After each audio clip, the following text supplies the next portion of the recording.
アイマスク不要だ。このバンシーのティアラは我の両目を覆い眠りに誘うのに不足ない。中には触れてはならぬ禁忌の呪文も。失神したのか。はあ、ならばよく休むがよい、ドクター。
Hello, boys and girls.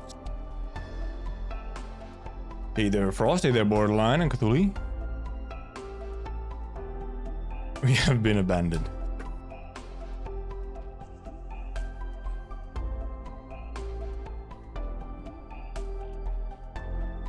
Yes, chapter 14 is why. Did you see the Project Moon Director stream today? I think the stream had ended by the time that I was up out of bed, but I did see posts about it, yes.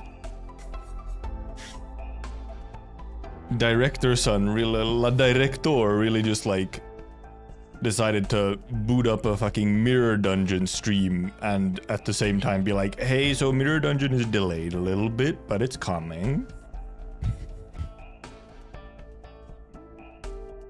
It sure was an announcement stream for a delay where dude goes live for an hour and a half to do a Mirror Dungeon. And apparently during the Mirror Dungeon was like, Jesus Christ, Ringi song is stupidly broken. Even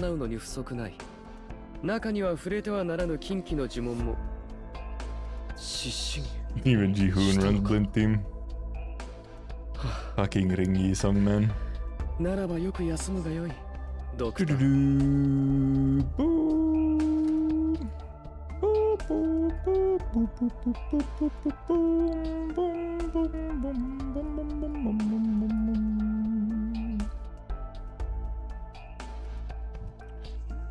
Oh, I have a... Oh, right, that's what that is. Had a message, but...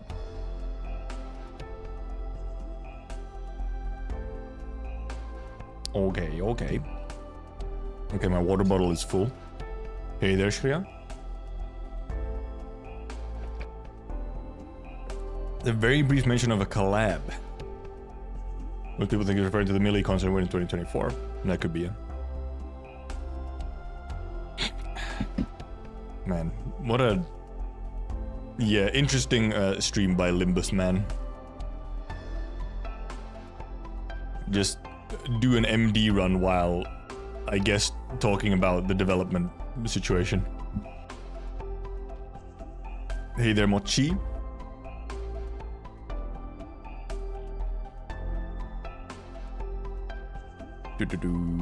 Do we have anything that I'm doing here? Actually, I forgot to pay attention to my training room, and my wish adel is not M3 yet because of it. Waiting for her M2 right now. He said he pays for his own pulls. Makes sense, I guess. It's probably just easier for him to pay for his own pulls rather than, like, get free ones. Don't have the resource to M1, yeah. Well, I mean, it's not like, you know, the masteries are not immediate need. As long as you're talent level 7 or skill level 7, it's fine. Thank you. Got new Greg Mildon in 30, noise. I don't think I put any pulls into the banner. At this point, I could actually afford to put like a 10 roll onto every banner, I think. Because I'm already almost at 200 pulls, I think, again. I've gone a bunch of lunacy, suddenly. I got 2 logos and 1 surder. How many rolls? Skillless and don't have access to even being able to farm those resources. Oh, true. Yeah. The masteries require some of the later resources. Makes sense. Yeah, we were talking about the random fucking MD stream by La Director. 176. Ooh, 3 6-stars is in 176? Holy shit, that is some... I mean, actually, I guess it's sort of average-ish. If it's about average 50 per 6-star. Okay, no, you're about average on the roll. I mean, okay, right now you're below average. So you probably got one like around 150 or something, and then you have more than 30 rolls of 6-star because you're a luck sack. That's why. All your luck is in Arknights. You have insane Arknights banner luck. That's why.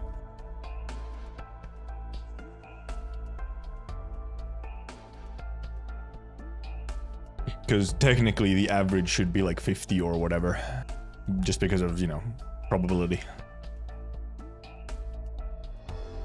Typhon is good. Typhon is good, Borderline. They have 2 pretty good skills, so. Typhon is not a bad one at all. She's been like somewhat... She's slightly less, comparatively, slightly less strong now with Wishadel, but still pretty good, so. The daily pull got Wishadel and what the fuck? I did not get shit from my daily. I think I got like a 4-star or a 3-star.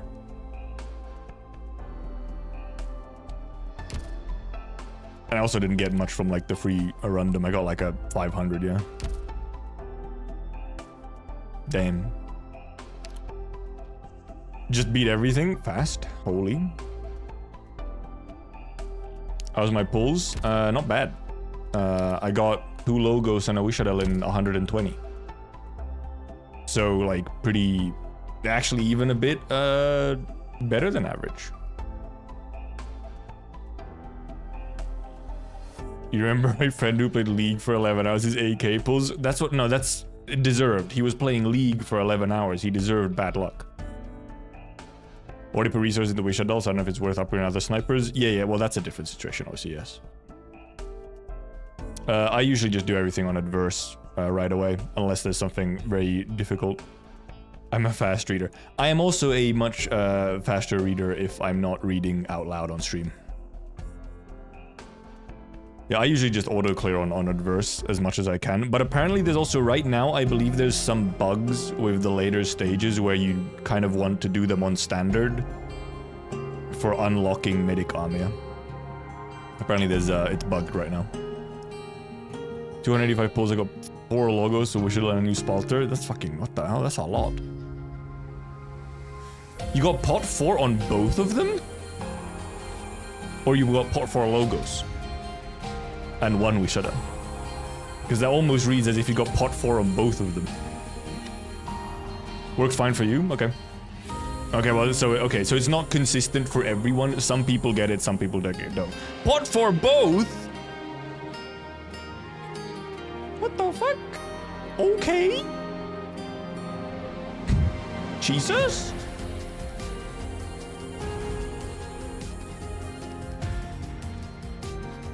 Outlucked me. That's a while. That's fucking 9 6 stars in 285. And one of them also being Spalter as well, so like the chances to actually get Spectral Altar is low, so like, wow. Yes, they're kind of boosted, but it's like fucking barely anything still. It's such a small chance for like a specific one of these.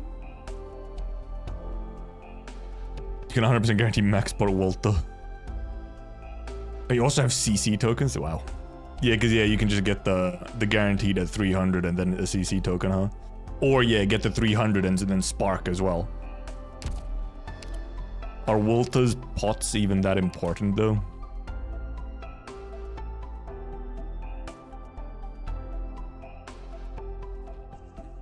He's 369 64 is fucking wild.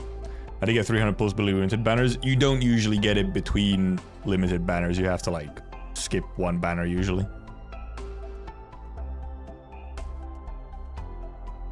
Usually have to skip one. So. I was gonna look at potentials, okay. Because there's just one for improved. Sure, attack, improved first talent, which is this one, okay. What do you, no, this one, dum-dum. Like the logo spots seem much better than Wish Adels, honestly. Especially if you already have pot 4, what even is, like, okay, pot 5 is a talent, okay, yeah. Pot 5 is a talent up, so I guess maybe worth it, but... I did also earlier today go and unlock a bunch of... I went and unlocked the modules for the Lord Guards.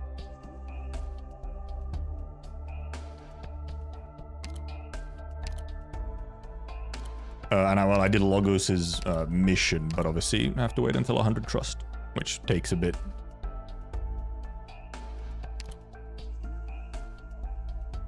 And is an incredibly good module. And I'm once again running low on fucking module data blocks. Well, if I do mod 3 on Logos, that's fucking 12 of these gone again. And I haven't even gone later levels on Silver Ashes one either. I'm not even gonna use Walter hardly ever. Just a time limited content that frustrates me. Fair, fair. I feel like that is like that's a good way to balance it out. Of only pull out Walter when it's like, this thing annoys me, it's time limited, I want to clear it.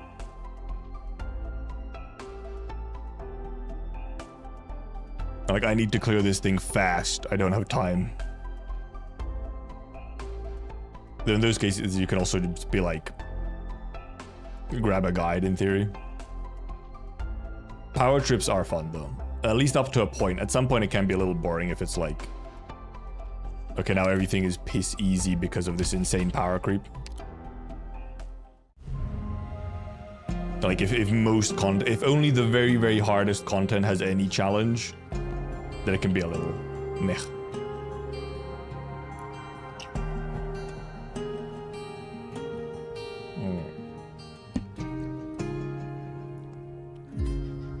Yeah, power trips are fun in moderation, yeah. Indeed. New bean in AK. For a second, I kind of limbushed to actually feel the disparity. Yeah, being new obviously does help because you might have otherwise... You don't have like all of the busted units. But then also, Wish Adel is busted enough to be able to like actually carry shit almost completely. Which is really, really rare in Arknights, where you can actually have one unit like carry as hard as she does. Like that's the difference, is that there isn't really, there hasn't really been a thing in Arknights that much. God, it's kind of this event, this lobby is kind of loud though. It's much louder than the rest of the game for some reason. I kind of need to go to the bathroom, which is annoying. Reed Alter is also very good. But even Reed isn't like a carry everything, except like early roguelike. Because it would be Ling. Yeah, but the thing with Ling is that Ling you have to like... Ling can... More so it's Ling can like solo huge amounts of content, but she's not like easy to use necessarily. She's much harder to use in Walter.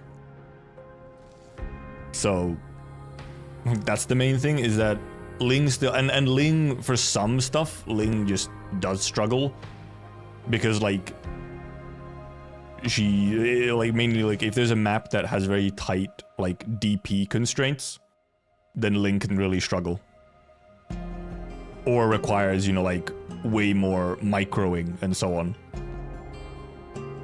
So Ling is really strong for like solo clears, but not necessarily easy for solo clears. And also because of just, you know, a little bit how she works, it's like even if she is in a team, then she kind of steals from the rest of the team. Because she takes up, if you use her S3, then you're taking up a lot of deployment slots and a lot of DP to on Ling. So then you're kind of taking resources from the rest of the team, and it almost turns into a Ling solo, even if you don't want it. While Walter is just there as a normal unit and it's just fucking, you know, explodes everything. Backed by Murder Ling, yes. But that's the thing, then it's a 3-op clear, and that's not as cool as having an actual 1-op clear. See?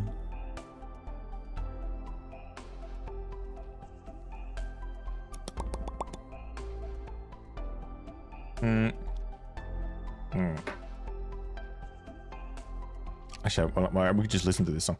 Well, yeah, we're gonna start reading soon. I think I might have to go to the bathroom first, though. I have to go take a shit. Someone soloed that steampunk robot night with Wishadel? Yeah, that sounds about right. That sounds about right. Yeah, Wishadel is very silly. She's just silly. Like, there's no way around it. She's very, very silly. S3 is generally her best, yeah. S1 also has some use. S1 is like AFK. S3 is generally the best, though.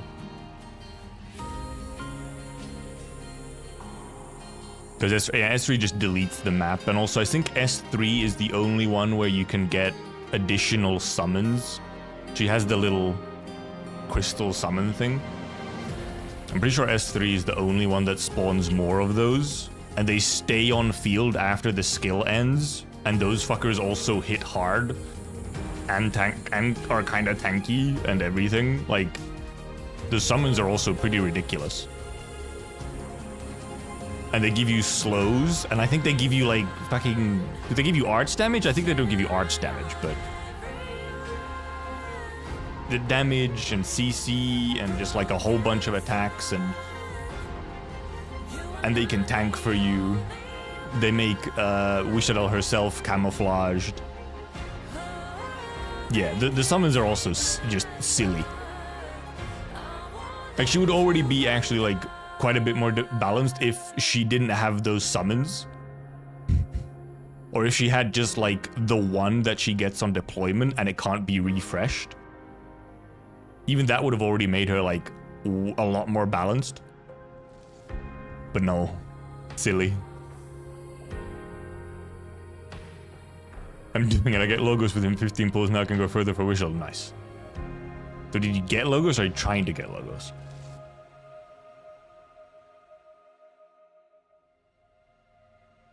Okay, yeah. I think I need to indeed go by the bathroom for a little bit. You're trying to get logos too? Me as well, except I already have logos, but I would still be trying to get logos. Yeah, I was prepared to obviously just go for the whole 300. But okay, yeah. I'll be like, I don't know, some minutes. I will go to the bathroom and then we get back to reading. 20-min break, run ads. We'll see how long it takes. I'll be back soonish.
Wah!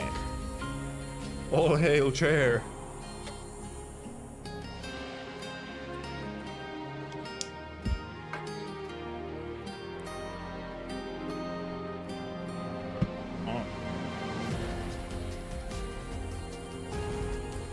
Hello everyone, I'm back.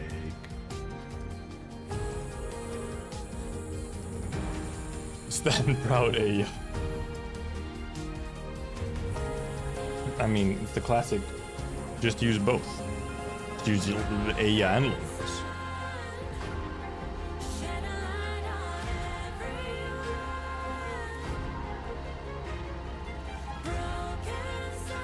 Have you considered Broken Sun? Shine a light on everyone. Broken Sun, you are not the only one. Have you considered that? I won't let you go dark. I'm fairly sure this is actually this version of the Broken Sun is merciful Broken Sun. There's two versions of the song. I think this is the merciful one for the lobby theme. This is not the version that's in the trailer, so. Does Logos Town 2 work with some Daughter Ascalon? Oh, any arch damage should be. It's the one where they... It's that one, isn't it? It's the minus res and whatnot. That's the wrong place. Yeah, it's any arch damage. Literally any arch damage.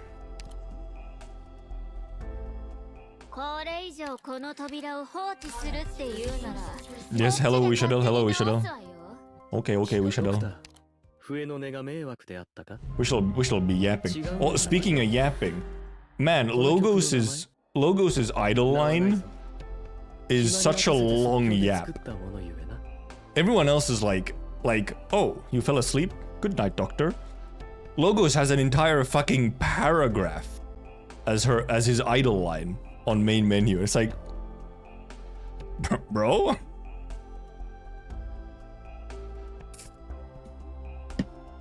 Alright, let's get into it. 14.5, huh? And what, 14.23 is the last map?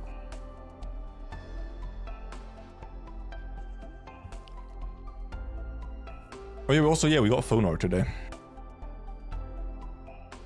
But holy shit, every operator, insane. Does it kind of secretly buff Lappy? I mean, already just secretly buffs Lappy because it's just Lappy deals arch damage, so...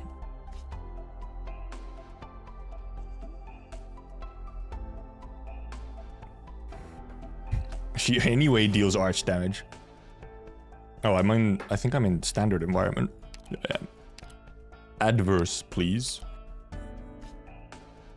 That's a lot of bullshit on the floor. What is this squad? Oh, I was doing the fucking module missions. Weird ass squad.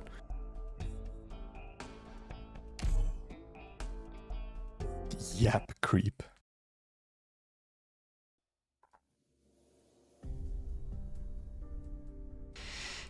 Abandoned mansion on the outskirts. Is she back? Not yet. Damn, it was hard enough dodging those devils. How did she survive and even find us? Yeah, Lappy literally cares, of course, Rachel buffs her. Yep. Very simple. Except it can be hard, considering Lappy has so many skills where it's like global range or something, then obviously Logos is not necessarily going to be red shredding. The Rosmontes module is interesting. We'll see how it turns out.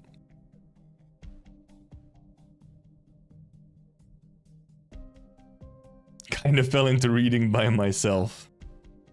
Good, it happened. The reading is infecting people finally. Up until 4:30 in the morning. God. We'll see. Maybe that's gonna be me today. I'm gonna end up being here like 4:30. Like just a little bit more. Losing my voice. How the heck did she know that I did business with the devils? Well, consider that business deal lost. What about you? How'd she get to you? She had a crossbow to my head. I knew her from before. She didn't used to be so 18 finally. Didn't used to be, so what? Oh. It's her. Go on. No, I didn't. It's her. The soldier, who has served the dukes all his life, lies on the ground, a crossbow pointed at his forehead. The voice of the one holding the crossbow is cold as ice. I'm waiting. Sorry, Milscar. Milscar? I shouldn't have... Ah! The bolt pierces his ear.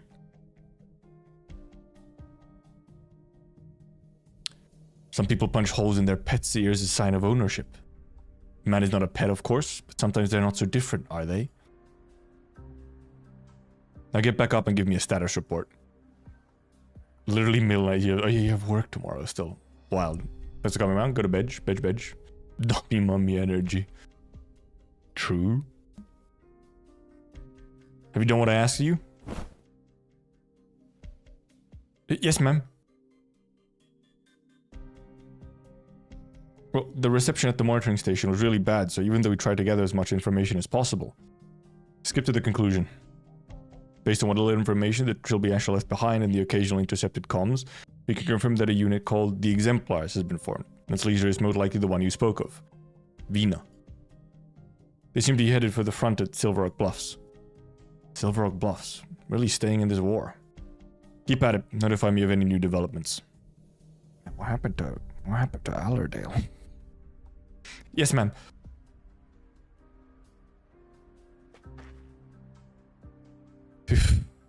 Well, this is easier than expected. Thought it would be tougher. No scruples, no axe to put up. Found Victoria. Vina Victor. A red light flashes a few times in the deep shadows. Isn't it your job to protect her?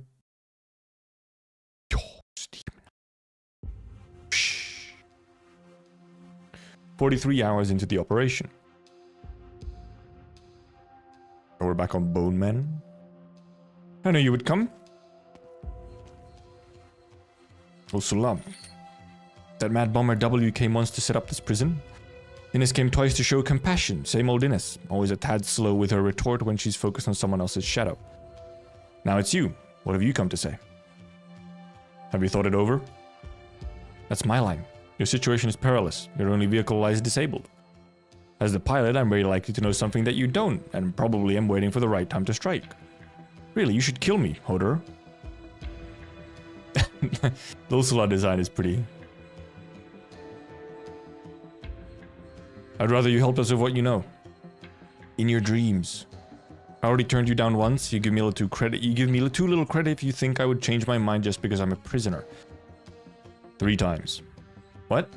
You saved our lives 3 times back in Castle. My life once. Midas' life twice. You wrote all that in your diary? Name your price. I'll do my best to pay it. You'll go bankrupt if you quit the mercenary life to open a business. I just want as many Sarkers to make it back to Castle alive as possible. Such grand ambitions. But enough chit-chat. Let the old rules of Scar Market lie buried beneath Castle. Our debt is settled. One last warning, Hodor. Kill me now, or you'll regret it. Did it ever occur to you that we both want the same thing? Enough of your righteous crap. Don't try to buy my life with your flowery words, old friend. They're not much better than money. A mercenary takes no sides, but you and I aren't really mercenaries anymore.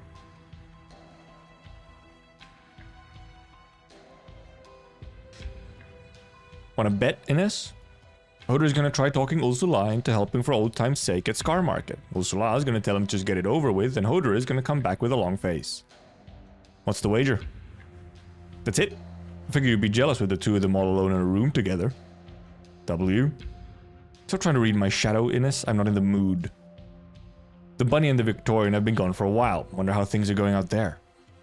Bonesy's still playing dead, and Theris's catastrophe refused to go away. Who knows, maybe Manfred's gonna just pop out of nowhere. I could have blown Theris up right then and there. I know you're restless because of Theresa, but hold that fuse for a moment. We have a lot of prep work to do. Who said I was... We got a problem, W. Out with it.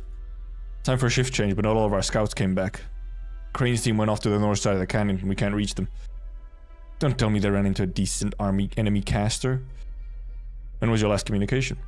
Almost 3 hours ago.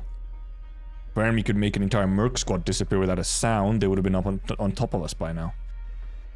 Most important thing to do at the moment is keep the lifeboat safe. We're just gonna sit here when we know something's going on outside? I agree with Innes. We know nothing about this place. Safest course of action is to concentrate our forces. Cut the crap. My men are missing. I want to know why. If they got lost, I'll bring them back. If somebody did them in, I'll return the favor. Calm down. This could be a trap to split us up. I don't like playing defense. Even if it is a trap, I'll just blast them out of hiding. Give me half a day. If I don't come back, that means I'm up against a real nasty piece of work. Don't come after me. Get your defenses ready. If you get a call from Amya, don't wait for me. Just activate the lifebone. I'll take my own squad. No need to bother anyone else. You lot, grab your weapons. Follow me. She's so proactive. Or impatient. Hey there, Flipper. Is this where they went? Should be. This cave was all we saw when we went into the north into the canyon. We don't know what's inside. Hidden passage, the court's secret cache. If this was a secret base of the royal court, we'd have cut a couple hundred vampires and Noxeras on our ass the moment we fell in here. Based on Closure's intel, we're in the hills to the west of Londinium. Good distance from the main battlefield where those old farts are. Somehow, though, I smell the old moldy stench from someone who's been here for ages. I don't like old stuff. I'm sure Hodor would love it. Let me guess. What enemy did our lucky winners run into? W. When did you use your bombs? You delusional? Did you see me use them on our way here? Then what are these burn marks on the wall? Huh? Strange. No sign of arts. How do you leave marks like these on stone then? Did you hear that? No. What is it this time? This time was someone striking iron. There's somebody here. You're just hearing things. Stop spooking yourself, nobody's here. Do we keep going, W? I have a bad feeling about this. Of course, why do you think we're here? This top grade gear you're all using, not rich enough to just let them rot in some cave. Have you heard the Sarkis legend? Before Quilon was even born? Sarkis and a red dragon. Shut up. One historian in Hodor is enough. Say any more and I'll throw you to the front. What is it? Blood. But not Sarkis. It's fresh. Get ready to fight. Oh boy. Yeah. Oh, what now? What the fuck is that? Dragon indeed. Cave search. Is it actually gonna be in here? As an enemy? 暴力を憂えることはない。死にはおのずから安息の地がある。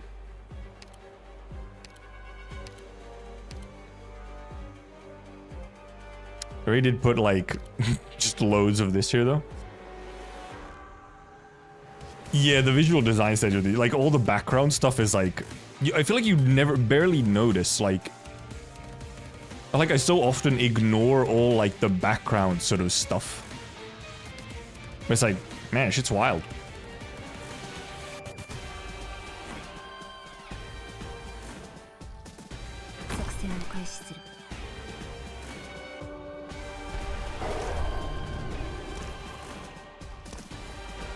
Interesting map power where you're kind of, unless you can move this, I guess. It's gonna be tricky to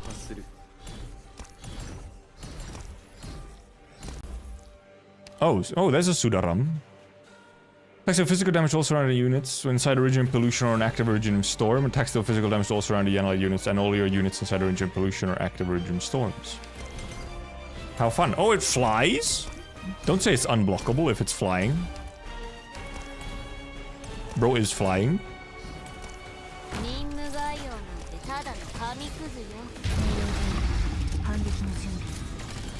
Oh, right, because he can just... Right, okay, he has infinite range like that. That's fun. Sure. Infinite range bozo.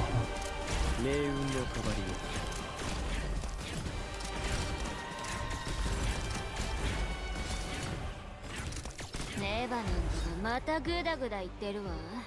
あの老いぼれ、戦場のデータが取りネバなんかずいぶん足元を気にしてるのよ。Bonk. たまには後ろ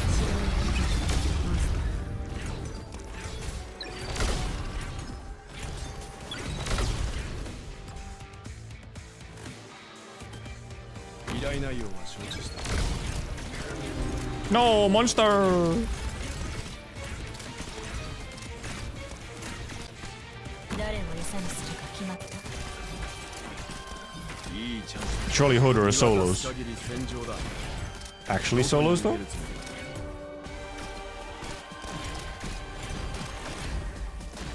Mission accomplished. Hodor, goat. And Gavialto sabotaged me with her S2 a bit too many times. Alright, she would pull the thing in. What the fuck is that thing though? It's got like bug wings. Also new OST as well. Our weapons don't work, this thing just won't die. Aim for its head and we'll see how many hits it can take. It's too fast, we can't hit it. Draw its attention, I'll try to hit it from behind. Ding ding ding.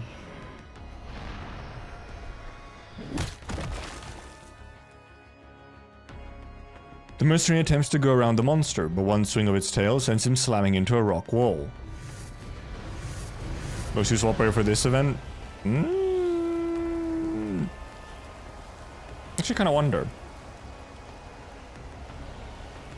Like, I actually feel like Weedy might be a good option. I mean, fast redeploys obviously, but like Weedy, because Weedy can push around the tornado things. None of the attacks seem to have caused any real damage. It flaps its wings and scorching winds engulf the cave, making the air even thinner. Otherwise, just the usual strong units. Texas Alter. Ines. Oh, yeah, Dagenbrecher, because, you know.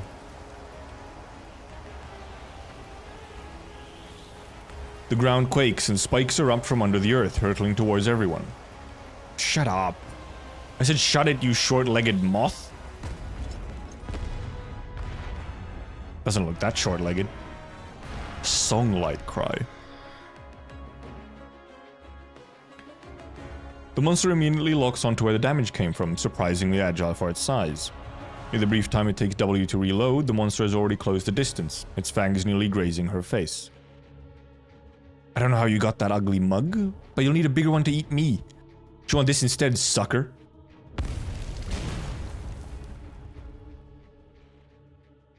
Is it dead? Hard to live with a big hole in its face, eh? Are you okay? Always been good at blast control? I got a theory, W. There might just be a lost Sarkha's court called Bombfiend or something, and you're its last princess. Haha, very funny.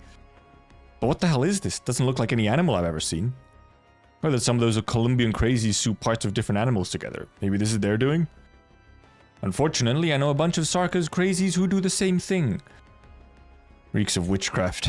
Confessarius monsters. Why out here in the middle of nowhere? Them being here is no coincidence. There must be something else in the cave. Did this thing eat our guys? The only way to find out is to cut it open. We're sure it's dead, right? Is it? Oh boy! Multiple! Damn, this thing had friends? They've blocked the entrance, what do we do? Run?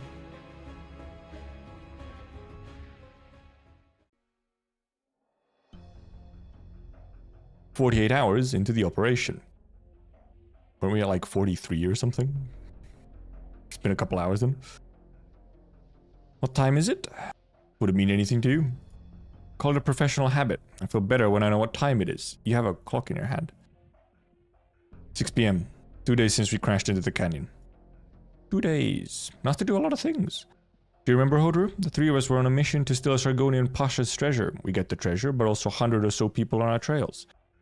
We were in the cave for 2 whole days. We were starving, but we're too afraid to light a fire or leave. It was Ines who stitched your wounds up. You wouldn't have made it otherwise. I said the sun's almost up. Just let me bathe in the sun for a little bit and I'll feel much better. I must have stopped you. There were enemies outside. We couldn't risk exposing ourselves. No, you didn't stop me. Ines teased me. She found it hilarious that a scar market merc would miss the sun. Sure, the scar market ends at a castle and never sees the sun.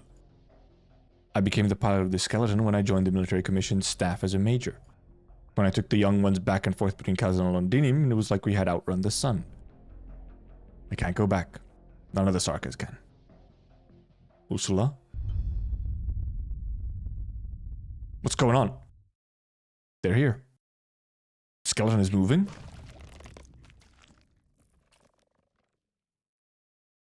For a moment, the Faramut skeleton seems to be moving, but Hodor soon realizes it was not the nerve clusters or bones that are moving. Nails. The ship and pilot have always been one. Lifebone is never merely composed of the Faramut skeletons. Rows of long nails are affixed to the massive frame, assembling it into a transport ship. One of them, infused with her arts, pierces through the critical section of the spinal column. She and the skeleton have always been linked by witchcraft. The arts of the Royal Court's casters have connected to the skeleton. I can sense it. No need to be anxious, it's not going to wake up yet. But this little bit of connection, what remains of the Faramut's powers on this nail, are enough for me to get out of here. This nail belongs to me, it's linked to my bones, and I'm taking it with me. What happens when a Faramut's powers are applied directly to the human body? Not so bad to cut loose once in a while, just like the old days. The spine is cracking. No! I told you, Hodor, that you'll regret not killing me. Or would you say that this is just another inevitable chapter of history? Hodor thrust his giant sword into the space of the missing nail, barely in time to hold the critical section in place. But even this fleeting moment is enough for his prisoner to escape her chains. Ursula leaps through a crack in the ribs, disappearing into the fire along with bone and damaged nerve tissue. Ursula! Ursula, the hero drifting among the shards of history, always trying to save others. Have I ever told you that the name suits you better? Kinda does though.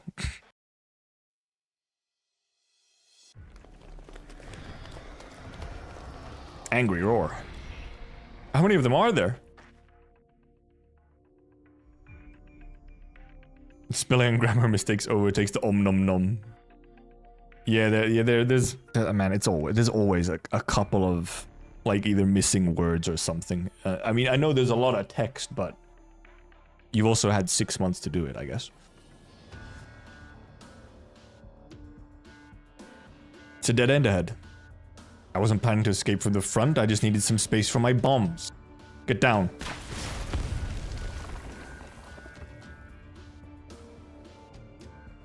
Are they dead? Let's hope the rocks I brought down were enough to crush their skulls. What are they doing here? Are they protecting something? How am I supposed to know? Do you seriously believe I can talk to monsters? So, I guess we really did find something incredible. It's too bad Crane's team got eaten by these things. Not all of us. Yo, it's Crane. Who? You're alive! What the hell happened? We found a cave on patrol and decided to check it for any potential secret passages. That's when we ran into those monsters. Tyre, Buckler, and Nut got eaten. The rest of us ran for our lives. For some reason, the monsters wouldn't come this way, but we couldn't get out either, so we're stuck here until you showed up. Bloody hell. Skill those things and have Ines make clothes out of them. What did you find inside? Not much. I left markers on the way if you want to see for yourself. Go that way, past a few masked bodies, then take the right fork. Masked bodies? Few skeletons have been in there for years. Must have run away from the Londinium a few years ago. Strange thing is, they all cut their own horns off. Masked bodies? Severed horns? Their heads were all wrapped up. Maybe some tribal tradition?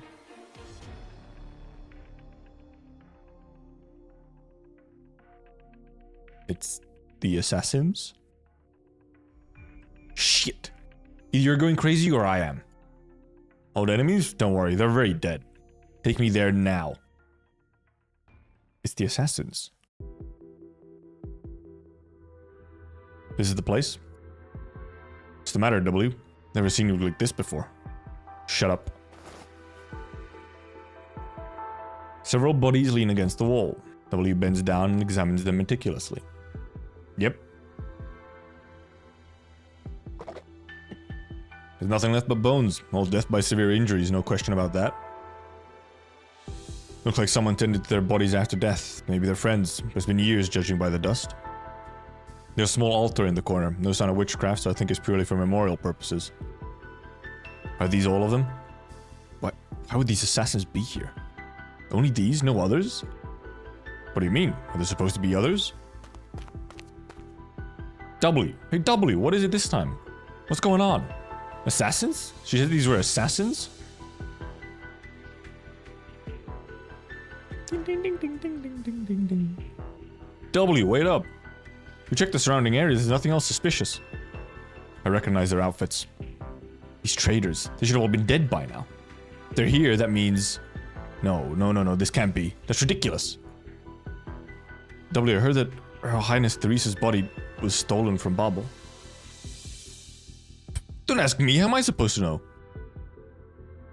The next time Theresa appeared after attack on Babel was in Londinium. We're close to Londinium. Shut up, I know that. What do we do now? Should we... Go back and tell Ines to be on maximum alert. She'll take care of the rest. As for me... I'm gonna clean up loose ends.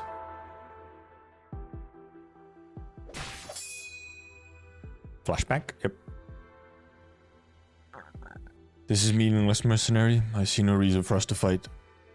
The war is over. Where we live or die is inconsequential to this outcome. You don't get to talk about meaning. Her blood is still on your hands. You and your accomplices, anyone still alive. I'll find all of you. You can run and you can hide, but I'll find you and tear you apart bone by bone. I know my sins better than anyone. I would have ended my own life even if I hadn't run into you today. Go on, do it. Because your worthless anger. But you're too late, mercenary. You couldn't save her. More typos. Shut the f... Man. She didn't say the whole word. Even though she swore earlier. I've made many mistakes in my life, but on this one thing, there's no way I could have erred. I killed all the traitors. I remembered exactly how each one died, even the expressions on their faces as they went. But why did these scums die here? Kelsit said the Confessari resurrected her. Why did they need a living, breathing Theresa? Is there more to it than Theresa's plan for the leadership of the Sarkas? Theresa's Confessari. You couldn't care less about whatever schemes you're plotting, but you desecrated someone you should never have. Which is why I'll kill you all. It's the last thing I do. So what the hell is this place? What's this door doing here? Out of my way. Oh. Interesting space. The heck is this? A strange sight indeed. The narrow passage opens to a vast, shadowy cavern, untouched by sunlight. The chilling cave is strewn with dusty weapons and armor. The space is dotted with bizarre crystals, massive patterns reminiscent of eerie symbols, stretch ominously from the walls down to the ground. Kind of wish there were more F-bombs and such now. Yeah. Especially for some characters, swearing makes a lot of sense. But I guess it's also probably has something to do with ratings as well. Like game rate, age rating. But it is true though, yeah. When it does happen, it's like, whoa. Damn. W is overcome by an unsettling sensation, as though it is not she who gazes upon the vast underground structure, but the other way around. Plank. A blunt sound echoes through the cave.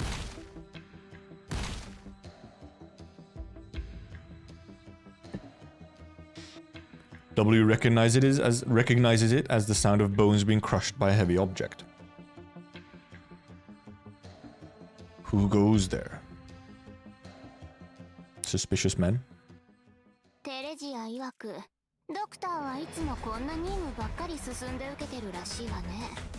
Oh yeah. I was like, right. Normal W in her potato skin. Oh yeah, now you unlock Hidden Front or whatever it is.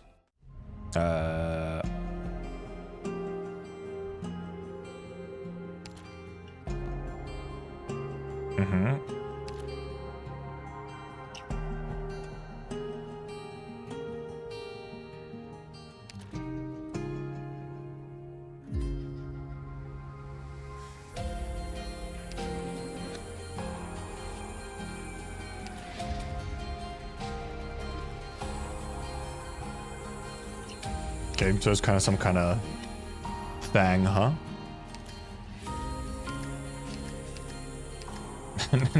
What is this goofy ass boy here?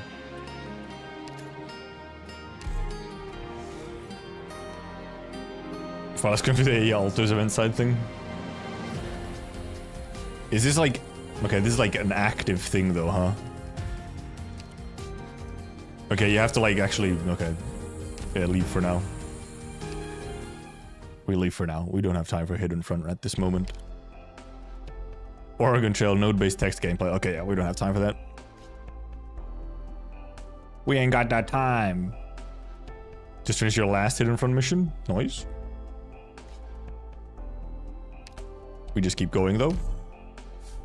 Like we do have all this extra stamina from the daily, or from all this stuff.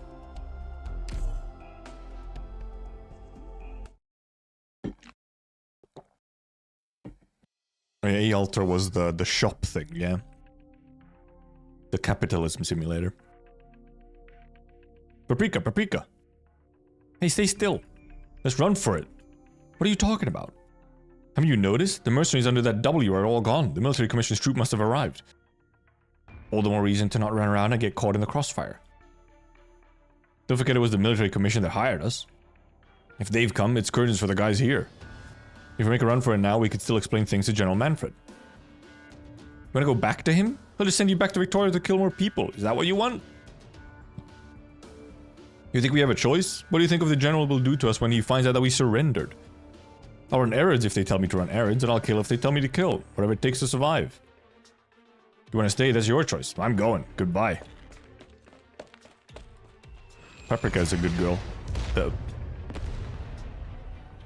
I think he might have just been blown up instantly. 50 hours into the operation. Okay, it's been another 2 hours. That's her. Aren't you the lucky one, Major Ursula? Not every day that you get to lose a critical objective, be captured by the enemy, and still make it back in one piece. Looks like you got along well with your old scar market, buddies.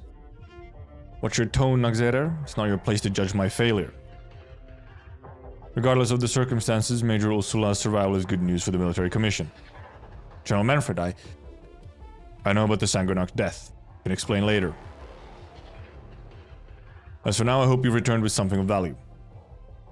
I have the skeleton's location and details about the mercenaries guarding it. That's all? Sounds like it would be more worth if you had stayed in the hands of those mercenaries. I want to hear what you think. The mercenaries are trying to reawaken the Firmament skeleton. Whatever their plans are, it has something to do with them. I don't know what they're plotting, but they do have a lot of people guarding the skeleton for some reason. Is Hodor among them? Yes. Surround the canyon. Take back the spine no matter the cost. Yes, sir! General Manfred for the upcoming battle. You won't be needed. Stay in the rear. Yes, sir. As a precaution, may I ask, what are your plans if we're unable to take back the skeleton quickly? I don't enjoy such hypotheticals, Ursula. Man, Manfred's so good though. We love Manfred, don't we? Manfred's troops are here. They're a little earlier than expected. What about the royal courtsmen? Nothing from Ursula? She got away. It's my fault. We'll talk about this later. Where's W? She went out to scout the battlefield. Worst case scenario, she'll run into the enemy before we do. If Ursula got back to Manfred, they have information on our current location defenses. We're significantly outnumbered. Prolonged fight doesn't favor us. It's been 50 hours since the Doctor's team set out. Any news? But yeah, we haven't seen Doctor for a while. Or either any of them. Nothing. We have to hold until the agreed time. Given our odds, the only way to hold off the military commission for a day is if they were struck by catastrophe. But as things stand, even catastrophes are at their command. The military commission won't let this weapon fall into our hands and threaten their aerial supremacy. They'll come at us with everything they have. We'll have to take the chance. What do you mean? The chance that Manfred doesn't want to destroy the skeleton either. I hope we know Manfred as well as you think you do. One last question. What happens if you don't get word from the Doctor when the agreed time has passed? Then we abandon the skeleton. There's no point fighting to the death. Evacuation comes first. Our main priority is always to keep as many people alive as we can. Reasonable. No objections. There's another way that might delay the Royal Court's attack. killing their commander. Ascalon? Agreed. I'll kill him. Ice cold! Ice cold! Indeed, freezing. It's freezing. I don't want to admit it, but I can feel my heart race. Damn, stop trembling. It's just like that time when I had to face Tallulah alone. No, even worse. The strange figure must be the master of those monsters in this realm, and I sense no hostility from it. It's as if my presence is not worth his attention. He just keeps hacking at the crystallized bones of his axe without even looking my way. Did he kill all these people? I have my finger on my trigger, but I can't move an inch. Pull yourself together, W. Haven't you seen your fair share of monsters by now? Find out who he is and what this coward has to do with Theresa. Pry it out of his mouth if that's what it takes. Alright, I don't have time to waste on you, you sorry piece of wood. I have a few questions and your answers will decide whether my next move is to throw bombs at your face or not. This is a Confessarius altar. Are you a Confessarius? I don't think he's listening. Clank, clank. The relentless and haunting sound of axe striking bone echoes through the cavern, as if carrying the weight of airs forgotten. He slowly opens his mouth to speak. I am a servant of Qui, the king of Sarkaz. That's not the king of Sarkaz. Bloodline of the king preserves through life and death. If he who serves the king of Sarkaz is a Confessarius, then a Confessarius I am. So you can talk. I'll give you a chance to introduce yourself before I shoot. What is this place? What does it have to do with the Confessari? Khalid, the key. Oh, that's his name. Okay. But this key opens no door, not anymore. Now I am merely the warden of this deep, dark tomb. What are you talking about? A tomb? For who? The countless heroes of Kazdal and the foes who died at their hands. The Gravebearer, the Magnificent Eight, the Brave 11, all have fallen in the course of history and I have buried many of them. Here lies their weapons and armor, remnants of the past. You must be joking. You knew all these people? Don't tell me you're as ancient as that old hag. I don't know why you old freaks keep clinging to the past. Are you gonna let yesterday's bad jam stop you from eating today? Okay, I need to workshop that. Many emerged from that epoch of heroes, becoming the new hope of the Sarkas, time and again. But all of them failed, joining the ashes and dust in this tomb. You stand upon the sword of Quilon, the wrathful cerulean flame. The rest has left it here, because you refused to use it. Still, it is not proper to step upon it. Quilon? Isn't he a character in myths and legends? You're not playing for a fool, are you? Damn, I took a step back without even realizing it. Why should I believe him? And why shouldn't I step on Quilon's sword even if it was real? But it wasn't even real anymore. I thought it broke. I have answered your question. Now you shall answer mine. Why do you trespass upon this place? The axe swings again. The shockwave almost makes W take another step back. I'm here to pick a fight with the Confessari. What's that altar used for? Tell me or else. The mission of this altar has ended. No one visits this place anymore, except fools who stumble upon it. That strange fellow answered all my questions with flat interest. Clearly he'd rather return to his work with the axe than engage with me. I've lashed out at him, but my anger was met with no response. It's like throwing stones into a bottomless pit. What did he mean? He's not with the Confessari? Shouldn't he have come after me with his axe the moment my words left my mouth? Hey, I'm talking to you. The smoke clears, but the gaunt figure remains upright. I didn't think I could take him out with a single bomb, but seriously? Not even a scratch? Futile. This vessel will never change again. A failed vessel that has been denied both eternal life as the instrument of the crown's coming and the sweet release of death. So you're one of the Confessari's failed experiments too? You feel bad for yourself? I could free you from his suffering. It is but futile. The man swings his stone axe and bats away W's bomb, as though swatting away a fly.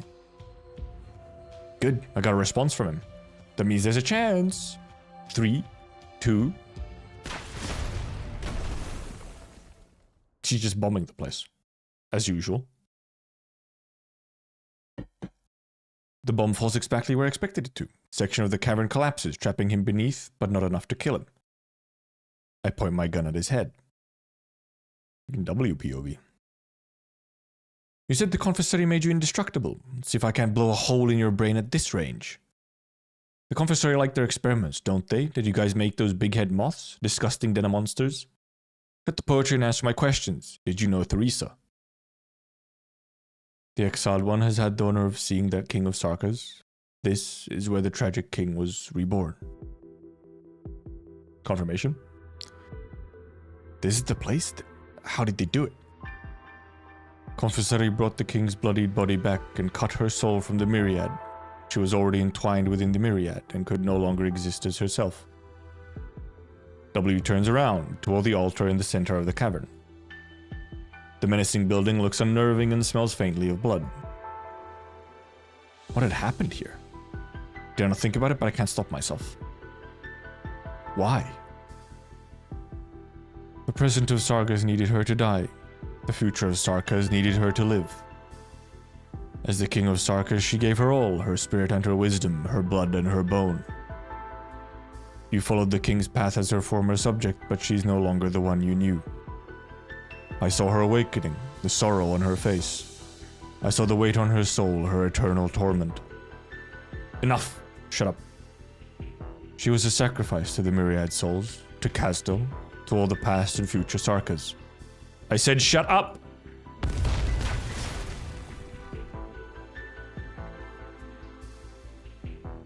I've had enough. Kelsit, Doctor, Theresis, all of you. All of you have your big dreams and ambitions, you talk about doing great things. Will it change anything in the end? People keep dying, and people who should die. The people who should die, the people who shouldn't, and the people who really shouldn't. And you won't even let her have her final rest? To hell with the myriad souls and the suffering of the Sarkas. Why should a person have to bear all this burden? All of you can go to hell. I'll blow this place, the place of her desecration to oblivion. This is very W over her.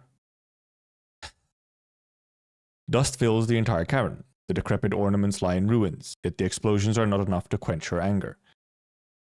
In the deepest reaches of the cavern, a lone altar resembling a door remains. Uh-oh, spooky whispers. What is this? Your Highness?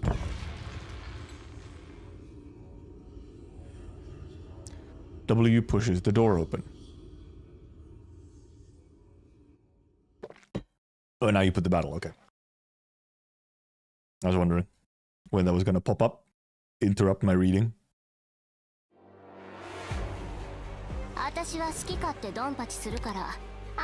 Okay. I see.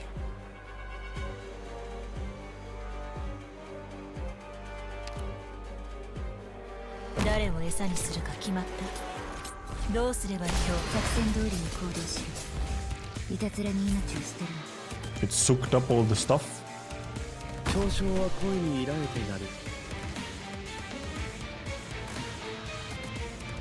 Sure.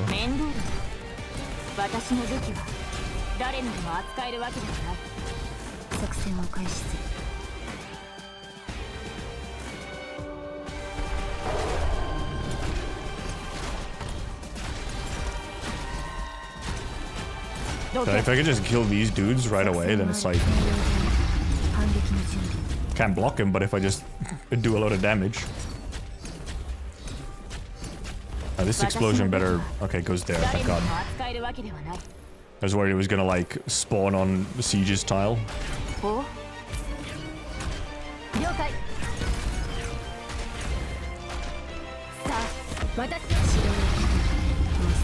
Oh, almost late there. Oh, it's very big, by the way. I just noticed it's huge. The Logos is getting hit. You actually can't tank it. Damn. Okay. Uh-oh. Oh no. Unpleasant being. The storm can get a little, just a little large. You want to move it away a little bit, like.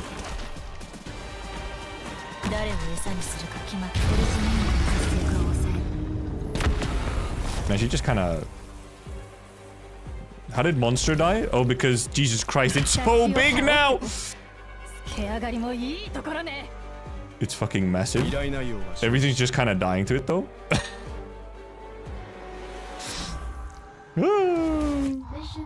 Man, at least it damages the enemies, because then it does get silly and it can just kind of kill. It's fucking goddamn. It can get like map wide almost. That's silly. Okay, flashback. Found you. Crazy, you're crazy, just like they said. I'm glad you already know. Then you must also know that what I do to those who won't tell me what I want to know. Now talk. What are you people planning around Kasdal? What's behind this overly simple operation? Don't act like I'm stupid just because I don't care about all the ins and outs of Theris' giving up Kasdal. You didn't break free of my witchcraft. How long do you think you can last? Until you beg for death on your knees and spit out everything you know. Mercenary. You think you're the special one that gets to live. Everyone does, until death finally comes for them. But she's a cockroach, she can't die. Death forgets no one. Myriad souls are waiting. You won't escape, and neither will she. It's all futile. What about you? Me? I'm happy to embrace my death. Say goodbye to weakness, Sarkaz. A new era has dawned, it belongs to us. Even if there's no place for me in us. Damn. W, your hat, medic. We need a medic over here. Damn. Triggered the grenade. With the Sarkaz' death, his art ceased. The mire fades and the stench of decay dissipates. Yet why does the wilderness around them remain so dark? A sense of unease deepens. The expression on the Sarkaz warriors as they died was one of devotion. Why would such an expression appear on the faces of men like them? Are we able to get in touch with HQ? Inter-squad communication has been partially restored. Heavy interference still prevents us from reaching headquarters, though. It's possible that Rigium activity is spreading in the area. No need to worry, though. We haven't heard about any attacks on HQ. Plus, they have Her Highness and the Doctor there. We're one step away from winning this war. Where's the vehicle? We're going back now. But we haven't received further instructions. We could upset the Doctor if plans move with the Doctor's plans if we move without orders. Wait, I'm getting a message. It's from Scout. Scout says... Scout says...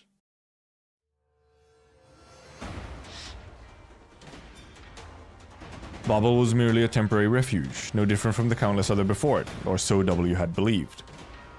True, there was always clean food and water, the badly wounded were not just left to die, and there were a few interesting guys around. But at the end of the day, it was all the same, just a place to stay. It was not the first time W had lost her home, before she joined up with Hodor and Innes. Sometimes she would return to camp and find it in flames, sometimes she was the one who set it on fire. It was what she was used to.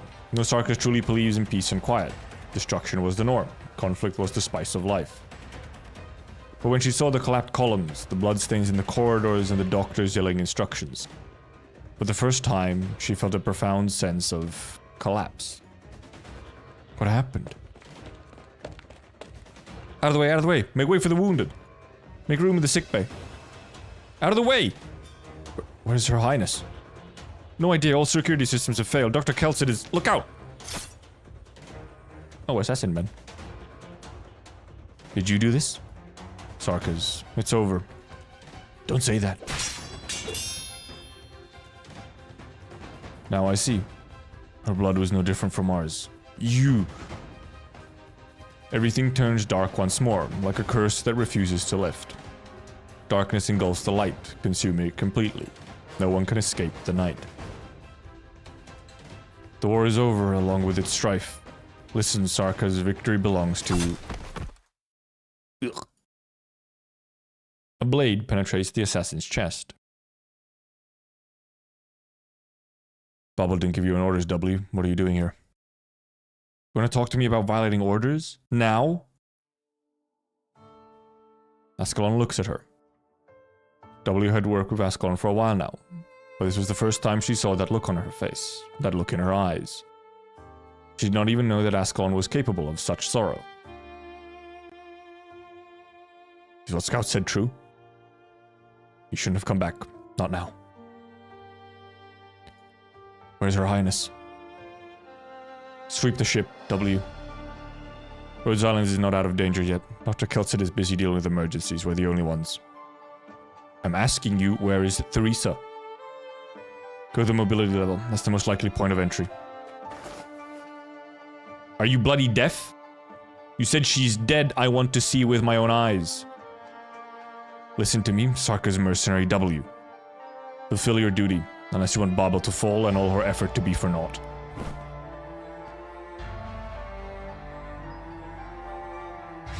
You're worthless, all of you. Worthless. Where did I ever trust you? Where did I ever believe that you could...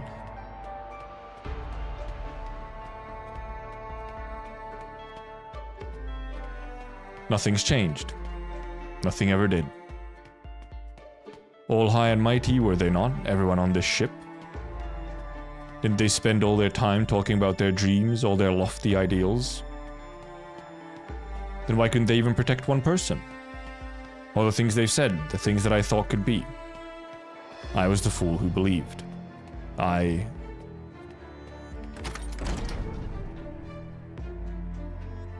saw it. The blood and footprints in the chairman's room. There was nothing else left. It was like nothing was ever there. The darkness is thick and sticky. It always is. Sticky. Theresa is dead. And I didn't even get to see her one last time. What's going on? Adjust my... It doesn't need to be so bright. Your Highness, what are you doing here? The door's still... When did it get fixed? Guess closure's good for something after all. The old hag too, Rhodes Island stayed together barely after you were gone. She did her best, so did the little bunny. I did my part too. I wanted to see you again. Ever since I got to Londini, I've wondered when I could... I never understood. Why did you always put yourself through so much? Just like how I never understood why you cared so much about that broken door. Theresa is gone. What? Then who's standing right here? I must be dreaming. Why would Her Highness talk to me? Am I talking to myself?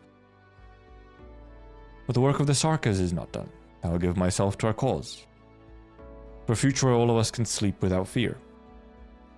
I understand, but I believe you. What about you, then? See schizophrenia moment? Theresa turns around and pushes the door. Flashbang. Good CG. Good image. It opens. Theresa walks through the door, followed by countless silhouettes. Their voices booming, their questions piercing. The Sarkas will never be saved. No one can escape suffering, for we had once suffered. No one can escape hatred, for we had once hated. All the senseless deaths, all the shattered hopes. Where is paradise? Where is peace? Theresa's steps are slow and heavy. W opens her mouth. What should she say? What could she say? She finally realized that it was not a conversation she had just experienced, but an echo of Theresa. But she could not resist asking the shadow. How can I save you, Your Highness, if you're still alive? Keep going. You'll go further than I ever have. How will I know if I've gone far enough? If I killed you, will you be saved? There is no answer. Theresa does not turn back, neither do the silhouettes. Their footsteps are slow, but their direction remains unwavering. Theresa walks further into the light, almost out of sight. Your Highness! W finally lets out what she's been holding back. Screw the myriad souls, screw their sufferings. I'll bring peace back to you. Maybe you've never had true peace, but screw it. I'll end it all. For you, Your Highness. Did she see Theresa stop for a brief moment? W isn't sure. Gone. She shimmers and blends into the light. Darkness returns once more.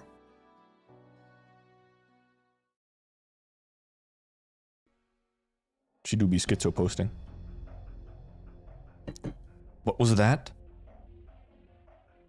Oh, face. You heard the king's echo. You're alive? Khalid Kor appears behind W without her realizing. Neither the bombs nor the falling rocks left a mark on him. He comes up beside W and gently closes the door. Her Highness has left. How could you be so calm when I just blew up your home?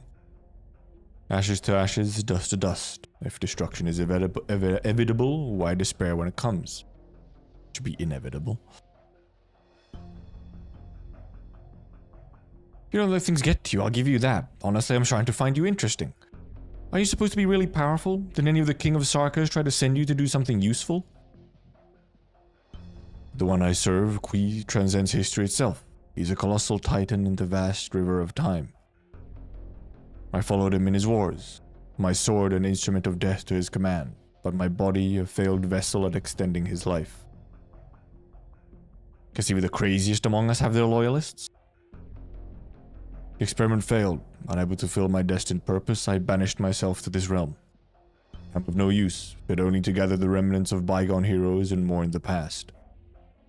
I have been waiting for someone to open the door to the future. I thought Theresa would be the one to do so. You... The gaunt figure picks up the broken altar fragments on the ground and grinds them into fine dust. He trails the powder down his cheeks with his fingers, creating two streaks that resemble tears. Her Highness Theresa is gone. You have picked up her last echo. The King of Sarkas is old subject. Your presence here may not be a coincidence, young Sarkas. You know what? I think so too. Got to leave a souvenir in the confessory's nest. Khalid Koa looks down to find several bombs at his feet. Why did you... You know what? Of all the old freaks I've met, you're one of the more interesting ones. But I couldn't leave a confessors without leaving a present behind. What is your name, mercenary? Find it on Thersis' tombstone. W has 0 chill. And we love her for it.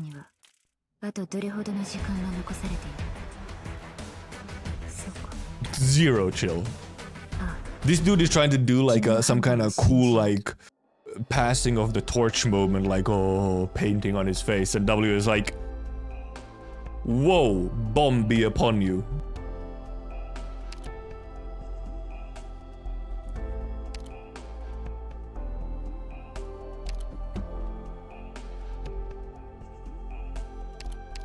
(14-7) Countermeasures. Do not lose heart, however grim the situation. We go in. My eyes somehow like lit. 58 hours. It's been another 8 hours. 58 hours into the operation.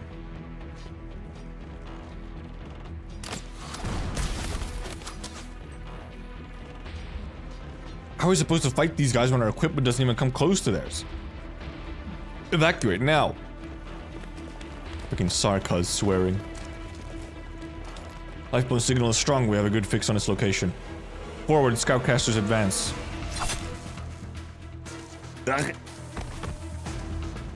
Look out, enemies. Ripperonied.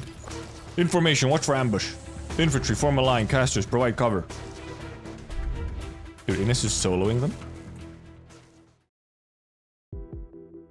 Fucking noobs. Royal Court elites under Manfred's direct command. A lot of them. No heavy firepower though, I can at least slow them down. Hodor was right. Ursula knows our defenses are weak, and she'll tell Manfred. We can use this to our advantage. The military commission won't allow Lifebone to fall into enemy hands. Manfred would destroy it if he had no other choice. Draw them in, avoid direct confrontation. Manfred will be cautious about the use of heavy weapons as long as he thinks there's a chance to retake the skeleton intact. That gives us a chance to buy time. With enough time, there's a sliver of hope. Hodor fucking read the art of war. This is better work, Hodor. What's this bothersome shadow? Noxera arts. The spooky woman. Mercenaries are just mercenaries. Maybe you could hold your own in a one-to-one fight or small-scale confrontations. Where do you find the nerve to fight a real war? I've always been curious. What made mercenaries like you choose to become enemies of the military commission? She's teleporting. The shadow blends into the vast darkness, yet not enough to escape the decay that closely follows. You have intel of a merc who could manipulate shadows. Are you Ines? An outsider, dressing yourself up as a Sarkas, participating in the wars of the Sarkas. What are you, a Sarkas fangirl? Become less interested when the Sarkas talk too much. Nadine has been pretty good so far. But also, like, evil. Shadows erupt from beneath the Naxerer, morphing into sharp blades that streak towards her chest, only to tear through layers of tattered cloth. The Naxerer's ribbons are wrapped tightly around the shadow blades, until they shatter and disintegrate. The Naxerer's knife presses against Ines's throat. Nice party trick. Not enough to take down a real soldier, though, amateur. Consider yourself lucky that I don't approve the Sanguinarch's methods. A new era for the Sarkas is dawning. Mercenaries like you who strayed from the past should get a second chance. Are you the leader of this rabble? I'm Lieutenant General Nadine, General Manfred's deputy, and offer you the chance to surrender. I suggest you take it. Something telling me she won't be playable. Don't hint at future stuff, if you've already read. You don't look scared. Scared of what? Wet behind the ear rookie who's on a real battlefield for the first time? What did you say? I know your type. You got into military commissions academy because of your royal court bloodline, studied a few theories, and got promoted to staff officer as soon as you graduated. She's roasting her? Sorry to say, but a real war is a bit harder than those exams you passed. You'll pay the price for your futile taunting. It's not futile if it distracts you. Who's amateur now, Lieutenant General?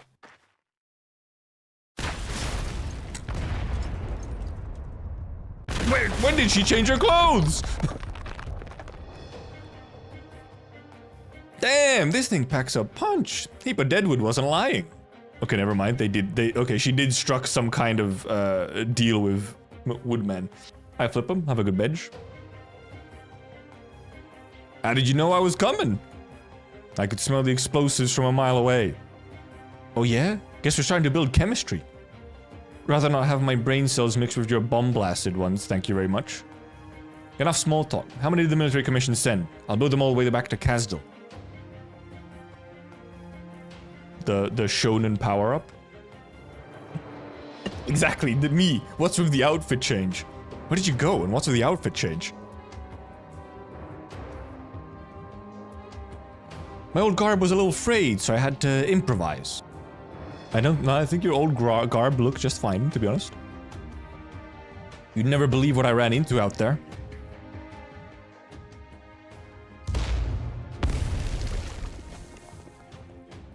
You're tough for a heap of deadwood. If I can't blow you up, at least I'll blast all this stuff. Can't believe this dude was actually ended up being like a good guy. These weapons and armor are relics of great Sarka's heroes. Your weapons will not harm them. So you're saying these things are blast-proof? Alright, don't mind if I do. Better for them to get some sunshine with me than rot in here. Young mercenary, you should respect the Sarka's heroes.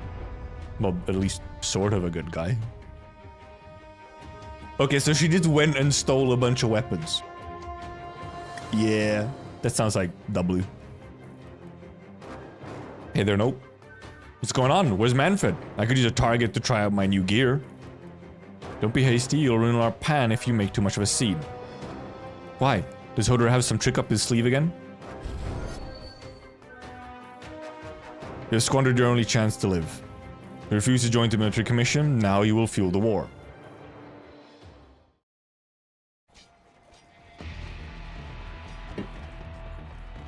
I hear the sound of fighting. Things are going smoothly, sir. We haven't run into much resistance. The mercenaries are no match for us, but it would be difficult to stop them from destroying Lifebone out of desperation. No, they won't do it. Man, old Hodor looks so different. This book has no ending. Just a manuscript from an unknown writer. Hardly worth of your attention, General. I remember you, veteran. You like reading? Not just any book, but the kind that promotes this sort of pessimism towards war. No need to justify your reading interests. Be honest with me, mercenary. What ending would you write if you were the author? The hero returns home. Not a death in battle? Warrior thinks more than his home in battle. Whose home should he think of then? Your empathy is admirable. Pardon my impudence. Sentimentality is a necessary trait in an author, but indecision is the worst trait in a soldier. I understand.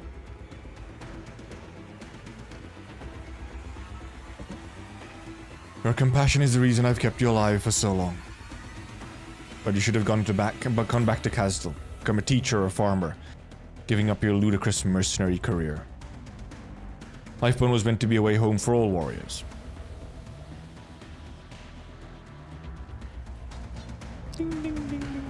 Remain vigilant. A beast is most dangerous when cornered. Keep up the pressure. Give them no quarter. Sir, look out! Well, he's dead. Rip. Ascalon. No one sees the smoke coagulate into a blade, as subtly as mist condenses into dew. The soldier beside Manfred throws himself in front of his commander. The blade impales him, delaying it for an instant. Enough for Manfred to draw his sword. You won't.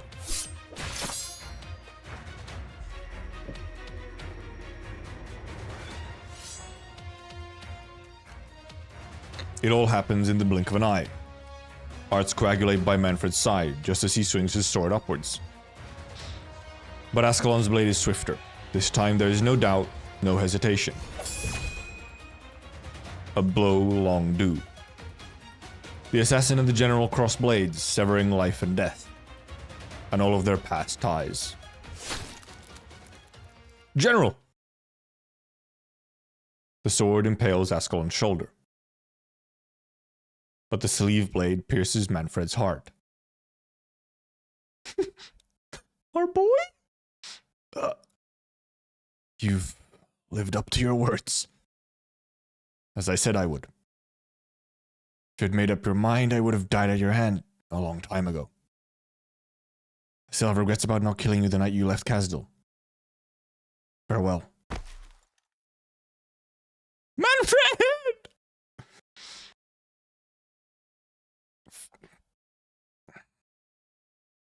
Or not Manfred, question mark? What a shame. Thought you would at least shed a tear. What? The throat coat. I did put throat into the title, didn't I? Yeah, that's fair. Hello, Damusty. I'll leave again. Came in and said throat coat left. Based. You would have recognized us under any other circumstances. Fucking Damusty. Actually, it's kind of a good thing, because this means Manfred is not fucking dead. Quick and direct, weren't you? Did you care too much about him or too little?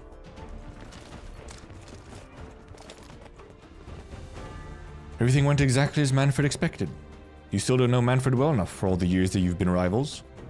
But he knows you all too well.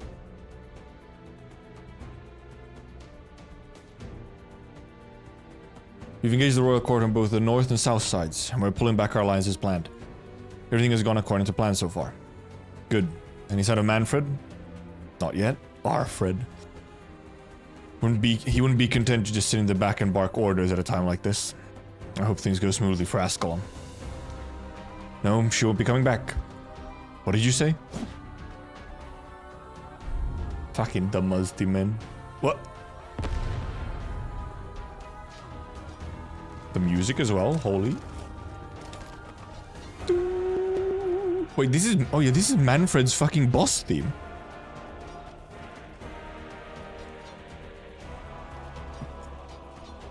So listen to audio, but this is literally an audiobook stream, essentially. I knew you would be here. Manfred. Delay tactics. Did you really think protecting this skeleton would help you turn the tables? Why? I gave you a chance. I gave you far too many chances. You knew the smart thing to do. Once again, you're having Sarkas slaughter Sarkas. Have you had enough of wars like this? You disappoint me. That it's not on me, but your naivety. You should have left a long time ago. Isn't this what you had always longed for? Now your mercenaries will die here, as will my soldiers, for something so meaningless. Have you not learned the lessons of the Civil War? That's why the Sarkas shouldn't repeat the mistakes of the past. Haven't we all seen what Civil War became? We lost an entire generation to the Civil War, and you're trying to kill more? Nothing will come of this war against all of Terra. Something will come of it. Something must. Just because you say that, Manfred, doesn't make it true. You have seen it already, you just refuse to acknowledge it. To hate and be hated. That's the military commission's goal, then mission accomplished. Don't you understand? That's the reason I needed you to get out of this. Yes, the Civil War cost Kazdal an entire generation, and made you and I out of the survivors. Murderers who can only live by the sword. Why have you stayed if you wanted to change all of this? There's so much more you could have done and should have done. So what if I return to Kazdal? What happens next? How to describe to the children of the fields where their fathers, their mothers, their brothers, and their sisters are buried? How do I make them believe in another future? Hatred is immune to unity, but you cannot let that unity become the spark for a new hatred. I can't leave. Not while the war continues. So I've chosen to live and die with the war. In that case, I will give you the answer.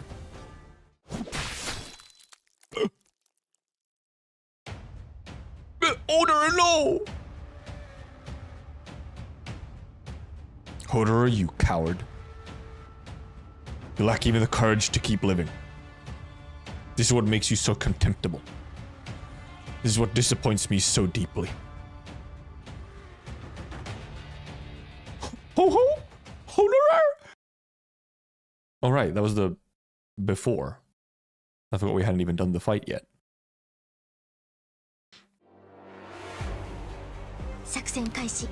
Okay, what the hell?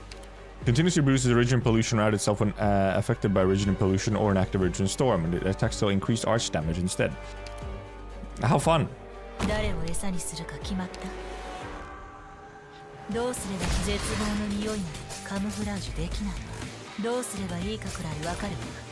That is like this. Okay,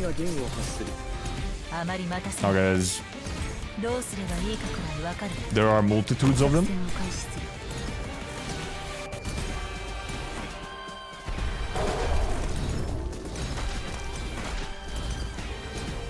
Honestly, the only thing this team lacks really is like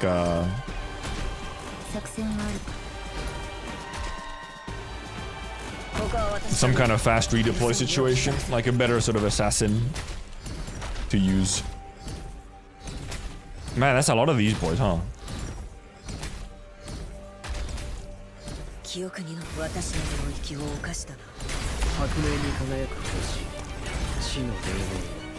Wait, he sucked up like the tornado? That's what he does? He fucking sucks up a tornado around himself? That's fucked up. Okay, it really does, huh?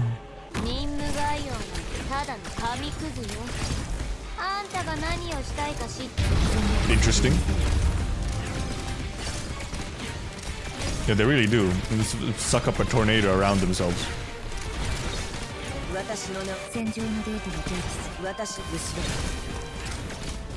Yeah, there's a decent amount of damage as well. I guess S3 on logos would have been better here, but like, you can fucking, because you can hit these, so then she's just constantly firing at this. Okay, I mean, that's the last three boys. Bonk, bonk, bonk, bonk, bonk, bonk. Fairly tanky boys. Okay, I didn't understand from their description that they would actually like get a little tornado around themselves. I thought it would just buff them and not give them AoE. Wow, we don't even continue where we, you know, fucking Hodor literally just got like slashed. Or somewhere else. The 7th batch of new comm stations has been set up. 1/3 of all comm lines have been restored. Data from makeshift catastrophe monitoring stations indicate stabilizing atmospheric origin concentration, but rising underground originium activity. A lot of words. 2 more teams of engineers have arrived at their destination. Continue to eliminate obstacles standing in the way of the main fleet. 4 battleships from the Duke of Gododin, including the Felicis, will arrive at the rendezvous point in 15 minutes to join the escort flotilla after resupply. Joint Command confirms that Wellington reinforcements. You hear those announcements? Ducal Alliance's forward base is just ahead. Smooth sailing so far. We owe Rhodes Island our thanks for plotting our route, not just us who are indebted to them. Should we drive our tank straight in? Small encounters are one thing, but this is one of the main camps of the Ducal Alliance. Will the Exemplar's ID code really work? Of course, please leave trifle like these to me and proceed ahead. Your entrance is always so sudden, Mr. Asher. Looks like you've been keeping an eye on our little procession in the middle of everything else you had to do. There's a group of soldiers up ahead, Vina, plus a few trucks of ammo, gear, and food. Should we just accept it? Could be a trap this Burke's laid for us. Yes, we'll take it. Ideals alone don't win battles. Thank you, Mr. Bellingham, sincerely this time. Helped us more than once. Please, don't call me that. I'm perfectly content being the strange man in the hat. It's for the better if you suspect ulterior motives behind my every move. These gifts aren't just for Gibsonham. It's also for everything that Rhodes Island has done. You have sent people to direct civilians to the safe zones. Gifts? Didn't think you engaged in such courtesies. Better than not doing anything, isn't it? You know how Victoria works. The towns around Londinium were not part of the Duke of Castor's jurisdiction. Considering the circumstances, however, Her Grace was forced to take certain actions that might perhaps be controversial in the future, in order to provide safe shelters for as many as possible. Enough. I'm not interested in how Duke Castor intends to win people over. Tell me where the Stone of the Sword is, and what's happening at the front lines. No need to rush, Your Royal Highness. The history of the Stone of the Sword is long and complex. Ideally, I would require several dozen photographs, an abundance of literature, and have you cleared for the highest access before I could properly recount these stories. In any case, I'll take you to the front personally. If I were you, I would tell the troops to get some rest at the camp while they still can. You will learn more about the situation at the camp. Seeing is worth 1,000 words, is it not? Asher is a pretty... kind of a cool dude, but you know, also like... slight bastard. Here, I'll help. Heave-ho. That's the last crate. Thank you, we're running short on ammo. The logistics team says they'll whip up a bonny meal from the supplies he brought before we head out. Care to join us for a bite? Thanks for the offer, but we've got Sarkis scums to kill. Wow. I mean, fair, but... We just received orders from the command to join up with the assault on Silver Oak Bluffs once we've transferred the supplies. Those monsters, Xeras were they're called, can't wait to put them down. Look at this, newest crossbows, AP ammo, precision arts units. This stuff would be rare even in elite units in ordinary times. What about Originium protection? Fighting Sarkis isn't just about firepower. No worries, we've been issued full set of PPE, plus medication. Look. What the... It's probably like, fuck all. Break's over, Private Brown. Get ready to move. Have you oiled your crossbow? I'll oil it with the blood of Sarkis. Hope their blood doesn't stink too much. Blood is not a good oilage, okay? It's not a good idea. Good man, now back to your squad. Are you the commander of this unit? My name's Shearer. I served as the medical officer on the Duke of Windermere flagship. His soldiers claim they've been issued sufficient Originium PPE, but... What are you trying to say, Lieutenant? As far as I know, the Duke of Windermere's troops have withdrawn from the war. Not your place to question me. Go back to whatever you're supposed to be doing. You know full well, don't you? This type of equipment offers protection against mild industrial pollution at best, and yet you're issuing them to soldiers. Soldiers are about to walk into highly active Originium plume to face a catastrophe and infected Sarkis head on. They'll all get infected and die on the front lines from acute symptoms. On what authority are you speaking to me? As a lieutenant of the so-called Exemplars? I'm questioning you as a citizen of Victoria with a medical education major. Victorian citizen, eh? Then you should know that not even Victoria could produce specialized Originium PPE for 100,000 soldiers on such short notice. You should at least have the truth. By observing proper operating procedures in highly active Originium environments, their infection rates could be reduced by much as... Spare me the lecture. We came to fight. We came to die. But we'll take the Sarkis with us, until victory belongs to Victoria. Infected? Oropathy? We know confirmed cases of oropathy in the Victorian army before the end of the war. Because they're all fucking dead. This is absurd. Me, my commanding officer, and his commanding officer will all be wearing the same protective equipment. We will charge with our men. They will be leading the charge. Now let go of me. Vicky scum. If you want to make a difference, Exemplar, go to the front lines. Lieutenant Shearer. You heard him. Thanks to advance warning from our Runes Island friends, the exemplars have sufficient protective gear. We would have some to spare. Don't even think about it. What little we can provide is just a drop in the ocean for the tens of thousands in need. All we can do is take care of ourselves. We have our own duty. Bring an end to all this as quickly as we can. It can't be. Captain? It's him. Your shield. Why are you loading your weapon, Captain? What are you dealing? Wait for me. So that is what a way to write. What are you doing? What are you doing? Scottish bagpipe. What did you see? Someone I thought to be long dead. Whomst? Lieutenant? What happened to my men? They're here, rest assured, they're only unconscious. I know Mincello's group. You know who I mean. Don't push me or it won't be my shield against your chin. If you draw your sword, you'll be assaulting an ally. Ally? What point since the moment we entered County Hillock have you ever treated us as an ally? Answer me. Just a random goober? Lost him. Hill. Adjutant to Colonel Hamilton. Thought he had died in the fires of Dublin with the colonel. Not just him, but I saw many familiar faces on the Wellington tanks. They could change their clothes, but I'll never forget their faces. County Hillock. I remember my men bagpipe and how each of them died. Cello and oboe died at the hands of Dublin. Triangle, snare, bass, and mandolin died to friendly fire. Moments before dying, Triangle asked me, who is our enemy? There's a night when I don't think about that question. Just who is our enemy, bagpipe? It's Dublin. Is it? Dublin. Certainly, we could hate the Terrans. Once told me that we encountered the former leader of Dublin and let her go. I met our enemy too. The Dublin commander who killed Cello. I buried her by the walls of Londinium with my own hands. She's fucking Mandragora dead. Dej. I couldn't stop myself from hating her, but I know she's far from the only one responsible for this tragedy. Why did our comrades, the most loyal soldiers of Victoria, die at County Hillock, while Hill and more traitors live? Captain, I know what I'm doing. If we fire the Duke's tents now, we risk bringing down the Alliance, even the dream of the Exemplars. That's the saddest thing, isn't it? We can't even take revenge. Because they put on their bloody Victorian uniforms and once again become our allies. Captain, by our mission to speak freely? Granted. I don't trust them. But the men who killed our friends, the ones who fired on innocent civilians, really stand with us when we charge against the Sarkas? Even we can set aside our hatred and trust our lives to our former enemies. We'll reservation. Scottish. Could they? There you are. We and I expected this forward base.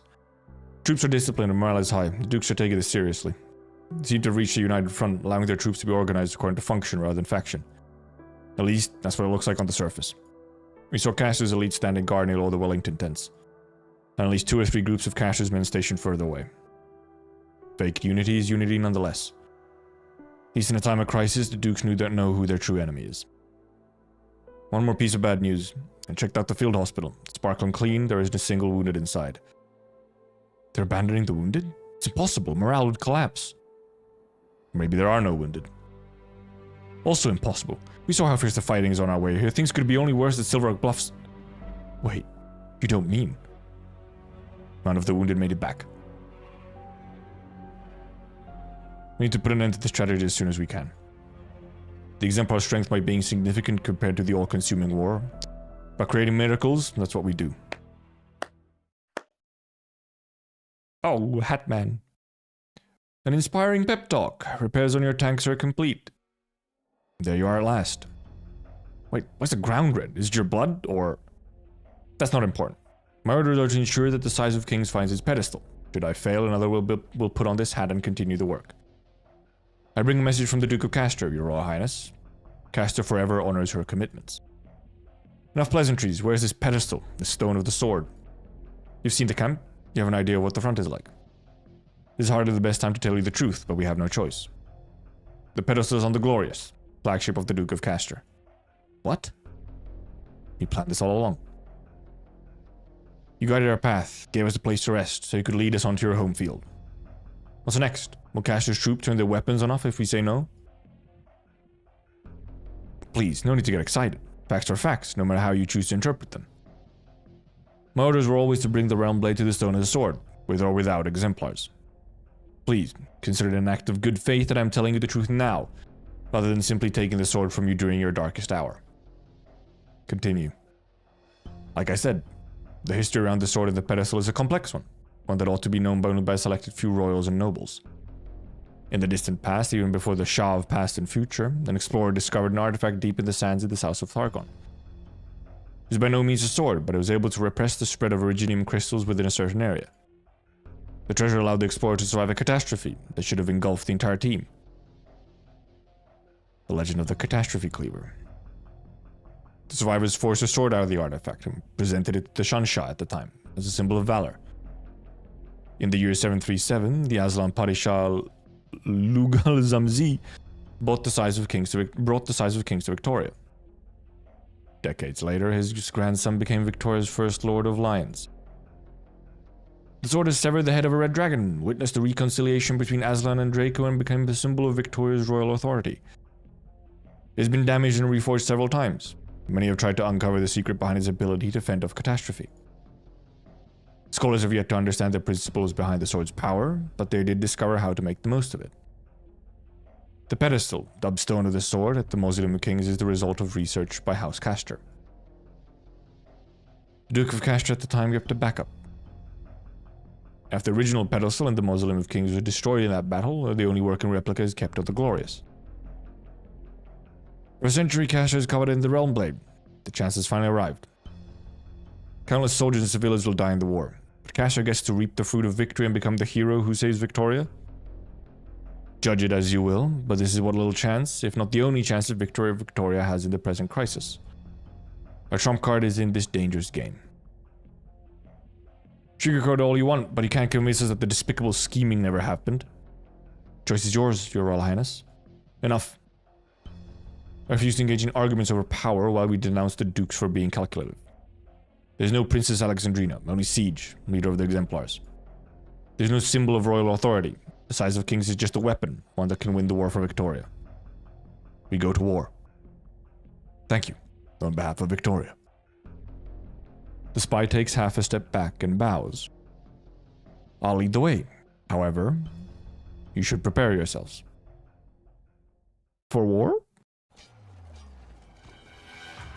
What the bruh?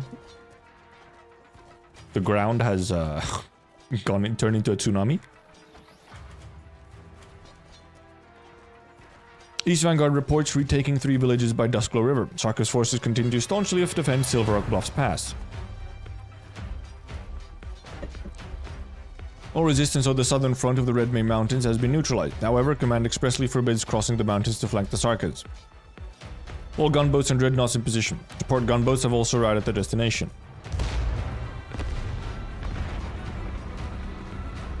The ground continues to tremble. The weary travelers can no longer distinguish the quakes from bombardments or the clusters of originium erupting from the earth. The earth is scarred by deep, crisscrossing battleship tread marks. The stench of blood and sludge hangs heavily in the air. The Exemplar's tanks lumber through the rugged terrain. We're almost in the hot zone. How far until Duke Castor's flagship? A moment please, I'm searching for the signal. Keep heading north and we'll soon...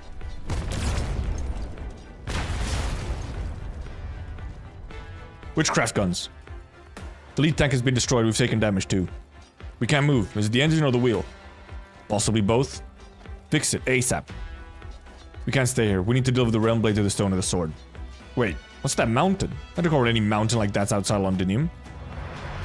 That's no mountain. It's Originium.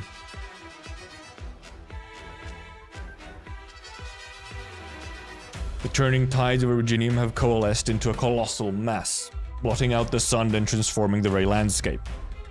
In its shadow, even battleships appear as mere specks. above the mountain of Virginium. Oh boy! Castle terrain. This isn't even like castle terrain. This is, dude, they just fucked up the terrain in Londinium. Like, this is Victorian terrain. The catastrophe has just completely fucked it up.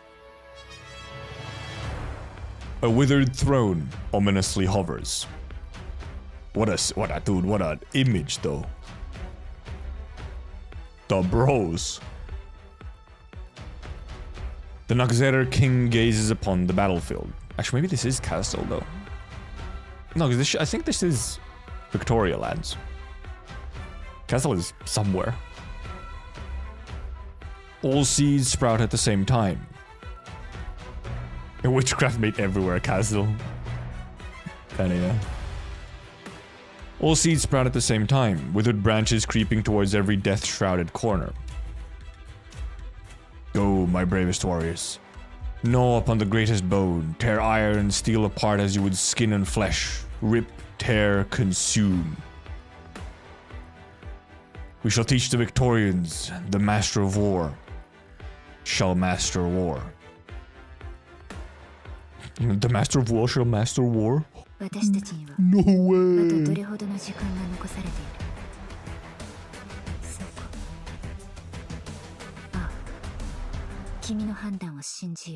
No way, the master of war? Maybe short break. I think I'll get myself a bit of tea. And maybe a clementine. Very quickly, I'll be right back.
Fill my water bottle. The clementine addict. I mean, what did they because they happened to be on sale at the store, so I bought like a kilogram bag of clementines. So I'll fill my water bottle as well.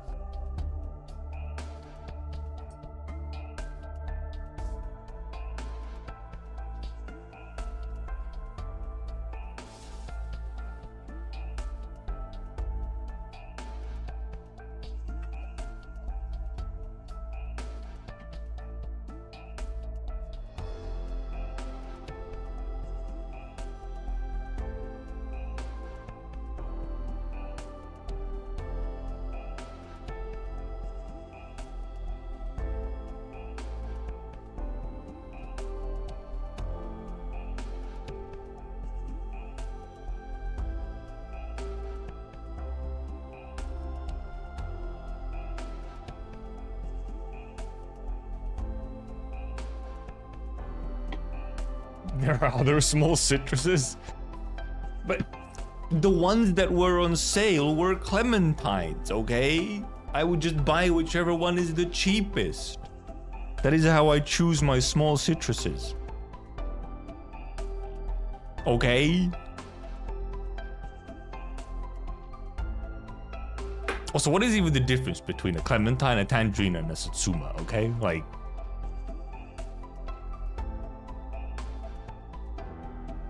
I kind of feel like they're just all like the same thing. No one knows. It's a complete mystery. complete mystery as to what they mean. Is actually I think this should be. Oh yeah, it is ready. Nice. It is ready. Explosive Dawn. I didn't even look at the skill name. It's Explosive Dawn is saturated vengeance and localized liquidation. Nice. I have to craft more of these, huh? Look, I need these. Two of these, and then two of the other things as well.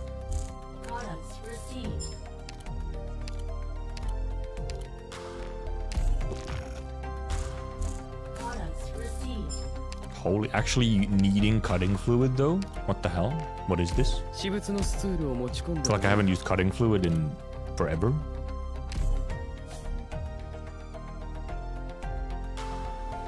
How long? In 8:53. Unfortunate timing. Because I forgot to do it like yesterday before I went to bed. I forgot to put M2 going. If I'd remembered, then it would have been done in the morning, and I like would have already had M3 Wishada. And I guess I might also do M1 or like S1. But probably only after I have like M9 logos. Because at least for logos, I feel like, yeah, I can actually use all of these skills.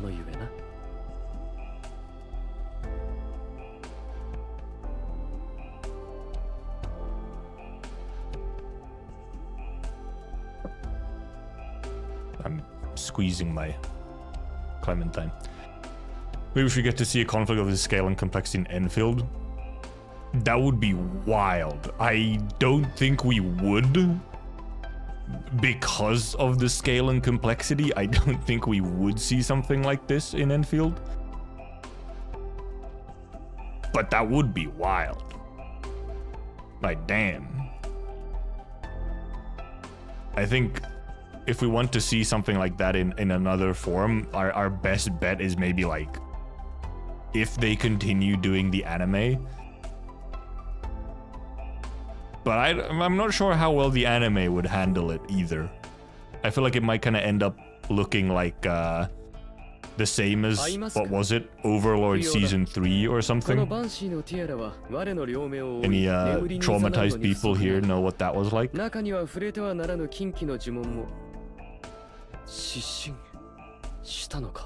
Fucking bit into the 2 seeds! 2! What the hell? 2 of them.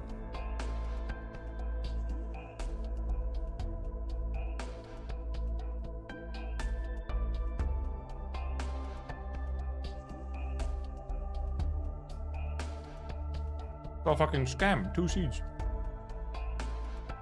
Mixing up my tea a little. Bobbing my...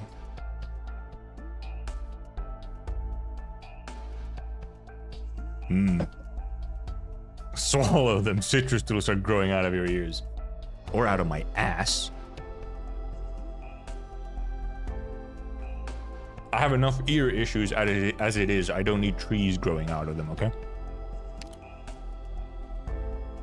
That's a 3rd seed.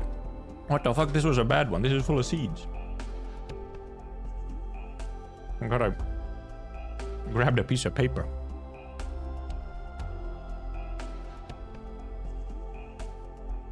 Also, chapter 14 is already out now, whereas Enfield is true though. Because yeah, last time Enfield news came out, like right as Lone Trail launched on Global, we got like Enfield news like right away. This time we're not getting anything right away. I'm thinking it might be because we're either just waiting a little bit longer for some reason. I think there might have been some rumors about some kind of test in December, but that might have been, I think there was like CN rumors about a test maybe in December. But also, because you maybe noticed, but Enfield has been at like every convention ever for the last couple of months, like at Gamescom and Tokyo Game Show and like Brazil Game Show and all that. There's a Korean convention like mid-November still that they're gonna be at.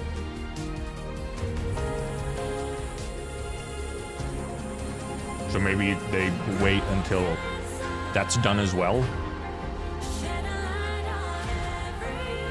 My god, there's so many seeds in this one. I see a seed right there. You see that seed? There's a seed right in there. What is this bullshit? I've been seeded. And yes, they're seemingly using the same build as during the technical test for all the conventions, which is like, damn. And it's like, what does that mean? Oh my god. Bro, the amount of seeds, I'm losing it. Next test would only be the test before launch. Yeah, it might be. It could very well be. It's possible that the next test that we had would be the only test before launch.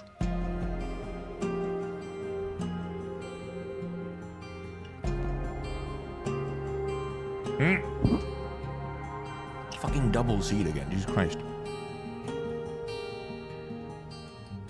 If it comes out mid-2025, then yeah, it could very well be that the whatever our next test is could be the last one before release.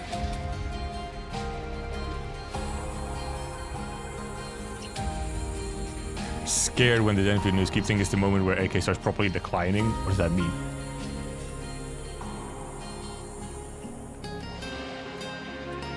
Oh my god, the amount of seeds.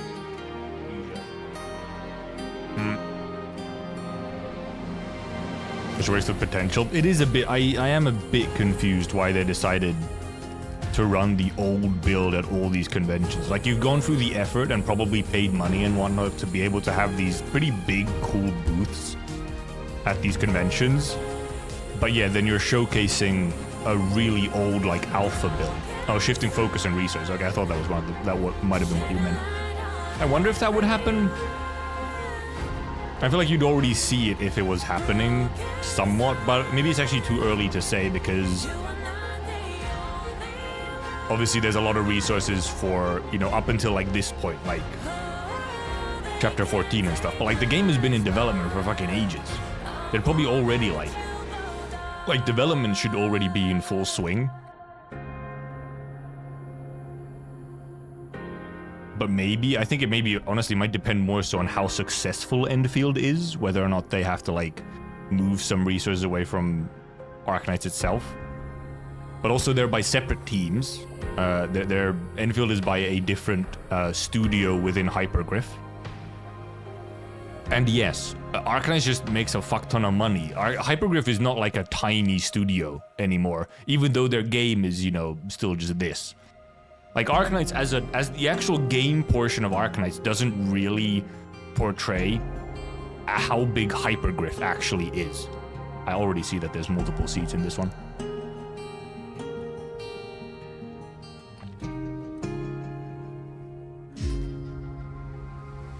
Ridiculous.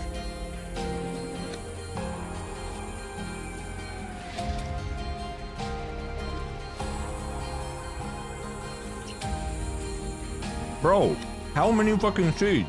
1, 2, 3, 4, 5, 6, 7, 8, 9. Plus the 12 already, 2 are already. Okay, 11 seeds. 12 seeds. What the fuck? Subpoint wants to see both games alive and well at the same time. Fair. Fair.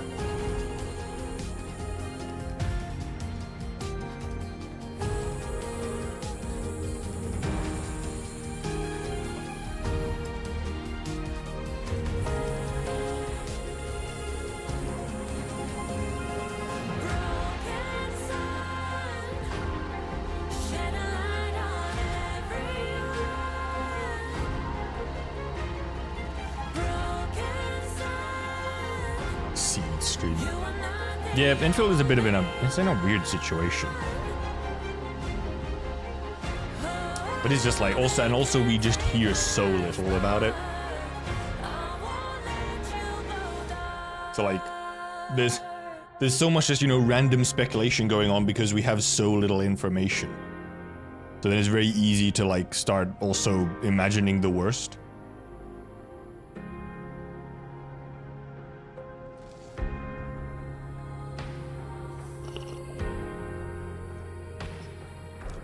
Yeah, they really keep us in the dark. They're like, you will not hear anything.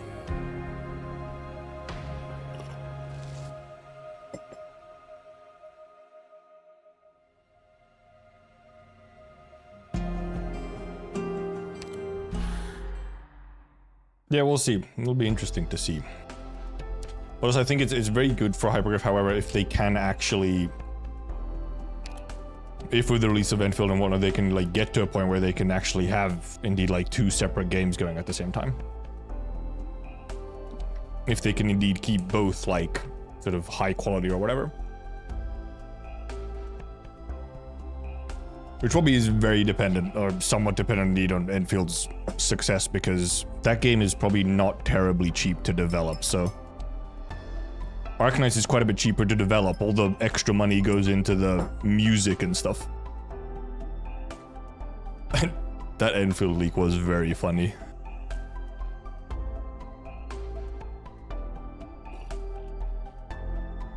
Alrighty, back into it. Close support, fight war with war and death with death.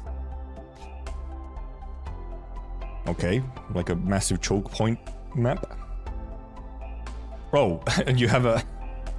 They even give you a fucking tile for extra push force. They're really like, hey, use Weedy or something. Yeah, I assume that's their goal as well, running both like in parallel. Because, I mean, essentially, because they would essentially be trying to sort of go, yes, somewhat in the direction of Kuro Games and MiHoYo and so on, where they have multiple games bringing in consistent money. Where they can, so they want both of the games to sort of be like self-sufficient in that way, that they don't actually have to remove resources from one to the other. Like they want them to be self-sufficient. Which is why it's kind of dependent on how successful Enfield is.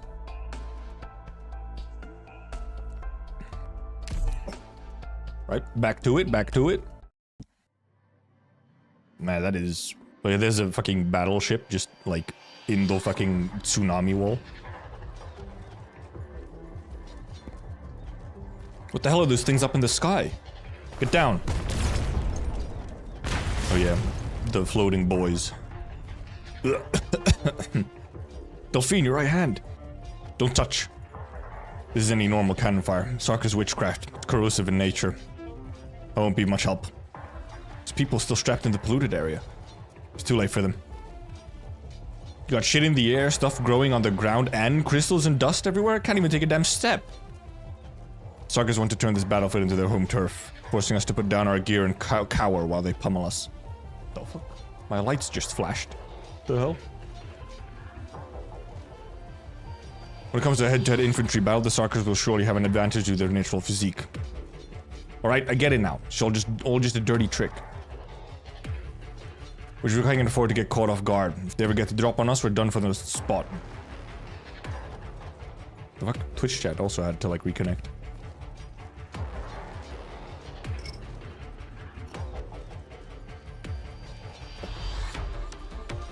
Well, it depends on how far it's in the future. Like if it's weird. Also, it depends on like sort of some of like, you know, the cast and how directly, if it's not, it really depends on how directly connected it is to the original. And yeah, how much in the future it is, because then you can sort of avoid some of the wackiness of the timeline.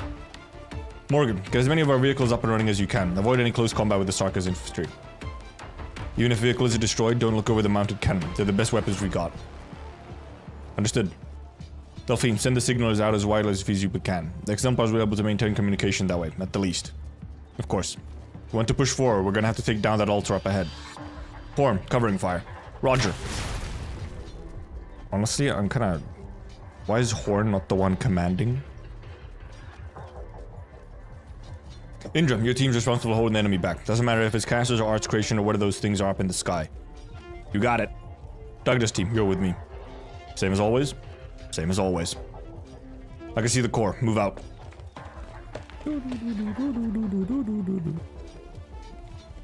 Another altar of Sarka's witchcraft. Climb, pull up, leap, bring down the hammer. As the war rages on, they become more and more familiar with these war machines resembling the devil's eyes. They become more and more familiar with war itself. Bean often feels as if Indra, Morgan, and Dagda have changed somewhat. She trusts that the very same changes can be seen in her. Is it a change for the better, or a change that came far too late? The devil's crimson eye stares at her.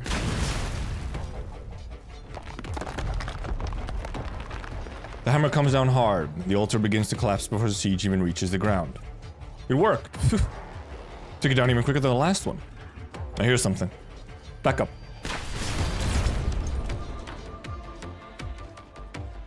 Something's growing out of that bloody thing. It's another altar, not far from the one we knocked down.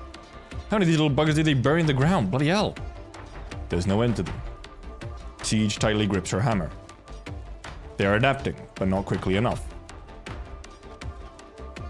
Trilby Asher, has the location of the stone of the shore changed? I haven't been notified of any changes to the plan. Can the ship still move with all the original crystals everywhere? I'll have you know Victoria has the most powerful fleet on land. We might be slowed a little, but we're certainly not without options. So mad they refuse to fight it into a useful subclass. Except Mountain. And Chongyue.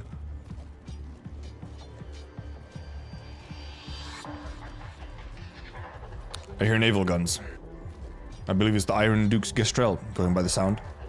Next round of our assault is beginning. I'm just like...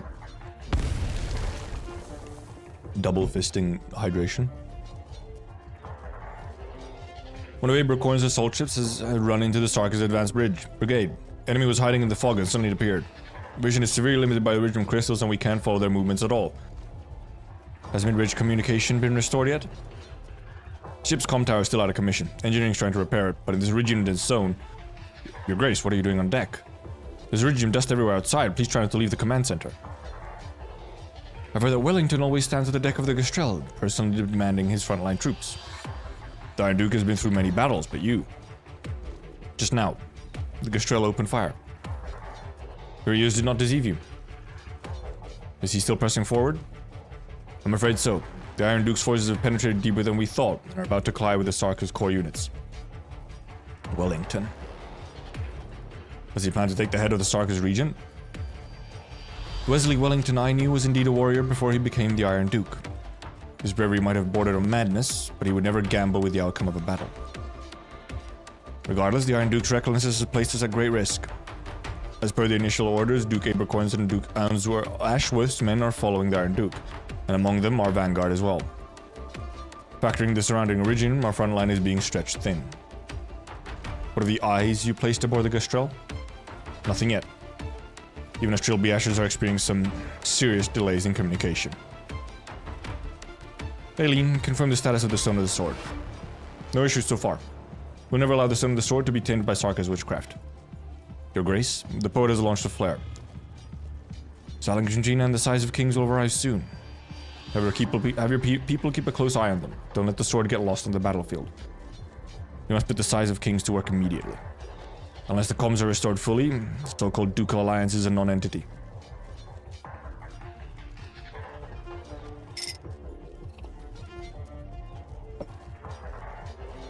Enemy seems to be getting stronger. Same witchcraft, eats away at us while strengthening them. Siege, watch out! Dagda! The hammer falls, and a portion of the Naxxra's warrior's body is caved in. Jesus. But he continues to advance. Man, they're like almost zombies. A second swing, then a third. Dagda leaps back, splitting his waist with her metal claws. The Trilby Asher's flaming blade pierces his chest.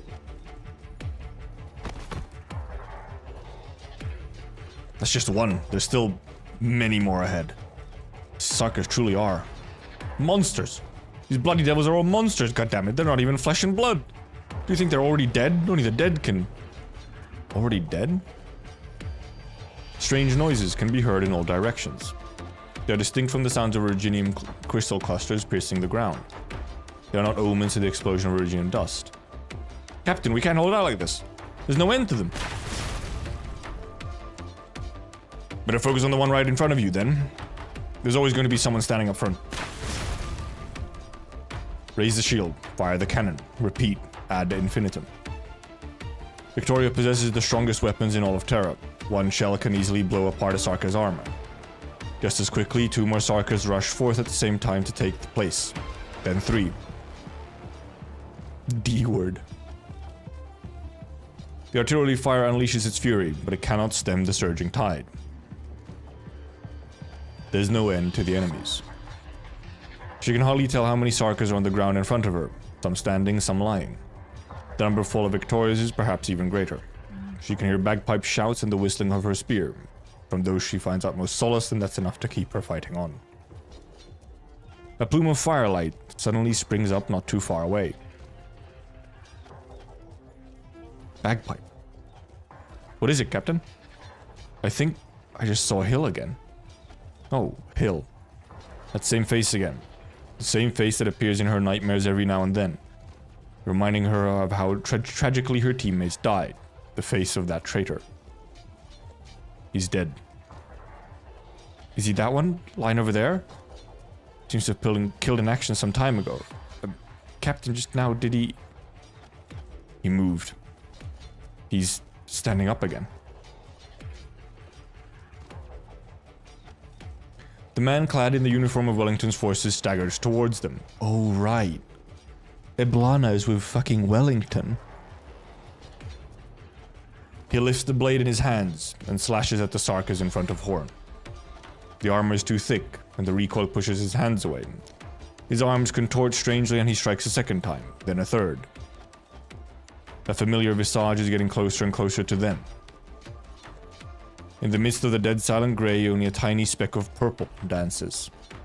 It's her. It's Dublin. Yeah, I forgot about Eblana being with Wellington, yeah.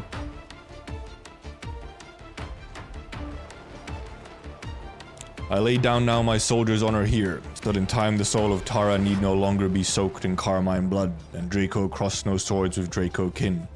Purple.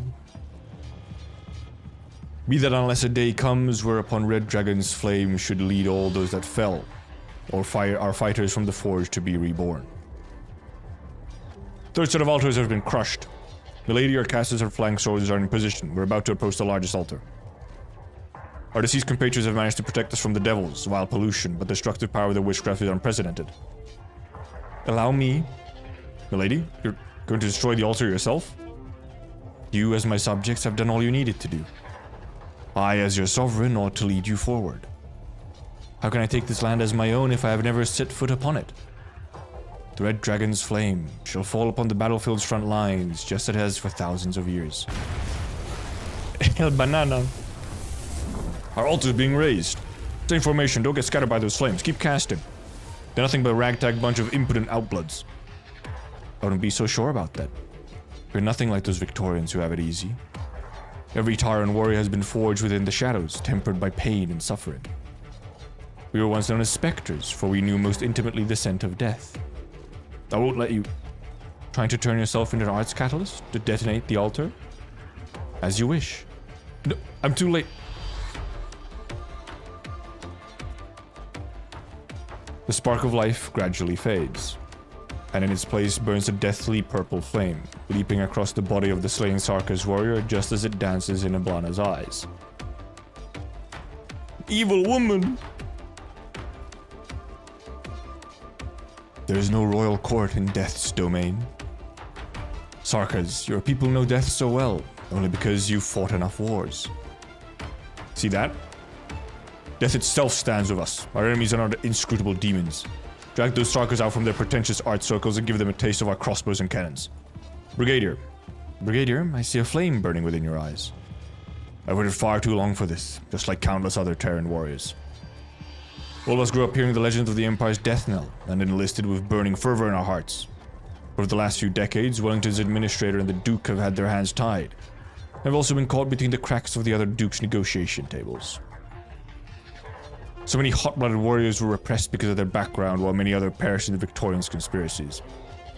I've endured for so many years even to see myself turn into a scheming villain, all for the sake of witnessing a real war, not one ignited by the nobles' petty power jockeying.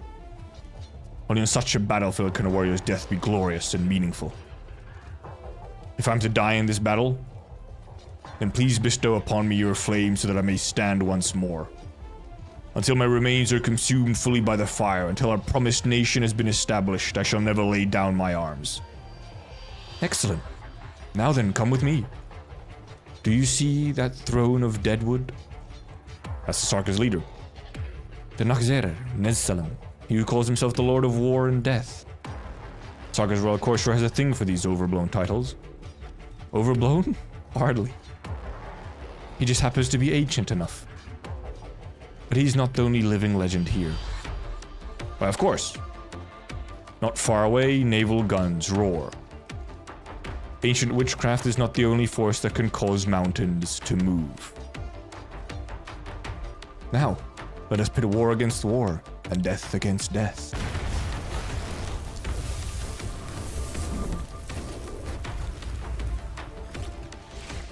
She's a little cool, but also insanely evil. My patriarch, the hunt has been cut short. The Draco's flames have broken our formation. Draco. Thousands of years ago, after the Sarkas first lost their homeland, they once did battle against the Red Dragon on this very soil. Those flames turned fields of Sarkas into charred stone. They are still beside us, and beneath our feet. We will slay her. The Red Dragon will sate our appetite for a while. She's not the one who drives this war. The Nakzera King turns his gaze towards a certain part of the battlefield. Behind the Red Dragon's smoke and flames, a huge shadow is rushing toward them at an unexpected speed. A titan that can cast a shadow across the land, able to shake mountains and rivers with but a single breath. No, Eblada not better join us, she's too evil. No longer is it a mere red dragon. It's a fucking battleship. All parameters set. Loading complete. Firing interference shells. If Arturia can... Arturia is like sort of evil, but kind of not. Like compared to war, like actual war crimes Eblana, she's like tame. Target locked on. Main guns, first salvo. Boom boom. Confirmed hit. General, we swept the obstacles away. Fucking old man. Good. Gastrel full ahead full. Our objective, Nakzera's throne.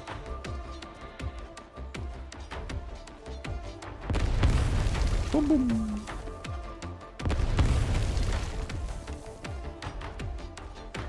The naval guns roar. Wellington is well acquainted with his most loyal subject, the oldest gun aboard the ship, that which assisted him in blowing open the gates of Lingons. He killed the mightiest nomadic city on Terra. He pulled the spine from its corpse and made it a part of his warship. Afterwards, he took the Gastrel to many lands and conquered many foes. The arts orbs of Lysthanian casters, the shields of Ursine vanguards, the golden blades of Sargonian assassins. He collected and modified the most valuable component of his enemies and placed them upon his flagship. But not for the sake of commemoration. Only those who have become weak and frail through the passions of time need to rely on these vestiges to remember the past. The Gastrel must step over the bones of its enemies, assimilating their power so that it may become stronger. Only this way can the two of them defeat even stronger enemies together. He's so war-pilled. Intercept them. Crystal barrier has been shattered. Enemy continues to advance. How they must long for death using artillery fire to cleave a path. Wave after wave of cannon fire pours down onto the Sea of Virginia. Golden fragments crack and split apart, revealing a gap within those congealed waves. How dare they approach us? Oh, you're approaching me? A thick haze envelops the battleship. countless Nagzera warriors land on its deck, the entire vessel enveloped in the glow of witchcraft. Rend, dismantle, corrode. The cadence of gunfire gradually slows. The hard steel hull is being digested, just like all other prey that has fallen into Nagzera's art circles. Capture complete. Not yet. He lifts his scepter. Branches grow rapidly from beneath the throne, blocking the front of the Nagzera warriors. A shell lodges within the branches. A few seconds later, the shell explodes, tearing the branches asunder. For the first time since the battle began, the Nagzera's throne shakes. My patriarch! It matters not. From the thick haze of corruption, the warship slowly comes into view. Its outer layer, flayed off by the corruption, almost half its main and secondary guns disabled due to the bombardment of witchcraft shells. Only the steel frame remains shining. Yet she's nevertheless still Gastrel, the mightiest warship in the land. And her master? The Sarkis atop the throne lowers his head, noticing a faint shadow among the crystal clusters.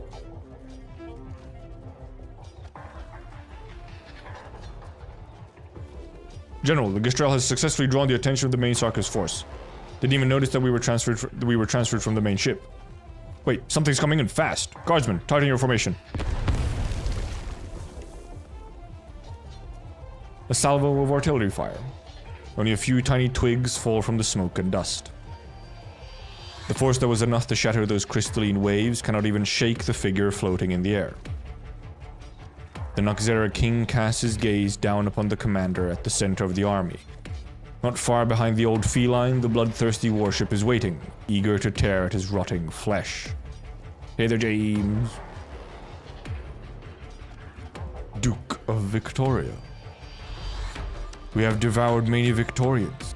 General, Duke, whatever the title, they all tasted the same. Conspirators, merchants, but none of their warriors. They saw the battlefield as little more than a sandbox atop a table, the soldiers mere chess pieces, war itself only a tool for power and profit. How frivolous war was to them. For you are different. Your ship has also feasted on many enemies. Ursine, Lethanian, Gaulish, and Sarkis. I can smell their flesh. They have also been absorbed by the Nagzeras. Okay, he's kind of fucking badass. Dude is actually just on the field. He's essentially standing on the ship like, take me closer so I can hit him with my sword. Sarkis, I've read plenty of records about you. Ancient Nagzeras, with a tenth of the Victorian army's numbers, were able to halt their advance on Kazdal. A feat of war that defies all reason, one that cannot be taught in military academies or replicated. Are you here to take revenge? My only regret is that I hadn't been born 200 years ago. They apparently call you the god of war. No, there are no gods when it comes to war. There only exists the moment of victory or defeat. He actually is just like, sword. Wellington draws his sword and points it at the Sarkis in midair. Behind him, all the guns on his ship are pointed in the same direction. Miss Sullivan, I will defeat you. Just like all the other mighty foes that have fallen at my hands. He's incredibly base, but I think he kind of doesn't stand a chance, that might be real.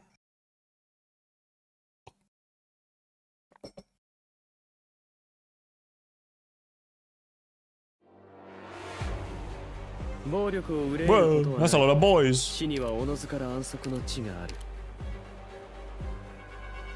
誰を餌にするか決まった。あまり待たせないで。あまり魔境を隠せないわ。どうすればいいかくらいわかる。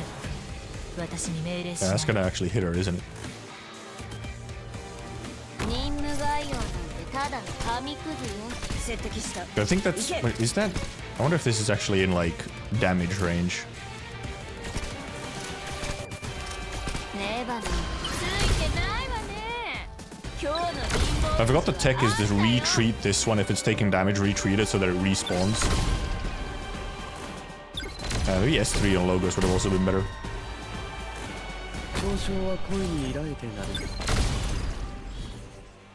命を奪うようなことはいたしません。Pew pew pew pew. I could have put her there, but not anymore.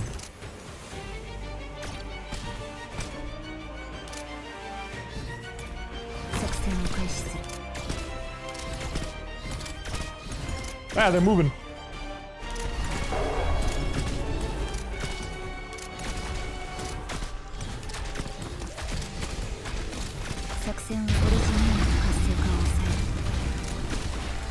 High defense and res does not matter when you have fucking.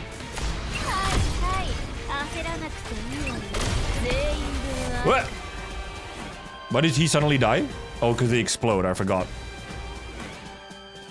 The boys explode. Oh, I have this thing. I didn't even realize I even had this thing. I could have moved it here to like do damage on them, I guess.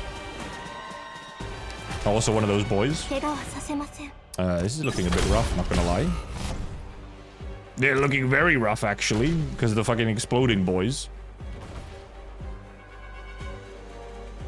That is a push tile as well. There is kind of a something like they clearly want you to pull this over here and then push it, like have it consume the stuff and then push it forward. Seems to be their intended idea. This is looking a little rough, not gonna lie.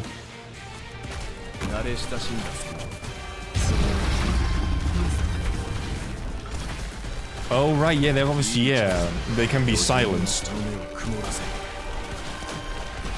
Because of course they're fucking exploding boys, so they can just be silenced as well.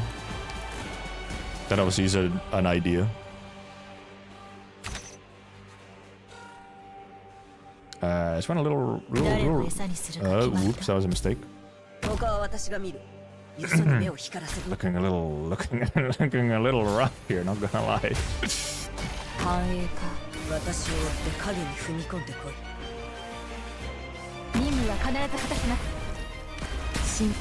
Wow, you took a lot of damage. That was a mistake.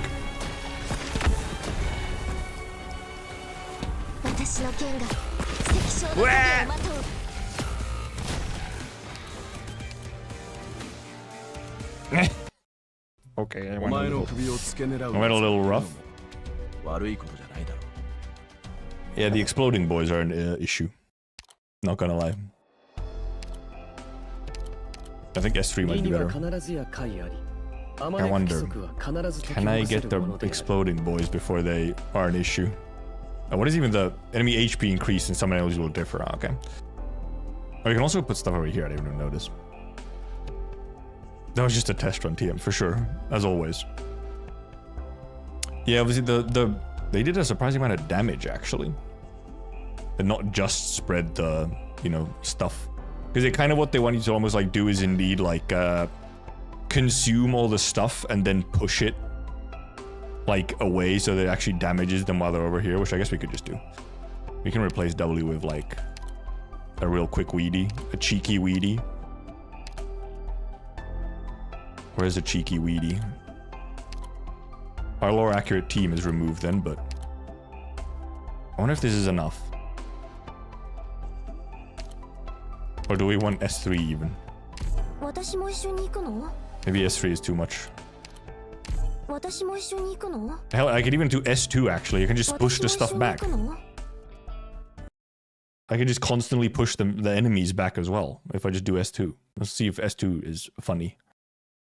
If I can just constantly push them back, then it's like, well, fuck you. We'll get some DP though. The only thing is that obviously I need to charge up Weedies.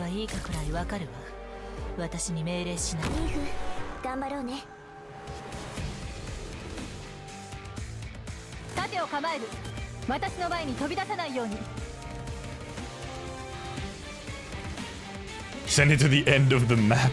That would be funny though. That'd be a little funny if you actually just sent it to the end of the fucking map.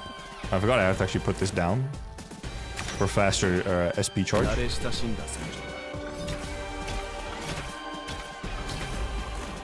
This'll totally work.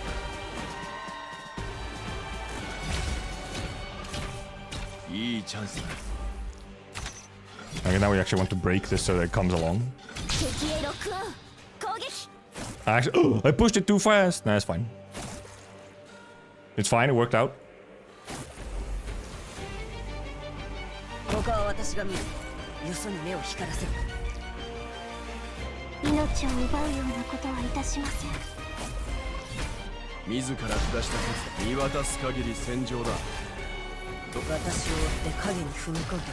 Yeah, now it's in a good spot. Yeah, yeah, look at it go.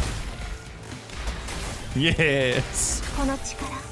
Okay, it is. The maps are a lot more fun to clear when you have a pusher, though, for some stuff like this.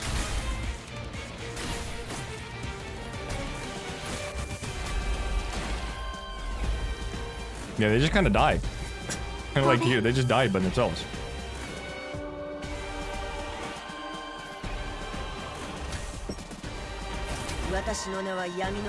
Also, they just get pushed infinitely backwards. Fucking actual auto win, almost. Okay, that's fun. We will keep Weedy in the team just for that reason. So that you can do funny stuff like that.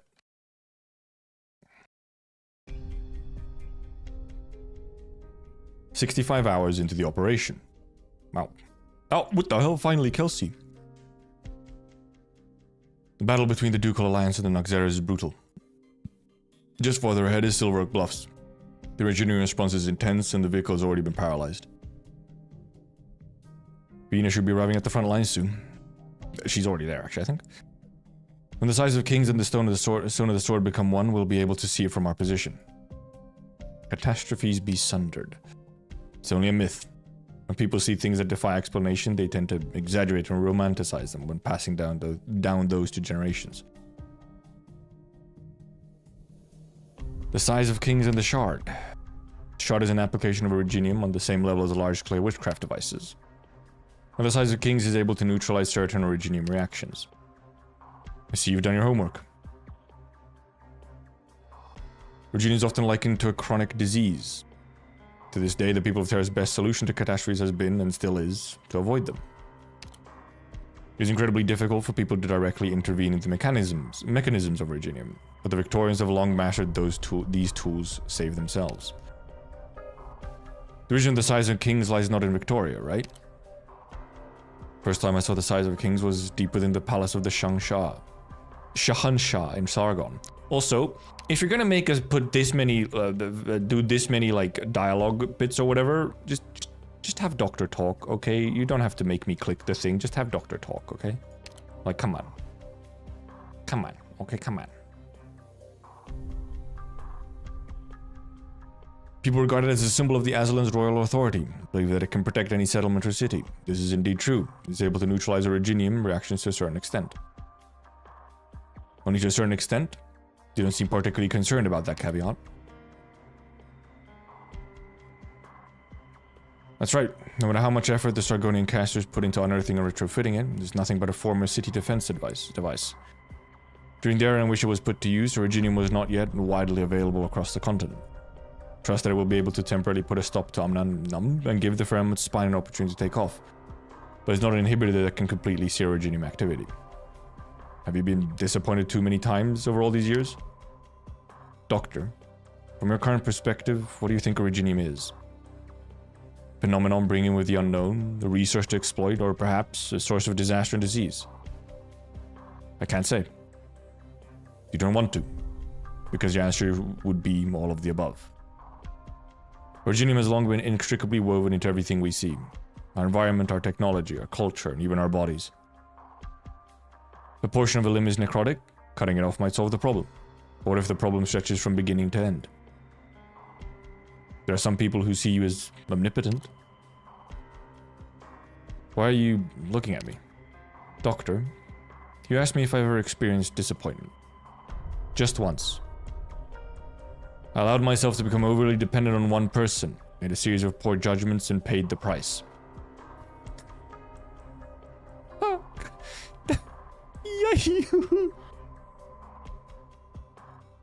Yeah, we just had the event of that. Are you referring to... But doesn't mean that I'll stop believing. It's difficult enough to rebel against the very foundations of our origins. To pin your hopes on just one technology, or one person, is utterly unrealistic. Dr. Kelsit, please take a look at this. There's a cave up ahead. Also, we still have not gone back to Hodor getting fucking sliced. Someone's concealed the entrance. Crude, twisted, one of the Confessorius' illusions. Shall we find a witchcraft altar at its deepest point? We should go to where the Reginium response is the strongest. This level of Reginium activation is unprecedented. How are you feeling, Armia? Logos, you're also infected. Do you feel anything abnormal? Kelsit, will our medicine still work? No problem here, Doctor. We have more important things to do right now. I can tough it out. Under the influence of Omnanum, our Reginium will come closer to its true nature. The crystal clusters will merge with all things, living and dead, at an increasing rate sealing that data inside in an assimilated form. Reginium can only store information with its own structure. As such, any assimilated individuals will completely lose the forms they had in life. Man, yeah, you really do have to have, like, gone through Babel. Because they just start talking about this stuff. Very much like, it's not optional in the slightest. Event. Some may see this as nothing more than instantaneous decomposition. Just like those who die to neuropathy outbreak. There are some parallels. In the case of these patients, after their consciousness disperses, their bodies will disintegrate into highly activated Reginium dust over a period of time.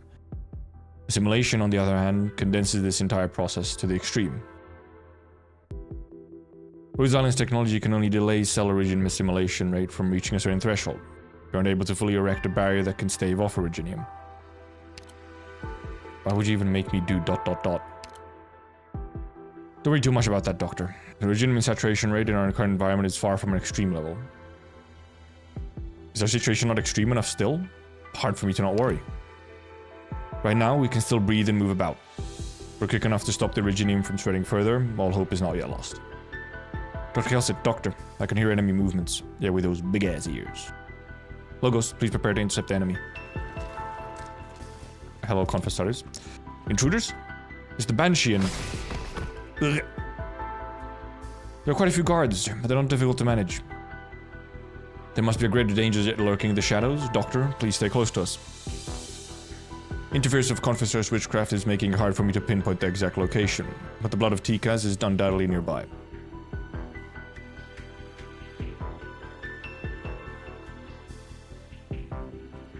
Tika's blood roused the first Reginium from its slumber. Over the millennia, the fate of the Sarkas has been tangled together with Reginium. Ami and Logos are suffering, or rather, they've shouldered this pain the entire time just to come this far. What about you then? You think of all the times Kelsit had to suppress the words she wished to say. You are not only a witness and a bystander, surely you share a deeper connection with Reginium, with this war, and with everything that's been going on. He might, just possibly. This is the blood of Tikas. To Karel's obsession, this so-called pure blood is free of impurities. By itself, it possesses no inherent power. Amia, cut off its connection to the altar. Got it. Wait. Dr. Kelsit? Monster, attack the corpse at that guard over there.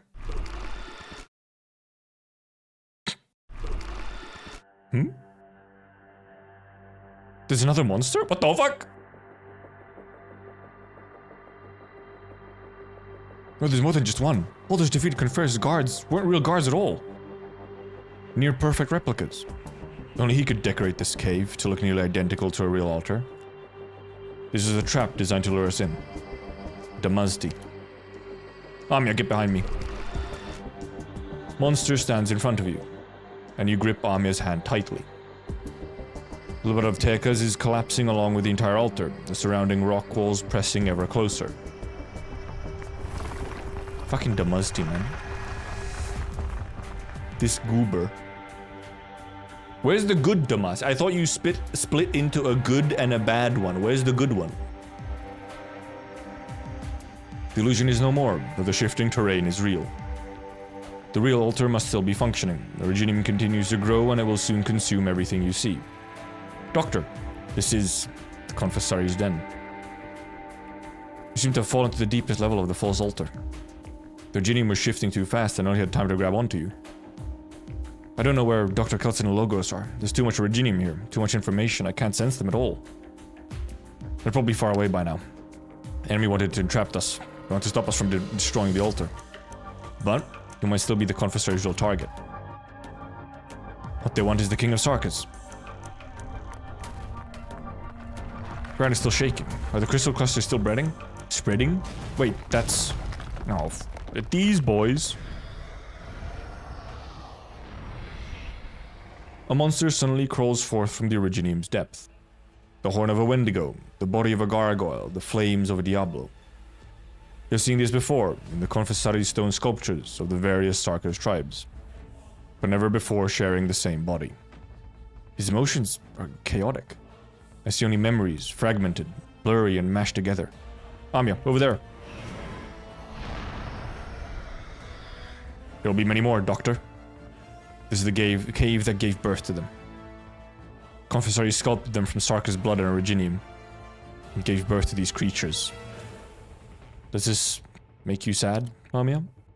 They're alive, Doctor. They aren't chunks of rock or constructs of witchcraft. They're living beings. But they obey only the call of the Confessarios. They do not feel any pain, nor do they cry for their fate. People would normally call these creatures monsters. That's right, monsters. Or alternatively, chimeras. Chimeras. Who are you even mourning for? For these mindless kin, or for yourself, the chimera forced to wear a crown?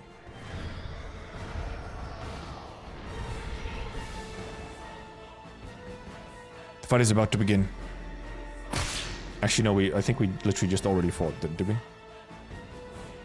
Ami, are you being affected anyway? Doctor, I won't let the Confessary trap me a second time. Not so fragile as to let these illusions and nightmares get to me. That name, Chimera, is no different from those dream interrogations. I've heard it many times before. I have no right to be here if I let myself get shaken by that. Dream interrogations? Beyond that, however, I swore that I'd never let my immaturity drag you down again. A tiny crown appears above the head of the Cortes girl. Black lines interweave and take form between her fingers. Their connection with the king is deepening. Perhaps. But it might not be enough. And then we leave to Kelsid and Amia. Don't be in such a hurry to leave. These clones are nothing before my incantations, Damasti. Or as you once put it, it is time wasted. We remember that performance and that stroll. We talked for quite some time. That day you at least still consider yourself a lord of the royal court, despite having a different appearance. What are you now? We try to take on different identities. But these varying journeys have yet to provide us with an answer. What we conclude is, the path has neither beginning nor end. It is a cycle. And you sought out death to prove it. At death's end is nothingness. The myriad souls you speak of have said nothing to us. Banshee, how did it feel to sound the bone whistle for us? Shatter. It disappears. There's no end to them. This is all you can muster? You've lost a lot of bite after your first death. The clone, destroyed by the incantation, does not dissipate into nothingness as before. Instead, that body simply collapses, sinking in the Originium tides until it quickly disappears without a trace. From it, a hand resembling a withered branch extends from within the crystal cluster. Sudaram. Hello. Banshee, you once killed me as well. On the battlefield, I am not one of you. In Kazdil, I was ordered to kill those who betrayed the royal court. You got in my way and separated my head from my shoulders with your incantations. You were but a child then, with a puerile voice. I remember you. Traders you mentioned were a family of 3 who wanted to flee Kazdil in search of a peaceful life. They swore an oath of fealty to the royal court. The royal court should never be held above ordinary Sarkas. You may have been a war hero of Kazdil once, but I cannot allow you to slaughter civilians. So you chose Babel, Theresa. All for the sake of your so-called ordinary Sarkas.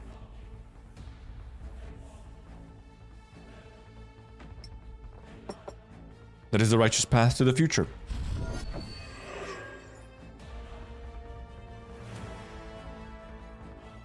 Even after she died, you still didn't return to Castle.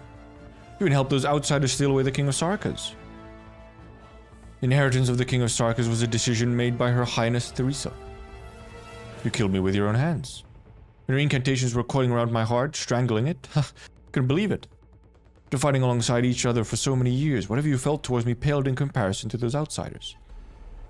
The potted golden grass you left behind on the ship is growing well now. After Her Highness's death, how many comrades did you slay with your own hands during the internal strife that engulfed Babel?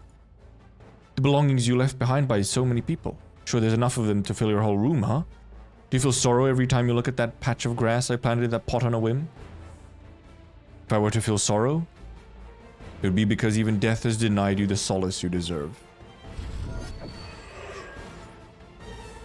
Damasti, you were never so keen to dress yourself up as the dead before.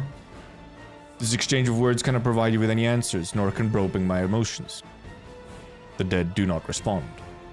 They continue to emerge from the dark crystal clusters. Many faces, some familiar, others not. All of them Sarkas. Your innate abilities are resonating with the information stored inside the Originium. Seeing as how your powers have grown thanks to the Originium, Logos raises one hand. No incantations are needed, just a low humming sound from the vibrating of the rock walls. In a heartbeat, all of the Damasti's clones are shattered. Just as expected. There's one left, the very last one. It's you. The vampire stands there in the cave's depths, his expression almost identical when he stood atop the Firmat's skull that day.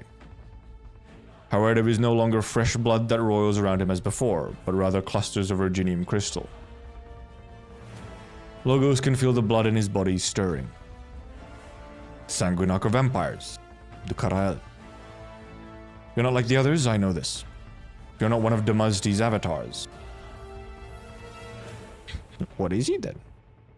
What is it then? Lord Damasti, this portion of you decided to assist Quisar Sujad. No, we have no interest in helping anyone in particular. We are simply searching for answers. Kelsit, we have met you before, when the Sarkas were not yet Sarkas. You walked across us. I have no recollection of any such meeting. At that time, we were unable to speak. And then, the first King of Tikas came into contact with Virginium. That was our first awakening. The first individual rose up from among us. We felt one another. We had existed for an unknown amount of time before that. It was only at that moment when we became aware of our existence. Because we began to think. Virginium will assimilate all life forms it comes into contact with. Not just you, but also the original vampires, banshees, and wendigos. All Tekas have changed, but you are approaching the form of another entity that once existed on this land. Then what are you?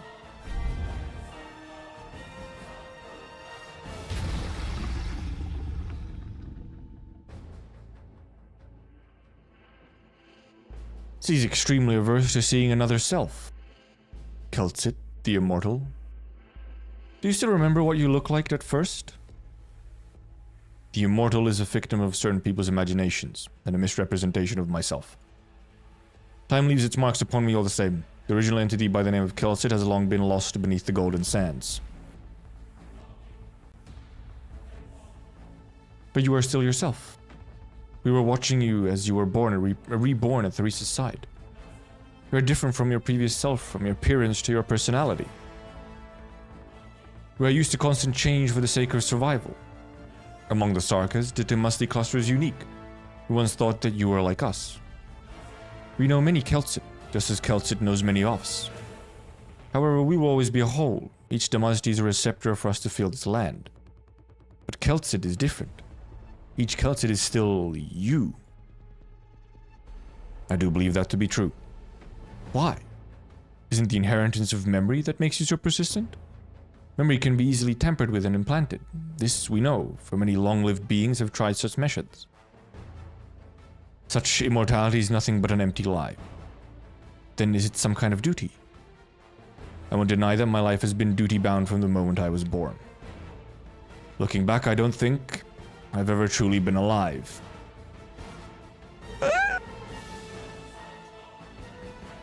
The substances that make up your body have all been replaced. The memories inherited from your previous self are unreliable. The mission imposed upon you may not even be your own. Kelsit, what is it that has kept the continuity of you across these thousands of years? A name. A unique name or a title? It is a question that so many emotionally deprived Sarkers would be keenly interested in. This name has many meanings. The person who gave me this name and the people I care about are now in danger. This isn't the time for us to be having this chat. We did not expect you to be this sentimental, monster.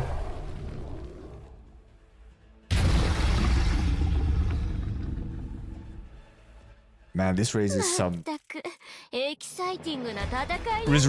questions of indeed how exactly does Kelsit's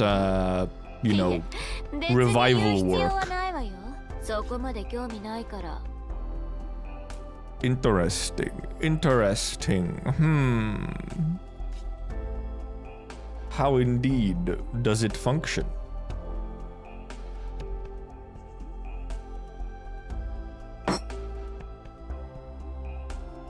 Because also it was also like the original entity is also buried beneath the golden sands. Is it like a full body swap? Is it? But then she also denied it being like just like a memory transfer. She denied that as well. So it's like, what the fuck? What'd she do? Also, we got our first red stage, I guess.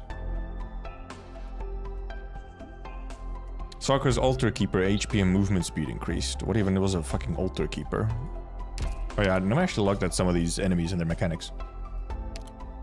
Okay, these are just big chunky boys. They don't, yeah, okay, they really don't have any special stuff. Literally just super tanky. Just very tanky boys. They don't even seem to have the aggro thing from shield guards.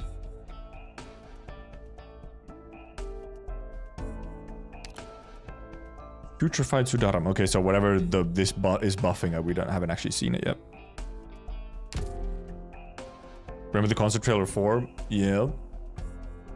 But I mean, that doesn't necessarily give us the full idea of how exactly her reincarnation works or whatever.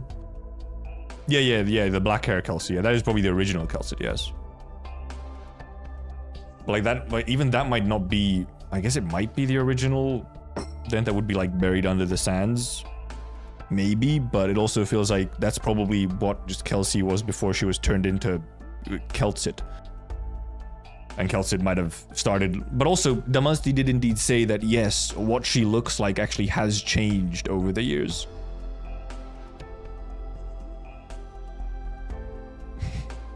So how many different looking Kelsies has there been? Because also, however, this Kelsit has been at least looked somewhat like this for a while now. Because she kind of looks like, she looked like this when she was killed 200 years ago. And then was reborn with, or next to Theresa or whatever. Back then she still kind of looked like she does now though. So I wonder how different she's like looked, other than obviously the black hair version with no ears, for example. I think I'll go take a bathroom break and then be right back. And actually, well, while you're, I'll leave you with the banger song over here. Also, yeah, indeed, I'm at 10, so she's the 10th of some form. Be right back.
I have a theory, but it would be spoilers. Okay. Yeah, thank you for keeping that theory to yourself for now.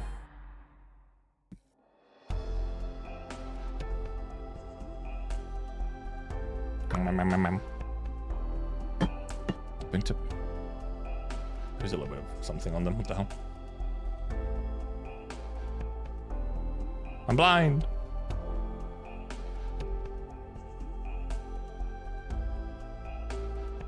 So blind. Terribly blind.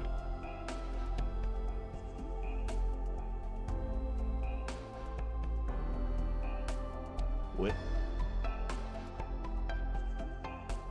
I can adjust my lighting.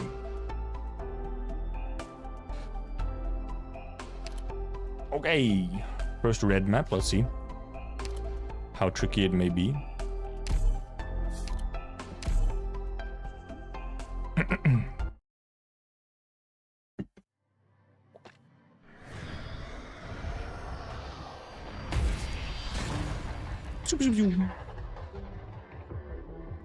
There's one more. I'm afraid it won't be that easy.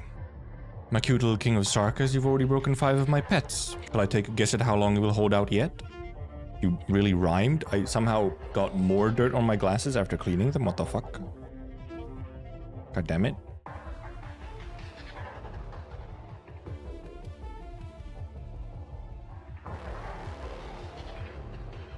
Fucking Christ.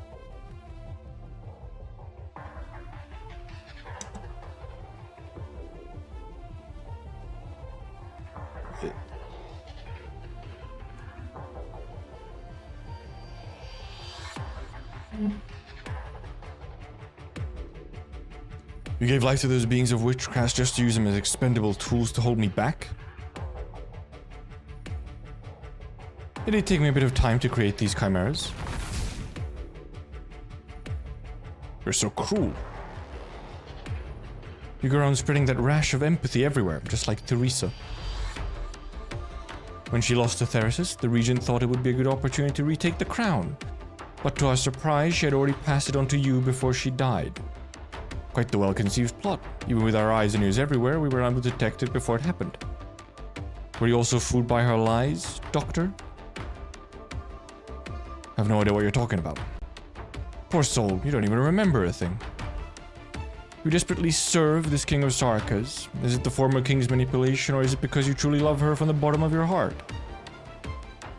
That I am actually able to answer. My bond is always nothing you can tamper with. Quisartus. Ambition will bring even greater harm to the Sarkas. Theresa would never allow him to usurp the crown. Such meaningless prattle, my dear little rabbit. Just ask anyone in the streets of Kazdil and they will tell you. For us, the departure of the King of Sarkas is the gravest disaster. Alright, spare me whatever you might say about fairness. The inheritance of the King of Sarkas has always been filled with accidents, and Theresa's actions were no different from what we did. We all sought to make this power easier to control. Our regent believes more deeply in the connection between blood and soul. Can you just reread that a little bit?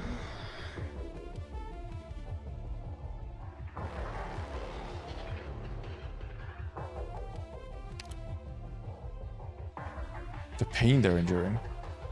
Are these emotions also still manipulated by witchcraft? The chimera lashes out the crystals around it. Urgent activation levels are increasing.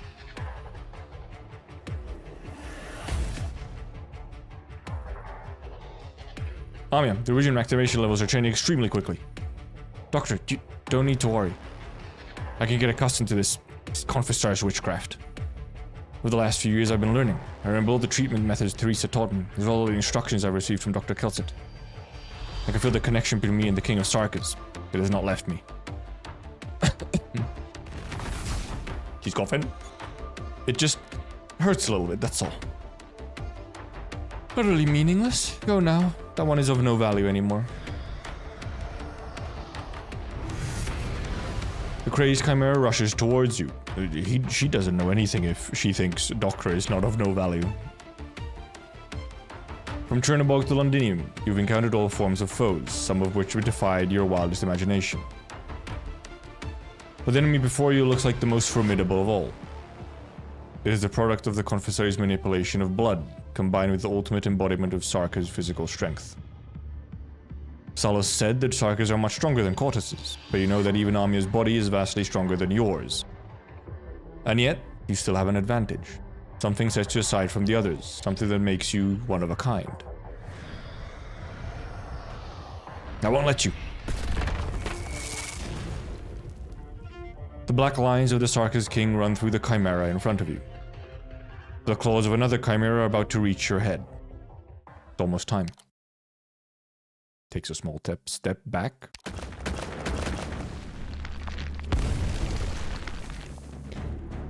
Crystal clusters are violently multiplying at the position you stood just a moment ago. One after another, like flowers brought into full bloom through art, sharp stones tear the ground and rock wall. The same is also true for the chimera closest to you. Massive body crashes to the ground. Originium dust kicked up in every direction, rubbing and colliding, exploding in a dazzling gold. Just as calculated, the surrounding Originium rocks have reached a critical point of collapse, overcharged by witchcraft energies. A mist of fine crystals rains down onto your mask. You gaze upon them, harboring no ill sentiment whatsoever. Originium will never harm you, and deep down, you realize this once again. But the same is not true for others. An instinctive fear swirls in the eyes of both Amia and Salus.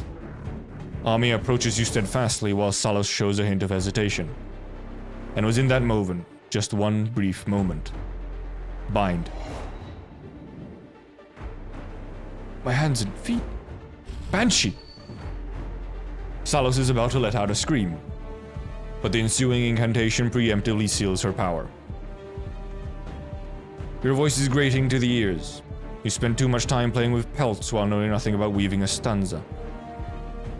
Amia, it's time. Right. Salus?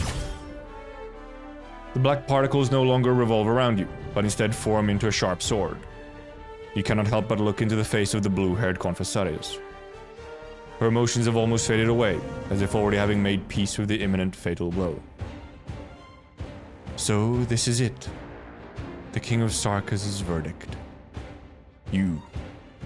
Don't misunderstand, I did everything I could to try to survive. I failed to recapture the King of Sarkas for the leader, and made a grave mistake, which is why I was deceived by the cunning pest beside you.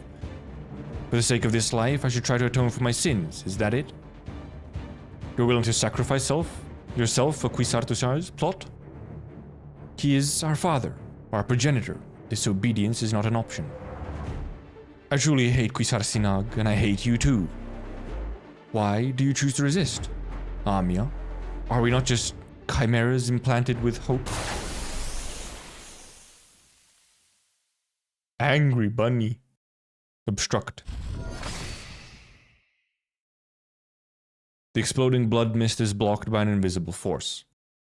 Shortly afterwards, the blood mist that obscured your view gradually dissipates, and silence falls over the entire cave. She got away. Of course she fucking did. God damn it. This bitch don't die. She galvanized the blood dripping from her wounds. She would have no means to fully resist my incantations. Such an action would only tear her further apart. As long as Salus is not killed completely, she will find a way to escape. You heard her say it herself. She sees this life as precious. Where do you think she'll escape to? Her mission is probably to safeguard the blood of Tekas, right? Since she could not stop us at the fake altar, she would definitely return to the real one. Way forward is clear now. Logos, I assume we've already left the tracker? I have met your expectations. I understand your plan, Doctor, but it's far too risky. Can't approve of what you did then. If you try pulling a stunt like that again, I'll get angry. I'll keep that in mind. But we don't have the luxury of time. That's right. We need to pick up the pace. Pelsit stares at an object on the ground.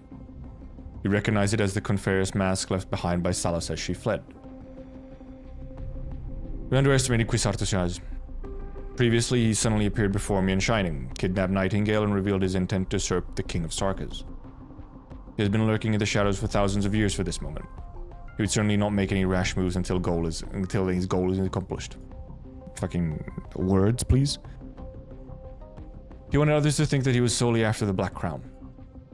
Snatching the crown is not the end. What does he plan to do with it? The King of Sarkas is a neutral force.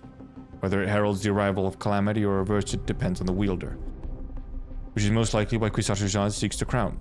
He wants that authority to be vested with his own hands, to touch those secrets passed down for eons, to seek even greater power from the point of origination.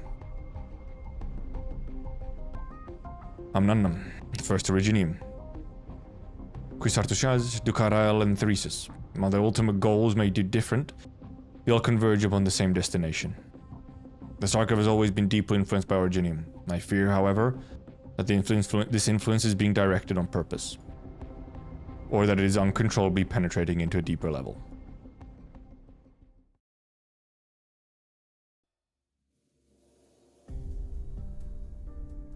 Ow, I think I'll be fine. Your physical condition is stabilized. Logo says that the lingering traces of Confessor's witchcraft have already dissipated. Thank you. You have cracks in at least 3 rings. It's nothing serious, just some battle damage, that's all. The rings aren't the problem, Amiya. Since the battle for the command tower started, don't you think you've been taking on too many memories and emotions? Those aren't going away. It's your own psyche that is tearing these rings apart. No instrument is enough to contain such a torrent of emotions. The rings can, but I can. I'm not just an instrument. Those emotions were first on beam by someone else, yes, but I chose to reach out to them, to experience them, to feel them. If I said it wasn't painful, that'd be a lie. I don't want to deceive anyone else or myself by acting as if that pain doesn't exist. But I've pretty much gotten used to it. It's like waiting for a swamp with a heavy load on your back. Amiya, I'd recommend reinforcing those rings. No. To save even more people, I need even more power. I've told you again and again that this is what I wish for. Donkey, no! Doctor, how's Amiya doing? Not ideal, but she's managing to stay in control. The solutions we have for all these problems are only stopgaps at best. The feeling of seeing yourself and everything around you sliding into the abyss is no less harrowing than physical illness or pain. Can't change the fact that she's infected. If only I could cure her. Amiya's is unwavering? Amiya is unwavering, I think. When Her Highness Theresa brought her before us for the very first time, she was but a child. I remember her gaze lingering on the feathers on my horns. How did she react? Without any fear, only a friendly curiosity. Even I found myself somewhat shocked. I was planning to take a step back like Scout and the others, but Amiya actually came up to approach us herself. There was a time when a good chunk of Babal's core members were Sarkas. We had horns of all shapes on our heads, some more imposing than others, and there are crystals all over our bodies. That was spelled correctly, Logos is just drunk. True, though. I'd seen my fair share of Rimbiliton's Kautus caravans, so I knew that those timid, mild-mannered Kautuses often found it difficult to suppress their instinctive fear when they came face to face with the Sarkas. Maybe that was just her nature, or she had an exceptional upbringing. Amiya showed no sign of distinguishing between the Sarkas and any other race. She naturally treated everyone with kindness. Which is why I was not surprised at all when I learned that Theresa chose Amiya to be her successor. Even though you were a lord of the royal court, you were in support of Amiya inheriting the title of the King of Sarkas. For me, that wasn't even the most difficult part of the decision. Doctor, I just ran into some old friends. Among them one was one of my former Babel comrades, whom I killed with my own hands. What?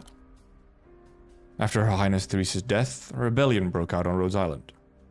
A number of Babel members refused to give up on the war. They and a number of Sarkas warriors decided that we ought to take revenge and return to Kazdal to reclaim power. But the more extreme among them proposed to kill Amiya. The team that once belonged to the King of Sarkas turned completely away from Kazdal. They saw this as a despicable theft, an unforgivable betrayal. And Dr. Keltsid, along with the non-Sankar members of Babel, were seen as the culprits. All of them were warriors who followed Theresa. All of them used to belong to Babel. Many of them truly believed in Theresa, and were willing to lay down their lives for her and Babel's ideals. The man I killed almost lost his life at the hands of a military commission caster. I saved him, only to take his life later on. Must have taken a heavy toll on you. Logos, the Babel member, already made his choice. After the rebellion, the mercenaries and the Sarkas warriors pretty much all chose to leave. Among Baba's official rank and file, only a few decided to remain.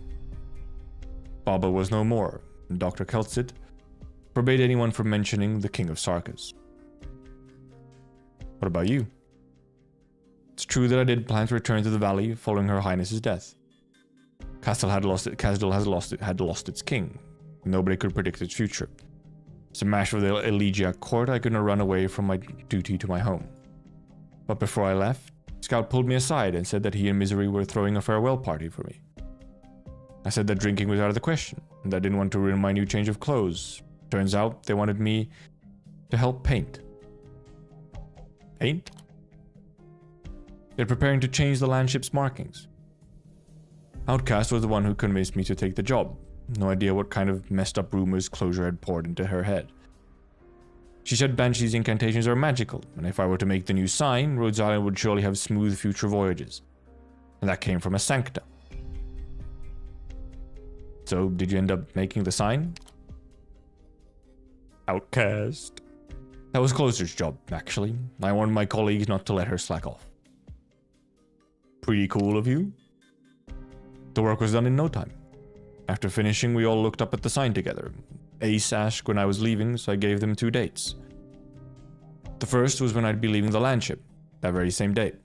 The next was 3 days later. 72 hours is the shortest time needed to make a round trip from the place the landship was docked at and the Valley of the Banshees. When Ace heard that, he immediately told Scout to give him 5 days worth of booze money. Scout wagered that I'd be back in the valley for more than a week. Betting on how long Logos is actually away for.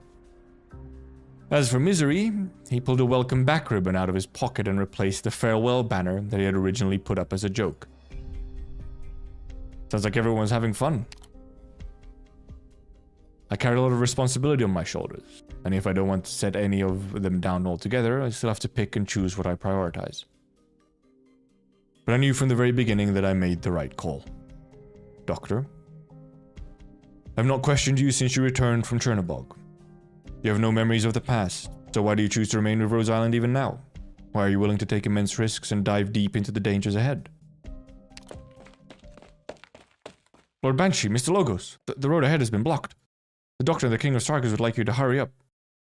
What the fuck? Dude, you interrupted our conversation, man. I wanted to hear more. You stopped right there, really? No. Cock-blocked. A newly formed rift. This huge rift suddenly appeared out of nowhere. The blue-haired Confisaris went through it, so we're definitely on the right track, but right now, the Reginium is reshaping the terrain with increased frequency and severity. I can feel it. Trust that you can as well, Lamia. The ground is trembling. Sarka's emotions are resonating violently with the Reginium. The rage is gathering and shakes this land like a storm. When the blood of Tikaz is used in tandem with the Amnannam, the battlefield itself becomes an art circle of colossal proportions. The Reginium arts of the rampaging Sarkas are amplified, and in turn, that increased power promotes the spread of a Reginium. A similar situation took place thousands of years ago. The Sarkas acquired witchcraft through Reginium, and through witchcraft, Amnannam was awakened. In the centuries to follow, violent storms flayed the land, and great fissures cut deep into the earth. The Reginium had almost completed its mission of devouring everything. You were able to stave off the end of days? That is not something I can do, or should. The war ended before Reginium could completely engulf the land. The Elders, the Ancient, and the Sarkas all suffered losses so grievous that they were unable to carry out any more large-scale conquests. At least, for the time being. War knows no end. Oh yeah, we were before a fight. Mandate ruin, so true though.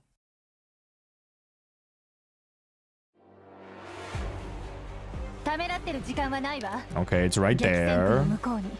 Where do you want me to push it? Where's the boys gonna spawn? Some stuff comes from here, huh? Clearly.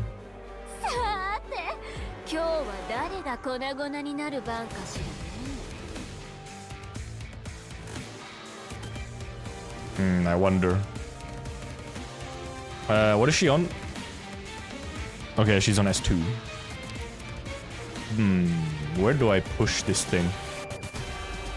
I guess I push it like down almost. Oh, so what comes out of here? Okay, there's this boy.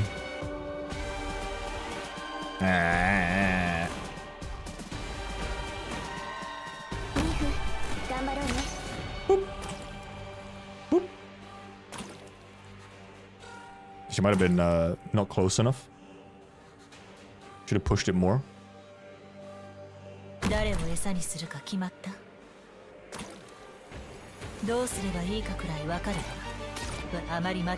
Bro is already here.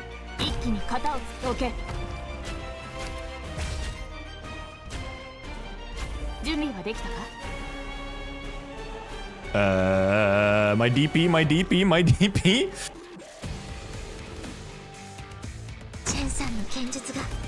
Oh fuck, it's one of those boys. Amia, hit him like once. It's not fucking far enough is the issue right now. Is this dude gonna die? Okay, good. He did. I need to like try and push it a little bit more.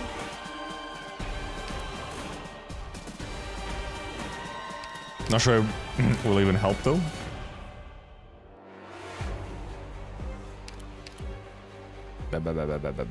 Really trying to figure out what the fuck I do here. No, that's the wrong person.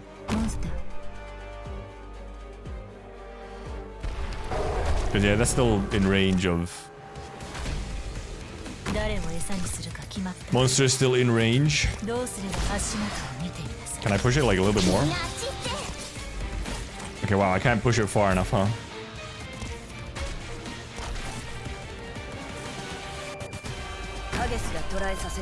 Wow, a big boy.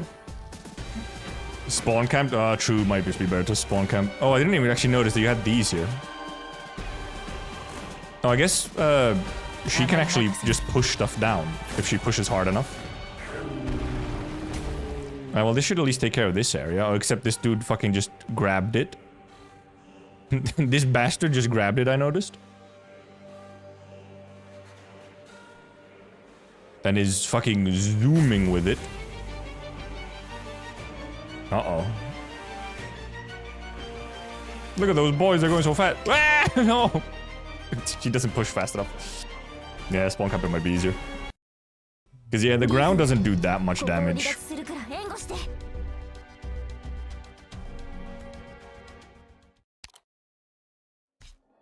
Oh yeah, because yeah, those dudes are faster. Yeah. Yeah, it's probably honestly easier to just fucking actually spawn camp. Because the ground doesn't do that much damage. I keep avoiding it, but you can like kind of just tank it. Like a little bit of healing can just tank it. So yeah, you can just put like a dude here. Yeah, I might do like this though, just to like, I don't know, get some like DP off of that, but... Yeah, this dude just start moving right away. Okay, good. Oh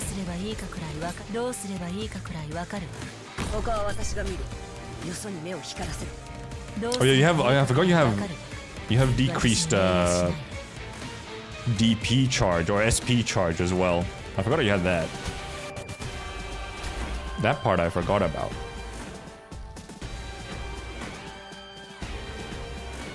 Actually, maybe I do this real quick.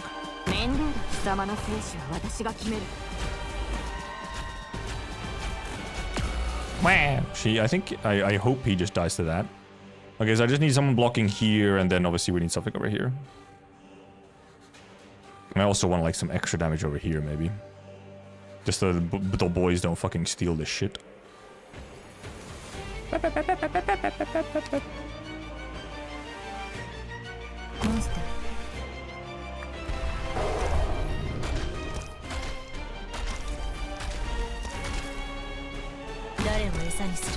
Okay, that dude did indeed die. On time.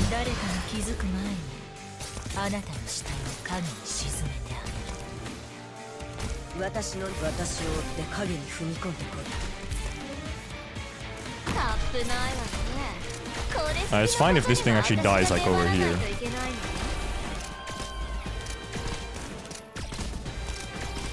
If these guys grab it. I can also ines them, so I can put ines here and that should help as well. 餌にするか決まってる。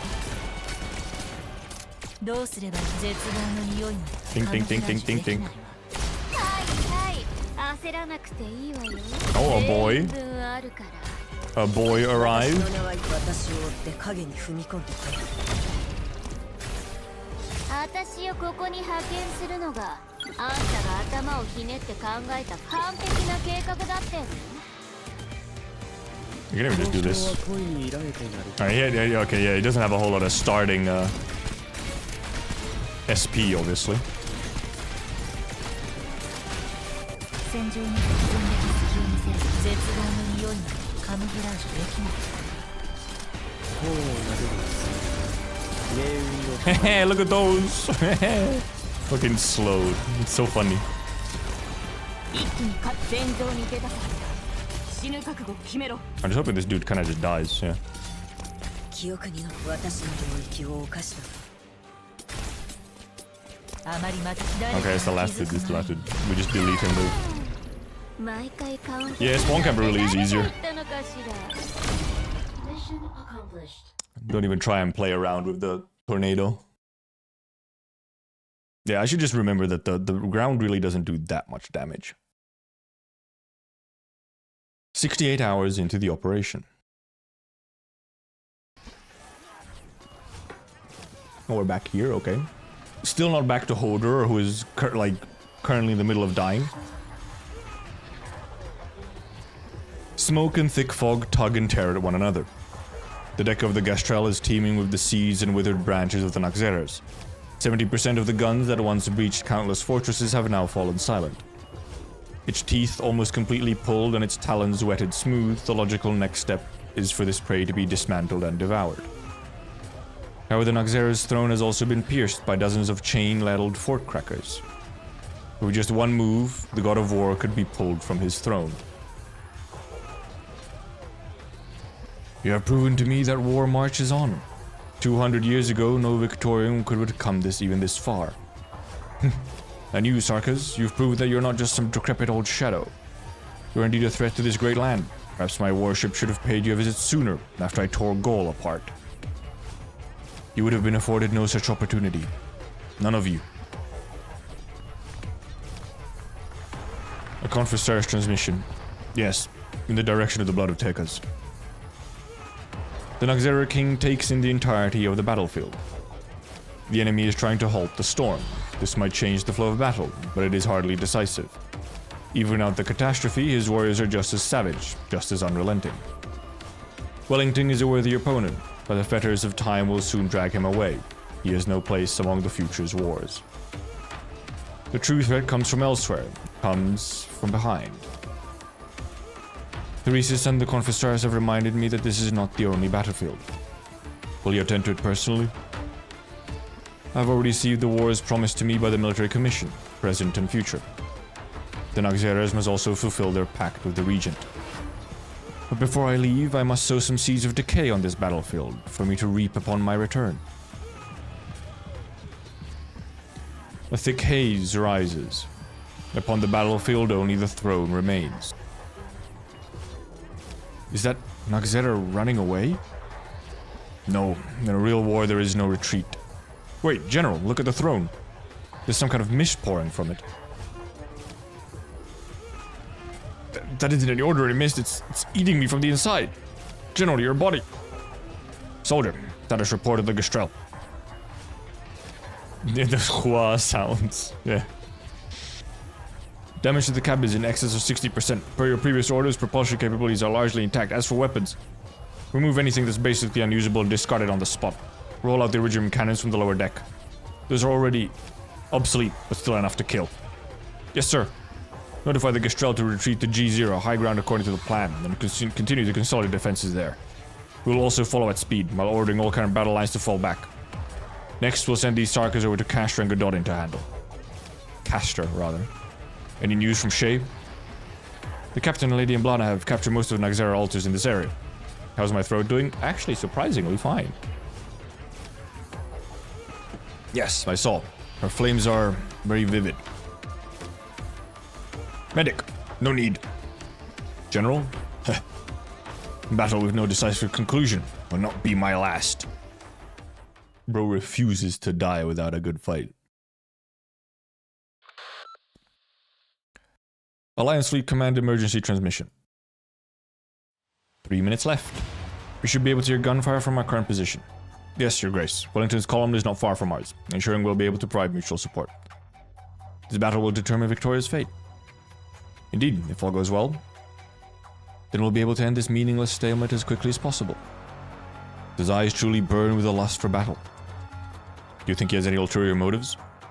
For 2 decades, my desk has been filled with intel related to him, along with his response proposals. As of late, these reports have been updating a dozen times a day. The true struggle begins after the Sarkas have been dealt with. At this moment, Wellington isn't the only one who needs a decisive victory. The time has come. The assault is about to commence, and he has never failed to be punctual. Ba-boom, ba-boom.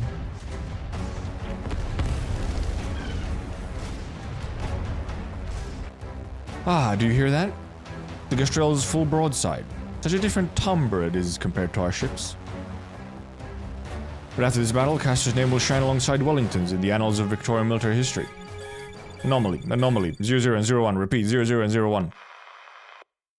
Drat, comms have been cut. Your Grace, all signals from the Duke of Wellington have vanished. A group of Sarkas suddenly emerged from the catastrophe and engaged in battle with our frontline troops.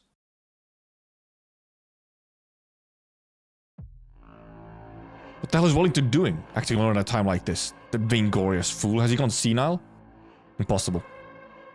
Do you have a conjecture, though? Do you think he deceived Castor? Or rather, everyone? That doesn't make any sense. This is the Iron Duke we're talking about. Why would he abandon the other, more easily manipulated dukes to go ally with the Sarkas? It's a game of prisoner's dilemma among the dukes. How would the Duke of Windermere, a warrior, treat her foes? She'd kill them all, and wipe the last speck of their blood across their siege spoils. Before he became the first among the Victorian dukes, Wellington had already been leading troops for decades longer than your mother. As a noble among nobles, Castor was used to everyone by playing by the same set of rules. After spending too long seated in front of the card table, she might have forgotten that some unreasonable people, such as us gangster types, have a penchant for flipping the entire table. I have not. Hypothetically, the Iron Duke truly saw all of Victoria's enemies rather than competitors. He'd never even give Castor a single chip to bargain with.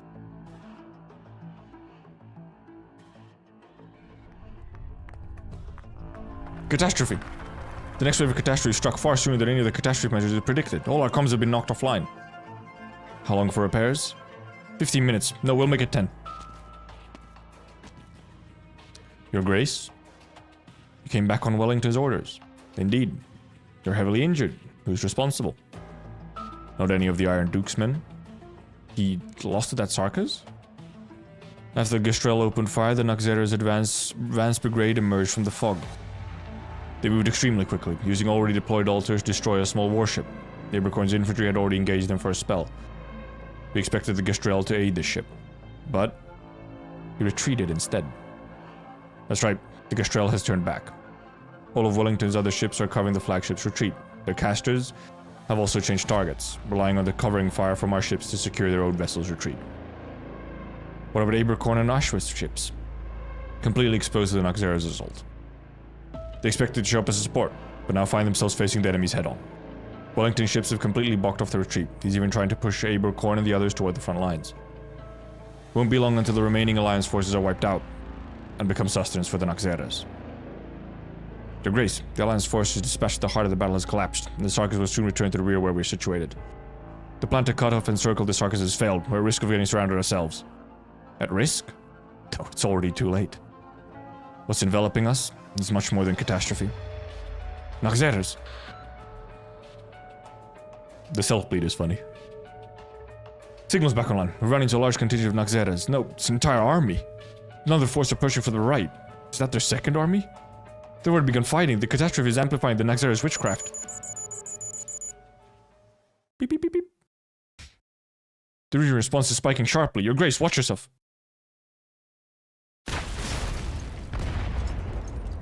Boom. What? Ripperoni?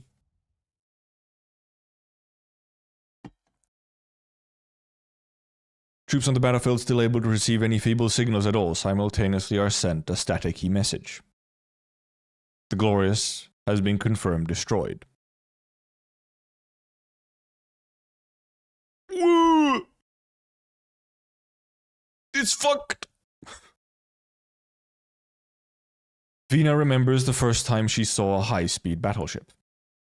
It was sitting on her father's desk, a small-scale model, only as long as an adult's forearm. Its crystal flagpole would fall over with just a little poke. Her father pushed her touchy-feely hands away, telling that high-speed battleships are akin to metallic monsters that conquer the land. They, like the indomitable city of Londinium, were the crowning jewels of Victoria's industrial technology. Alexandrina, when you are older, I will take you aboard the newest battleship. You will see for yourself. Many years later, when Vina did in fact see one, it was only upon the battlefield. Be it Windermere's, Castor's, or the Wellington's warship. They were so majestic that the people standing beneath them were mere specks in comparison. But at this moment, the broken warship in the palm of the colossal Reginium wave before her seems to have reverted to the tiny toy she played with in her childhood. Shocked. That Reginium wave crushed the Glorious into pieces. My eardrums are still aching. Sound of a warship being destroyed. Not that there's anyone nearby who didn't hear it. The Duke driving that huge thing is dead, just like that? Hey Dagda, you better not shit yourself. You're the one whose hands are shaking. You've been quiet this whole time, Dagda. What's on your mind? They made an example of Duke of Castor at this critical juncture. Sarka's intentions are all too clear. What might that be? A warning? No, it's a message. Message that the Sarkas are about to launch an all-out attack. Inform all our comrades and prepare the next assault. The Duke of Castor is not dead. Horn, our morale's completely shot right now. It's quite the commotion just now. Nobody's ever seen anything like that before, including us. The captain's already sent out a bunch of old vets to tag along with you and calm down the fresh greens. Now he looks like it's been working out. It's about sending a message. Bagpike, don't hold them to our standards. He was just doing it subconsciously. The exemplars just happen to be a particularly special case. Aye, got it, Captain. Horn just said that the Duke of Cash is still alive? Seem quite certain about that. Take a look. Muzzles of the Glorious cannons have been locked on since the very beginning.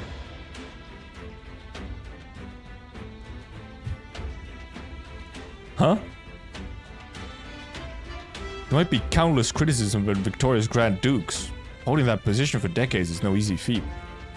Since the Glorious has not ceased its resistance, that means the Duke of Castor has not perished. As for the actual situation, maybe that's something that Trilby Asher can clear up for us. He left the moment the Glorious started to run into trouble. He might be in the vicinity trying to get in contact with the Glorious to figure out what's actually going on. But what he told us, and the stone of the sword we're looking for is also right there. Siege, what's our next move? We just heard back from the outpost. Glorious has been completely surrounded by the Royal Corps blitz attack. Duke of Wellington has suddenly withdrawn his forces. Situation in the surrounding areas is rapidly deteriorated. Vina, I'm afraid that we'll have to halt our march at once. Fucking typos, man. 戦術さえ正しければこんなのなんてことない。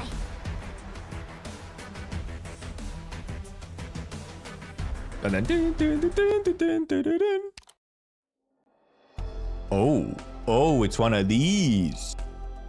It's one of these maps. I see. From the light, unwavering faith is the blade that will cut through the darkness and slay despair. It's one of these. I like that they're using more of these now. These like scripted maps.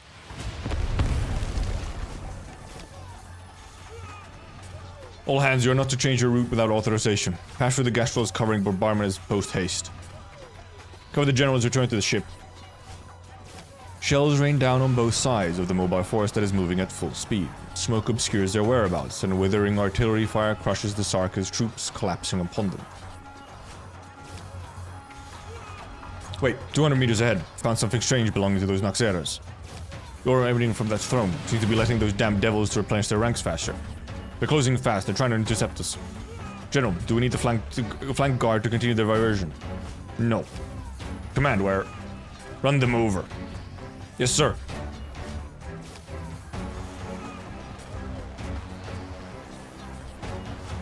Amidst the smoke, silent figures in white robes raise their longswords, sundering the artillery fire falling upon them.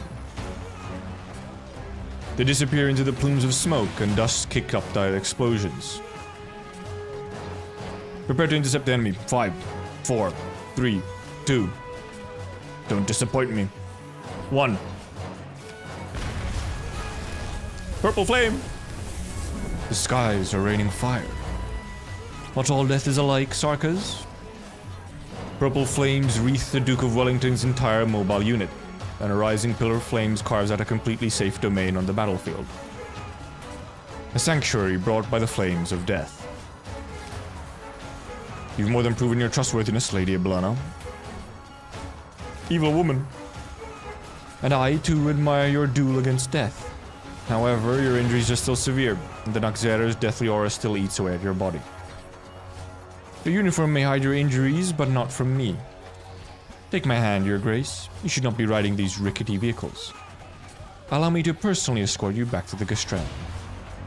It's just a flesh wound. It's just a flesh wound. The Duke who overcame death ignores the Draco's outstretched hand, his body remaining upright with the help of his cane. Pain? Little more than that. Lady Oblana, your flames still burn a bit too hot. Make an opening in this wall of flame and I will lead the way. Don't worry, this cane has accompanied me through more dreadful battlefields. I will stand atop the Gestrel's bow and wait Victoria's call for help. As you wish, my ever-faithful lord. If your body can no longer sustain your ambition, then I shall rekindle your heart with flames. Even death shall be no obstacle for your march forward. We are Tara. We shall stand upon the most glorious place in this land. Together we shall set this battlefield alight.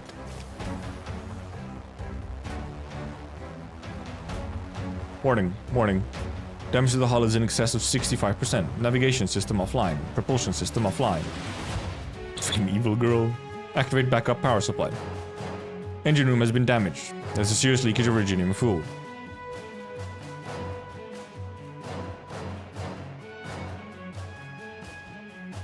This logo is almost P6 noise. At 2:34, the Frederick was struck by 3 witchcraft shells simultaneously, paralyzing its propulsion system. The combat zone is heavily contaminated by witchcraft. 3 supporting frigates are unable to approach and currently smashing infantry. The 2nd defensive line has incurred a fierce assault. 9th Battalion Armored Corps is currently holding back the Naxxera infantry. Lieutenant Colonel Blake and Major Morning have been slain. Captain Seymour is currently in command. 313 for 1 logos, oof.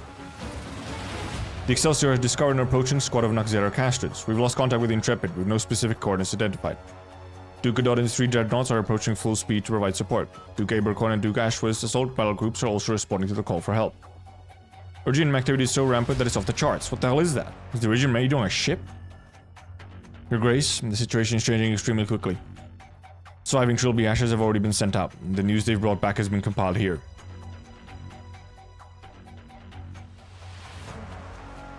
Boy playing hard to get. He's busy racing chairs, okay? Our men are dying out there, and the Naxxeras are turning the entire battlefield into a meat grinder. How many of us are still left? Less than a third. The Grey should retreat. Our flagship still retains its defensive capabilities. Even in this condition, it should at least be able to clear a way back for you.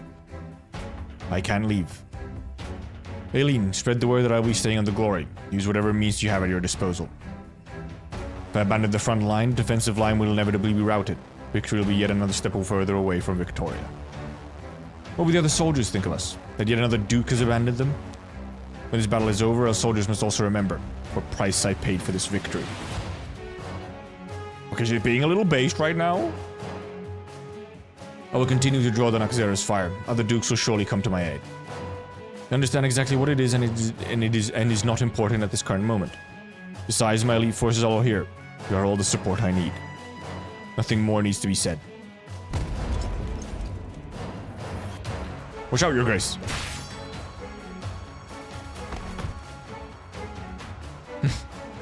We'll start by clearing out this cabin. Our march towards victory begins from this stronghold. Your Grace. As you command. Then we must get our hands on the size of kings.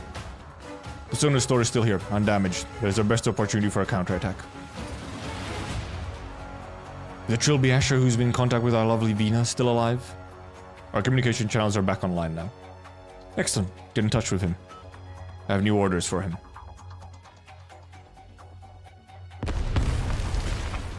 There's no end to them. Shells. Where are the shells? Clark? Dead. They're all dead. Vina, I rescued another soldier. Enemy lineup ahead is going to be hard to handle. Sure you want to keep pushing forward? Activating the Realm Blade is the best option we have for turning the tides of this battle. We've already come this far. This is something only we can do. Who are you? We're the Exemplars.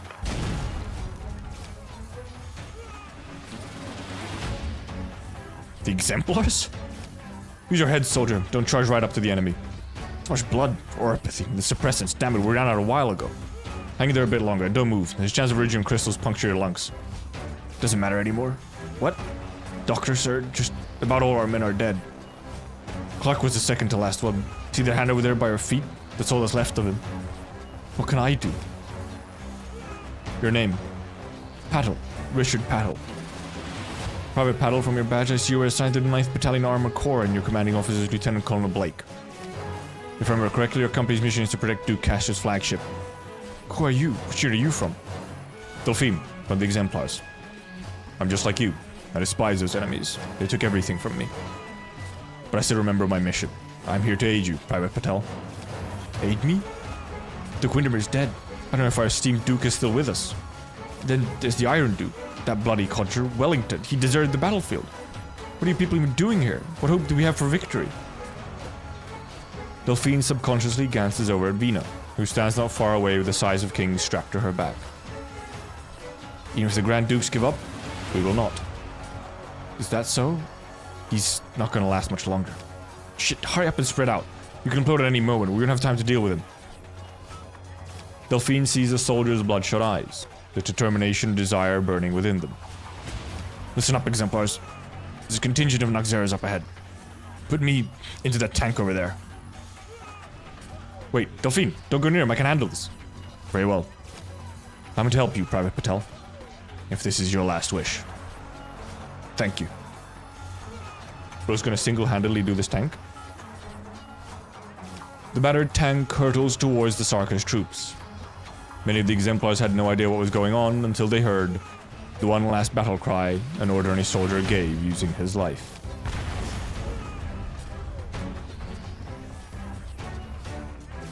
We'll record all you accomplished here today. Each and every member of the Duke of Cassius' 9th Battalion Armored Corps was a good soldier, ready to defend the glorious and victorious himself with their lives. Wait, what's going on? The dead are standing up? No, it's not that the dead are standing, they're withered branches. Twigs sprout from the fallen bodies of the Noxera warriors, extending in every direction, burrowing back towards the fog where the scent of rot and decay is strongest. Figure rises from the fog and quickly approaches. Get back, Delphine. Hit the boy again.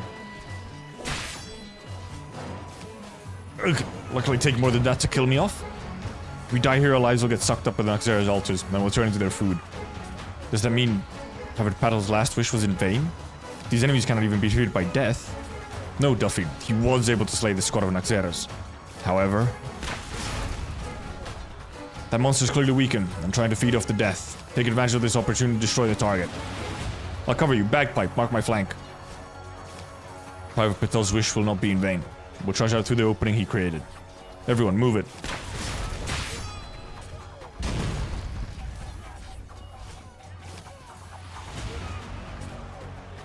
Don't hesitate. Slow down for a second and the whole situation might spiral out of control. What are you still standing there for?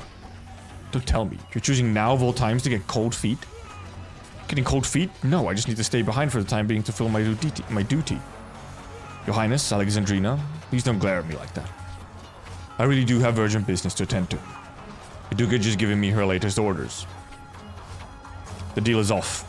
You're to evacuate with the size of kings and await her further instructions. Now? You will not be able to reach the stone of the sword, and this key must not fall into Sarka's hands. If necessary, special measures can be deployed to ensure the safety of the size of kings. How did I see this coming? There's no need to be so wary of me. I've been completely forthcoming when it comes to the Duke's orders. I know you're loath to abandon your quest for the Stone of the Sword, but count me in. Huh? My highest priority remains to ensure the safety of the Duke. But at a time like this, where am I supposed to find allies more trustworthy than the Exemplars? The Duke's not going to be happy with your decision. Would you look at that? You've already switched sides. Look at this way. I'm outnumbered here. I don't have any way of dealing with all of you. Go, Your Royal Highness.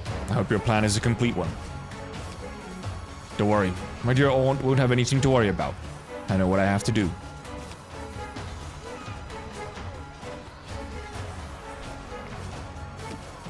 Vina's plans are never complicated, and that has proven surprisingly effective on this chaotic battlefield.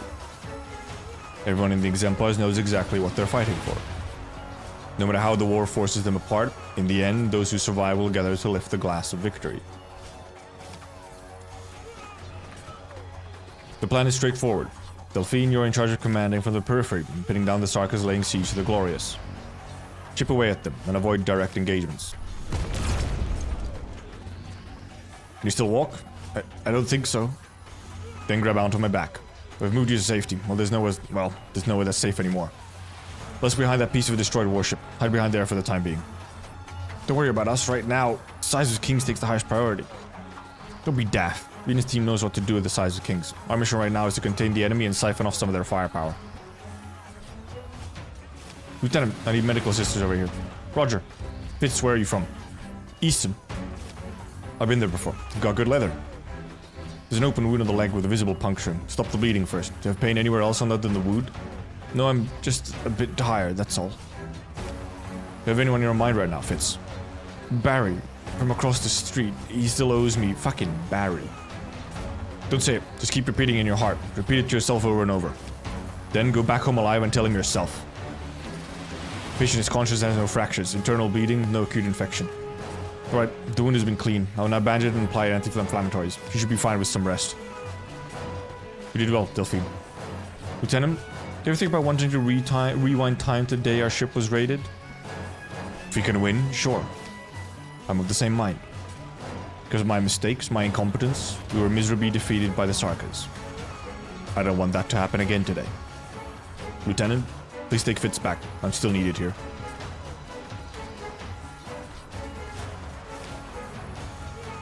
What about us, Vina? Travel lightly. Quickly break through the encirclement and go for the pedestal. Horn, bagpipe, we're counting on you to cover our flank. You heard that, Hannah, Morgan, Dugdub? We're gonna charge forward and never look back. Sounds like we're rushing straight into a fight for our lives. I'm getting excited already. Shut it already, Hannah. This bunker's not gonna hold. Where's the location of the next bunker? Strange man in the hat's already found it for us. Keep your eyes peeled for his signal. The soldiers up there are Caster's guards. We're almost there. The bombardment is thinning out. The Elfies' forces have managed to draw away a large chunk of their firepower. I can see the pedestal clearly now. Get down! Ba-bam, hold on. The attack just now wasn't from the Sarkas. Captain, it's the Glorious. The Glorious has noticed us. Its guns are clearing the way for us. Pounce onto it. Press onward. They continue to charge into the Tempest, to where the artillery fire converges to where their enemies are. A hammer smashes into bone and sword cleaves through flesh. Those standing shoulder to shoulder are getting heavier injuries, yet they no longer bother to wipe the blood from their faces. They continue pressing forward. No matter how perilous, they never stop. The Glorious is right there in front of them, and Vina can already hear the roar of battle coming from above. Hold out a bit longer, we're about to break through. Indistinct Sarkas language, you shall not pass. Gandalf? What's going on? I lost all sensation with the arm holding my hammer. Vina! The size of kings has been knocked flying after it. The size of kings? That's the sword? But I had it on my back. Death. The final end. Damn it, Vina, stand up! Help her, bagpipe, cover my back, I need to reload. I can block their blades, bloody hell, why can't I run any faster? A dark shadow. Something is approaching me? Vina! Victoria! Victoria! Victoria! Vina could never forget that voice, even if she could no longer make out all the information it contains. But her intuition tells her that it is a name that is associated with her entire life. Steam Knight! The ground shatters, and along with it, 3 mobile altars. White vapor erupts, and a fiery red blade emerges. Look, a Steam Knight! The Steam Knight stands with us! Victoria's glory has returned, and he stands with us! Follow him into battle! Slay them! Slay every last Sarkaz! Glory to Victoria! Sir Charles Lynch with the clutch! Psh. Slash, pierce, charge. The suit of armor fights valiantly and ferociously. The path behind him is soon littered with Sarkaz corpses and the fragments of shattered altars. Witchcraft missiles fall at his feet, crossbow bolts fly towards him, blades slash at his body. But he never stops. He cleaves apart the next enemy, sweeping them away, along with any traces they left on him. The Steam Knight still lives? That's right, we saw him inside the city. But why is he here now? He came for the sword. Vina, I can still fight. But the sword is gone. I see the size of kings, lying atop a pile of bodies in the combat zone. I'll retrieve it for you. Just as you said, pounce onto him, press onward, don't look back. I promise you that the sword will appear when it's needed. Vina. I'll keep going. Cover me. Oh, that Steam Knight, though. She clenches the hammer in her hands, shrugging off all doubt and hesitation. She has placed her trust not just in her partners, but also in people who she had never trusted before. No, she placed her trust in all of Victoria. The Victoria she believes in. Run. Faster. Almost there. Don't force it. Get hit again and you're a goner. The mobile altar. It stopped? Who fired that shot? One of our own tanks? Venum, we've connected with the Duke of 5's suit of armor. We've also located Captain Seymour. He's still alive. More troops are on their way to join us. We'll handle all those altars that are flying around. Great news. Let's keep moving. Don't you dare get in our way.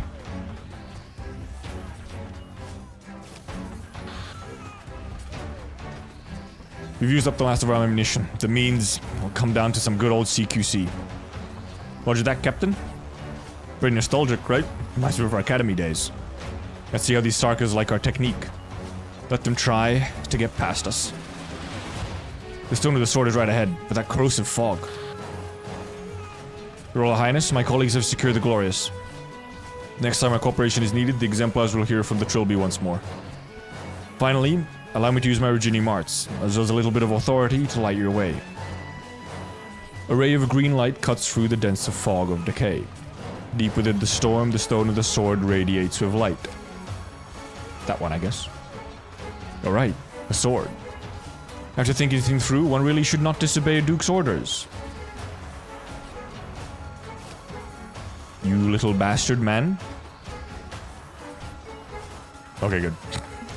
But I also made a promise to your Royal Highness. It's quite a pickle. Alright then, catch! A silver light streaks across the battlefield, piercing through the fog. The size of kings. The blade so common that it does not attract the attention of soldiers on either side of the battlefield. I've got it! They're just throwing it forward.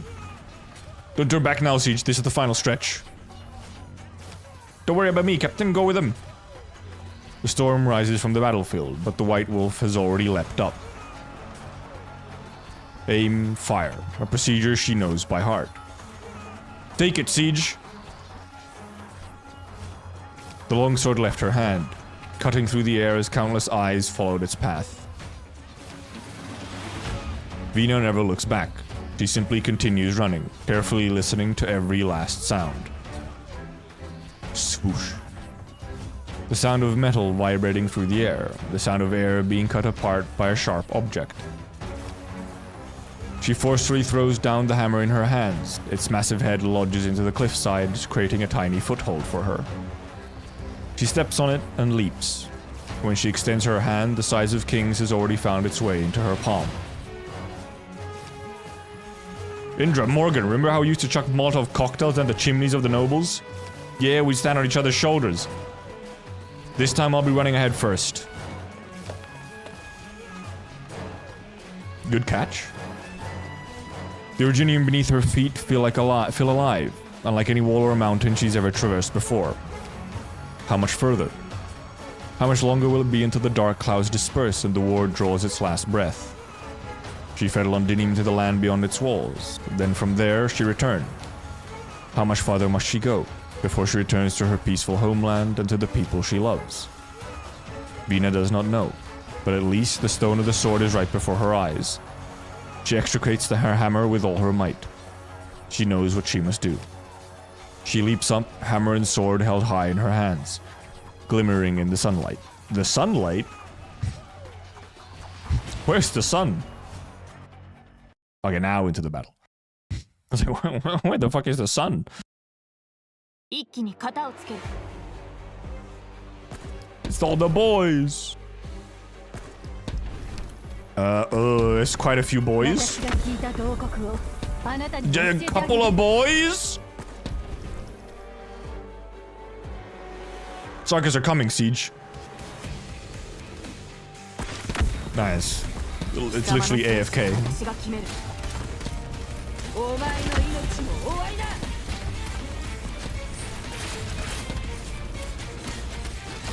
Like, actually, there's no manual skills even for me to use. What? Oh boy. Oh boy. Large-ish tornado, I would say.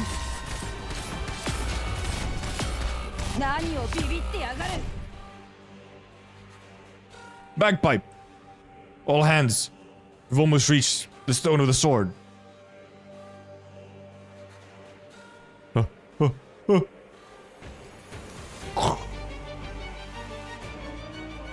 The boy? Oh, the boy!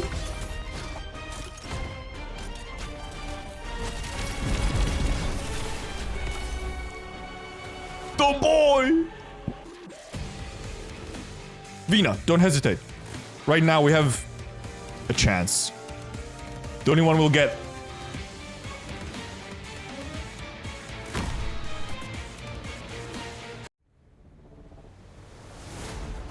Siege leaps up.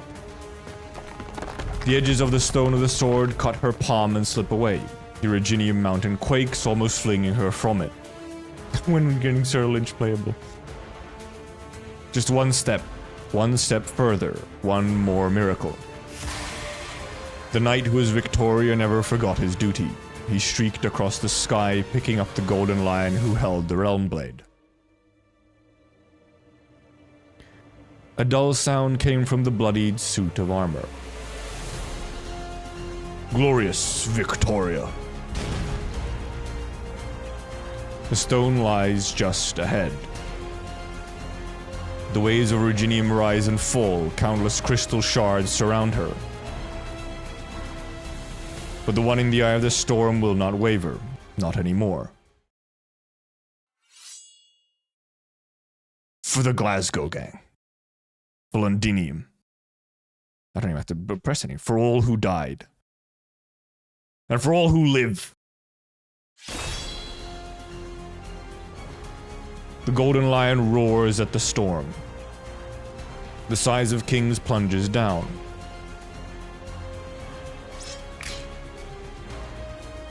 sword and its stone become one. An explosion of golden light. It falls on the crystals and on her, shining towards heaven and earth.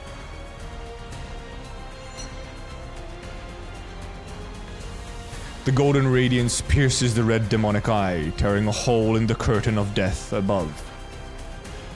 It's Excalibur. A miracle has happened. A legend has returned. The hero's sword cleaved through catastrophe, bringing a golden hope that fell upon the eyes of every Victorian on the battlefield. Londinium will yield to no storm. As long as they have the size of kings, there's no foe they cannot overcome. Victoria. Victoria. The exemplars. The exemplars. Vina. Vina. The cries form a great wave, lifting up the exhausted hero. Siege looks up at the size of kings. The sword in its stone looks entirely ordinary, as though it was no more than a key. She knows more than ever that the sword has never granted anyone power, nor has she suddenly become one of the heroes of legend. She stands here now because of the countless eyes that have witnessed her, the countless hands that have lifted her up.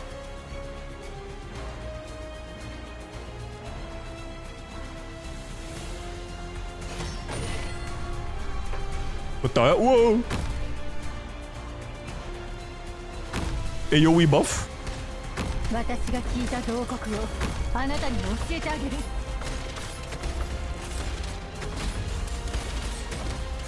The bros are indestructible? Dude, Steam Knight doesn't even have to do anything? They fucking destroy them?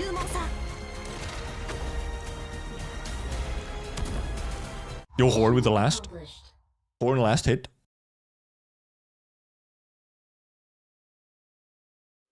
Actually, just auto-played the text for me and everything. A legend is bestowed by the people. The miracle you hold already existed before Lugalzargus and I met. In the depths of the Golden Sands, explorers who should have been devoured by catastrophes found safe haven because of this relic. The relic was forged into a treasured blade, and I carried it along with the young Shah into the endless sands. I still remember what he said as he rested against my mane beneath the stars. It shall have a name, but that name is not mine to give. Then, as legends go, he took up the blade and slew the poltergeist king. He never returned. Nobody in the land was worthy of giving that sword a name, but a legend was nevertheless born. The hero's sword. Passed through the hands of many kings until at long last, the lion with hair as bright as the sun used it to sever the red dragon's head. That story you're already familiar with, you know? Beneath the gleaming blade, the lion and dragon ultimately stood side by side and swore an oath to lift the crown together. Alas, the hero's sword would slay no more, but would instead be regarded as the highest authority.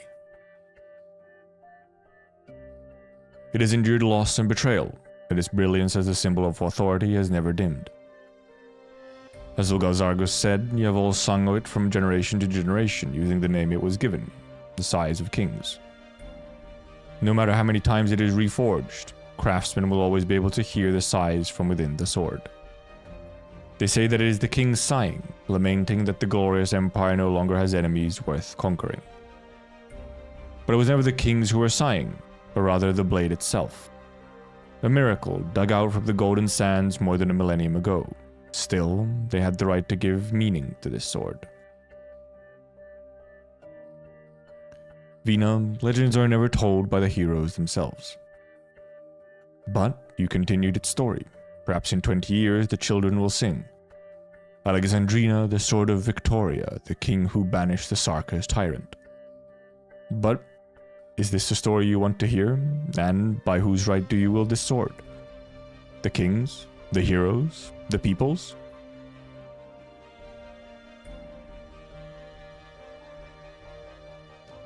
really was Excalibur though, huh? Straight up. Gawain. Got you, Vina. You did it, Vina. The enemy forces encircling the Glorious are retreating before the Duke's forces. Vina, hang in there, we'll catch up to you soon enough.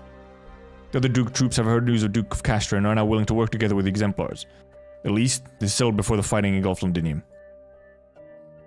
Wiki propaganda. Waves of cheering pour through the communicator, each louder than the last. But the battle continues. The size of kings is sheathed within the stone of the sword.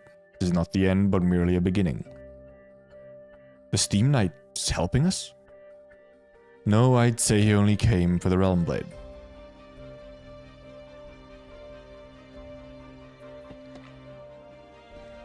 Siege's gaze falls on the devastated battlefield, where the Steam Knight went on its warpath. She looks for the other shadow, but is nowhere to be found.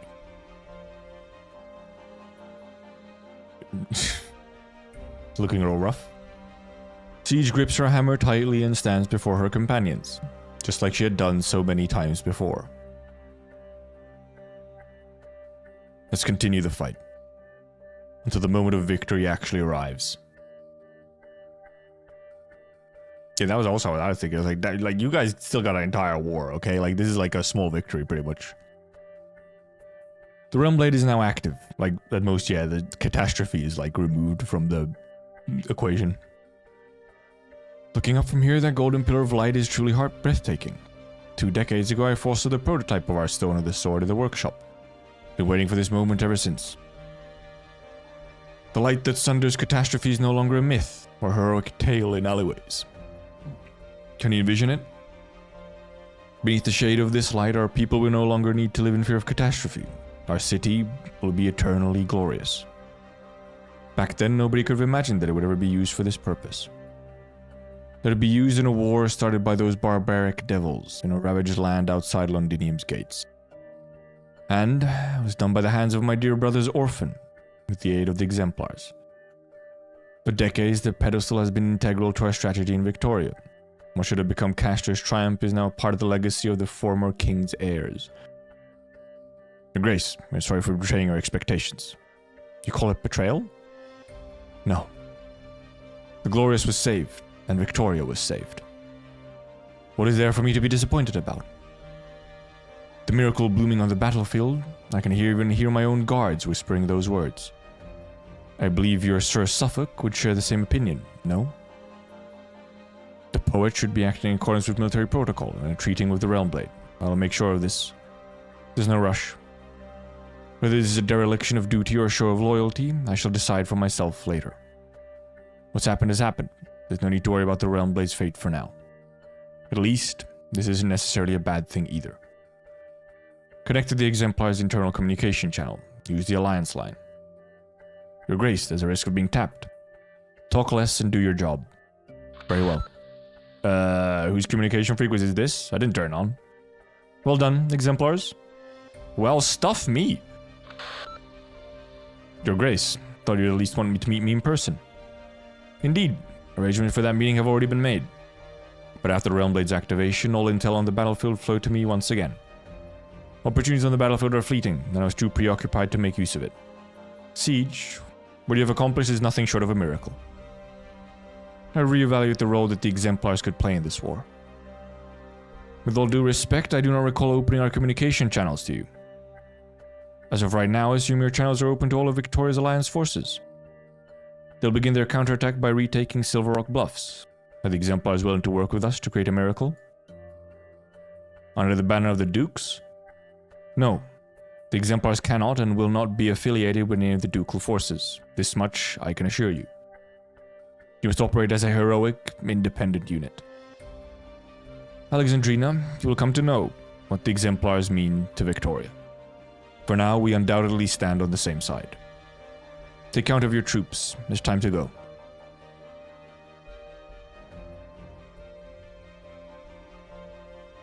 That golden light. The size of kings has taken effect. See, the Exemplars have done it. Situation on the battlefield will finally stabilize. No longer afflicted by the extreme originium-dense environment, the Victoria's forces will be free to display their full potential. Military commission defeat on the main battlefield is inevitable. Even if there are still disputes among the dukes, the overall strength and sustained combat capability of the Victorian army far eclipses what the Sarkans can muster. Additionally, Victoria just enjoyed a massive morale boost. It won't be long until the scales of victory tip towards Victoria. Yes. Amia, Thyresis must have foreseen this when he decided to start this war, and fill the trenches of a foreign land with Sarkas' lives. I know, Dr. Kelsit. But the more this happens, the more I find myself thinking, what kind of future are they hoping for with so many people thrown away for nothing? Whatever that might be, Kelsit looks up into the crimson sky. The storm has not completely halted. The originium dust swirling in the inverted airflow was only temporarily driven back by the size of kings, and now rages even more violently than before. Perhaps they all feel the same way, exhausted just from trying to avert the advent of disaster. You're only one step from the abyss. Return from whence you came.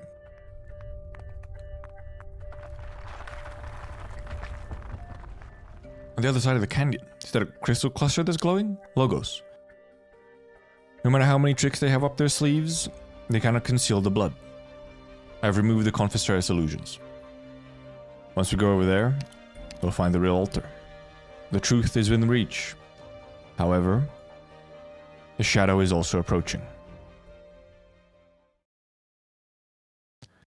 It's cold. Way too cold.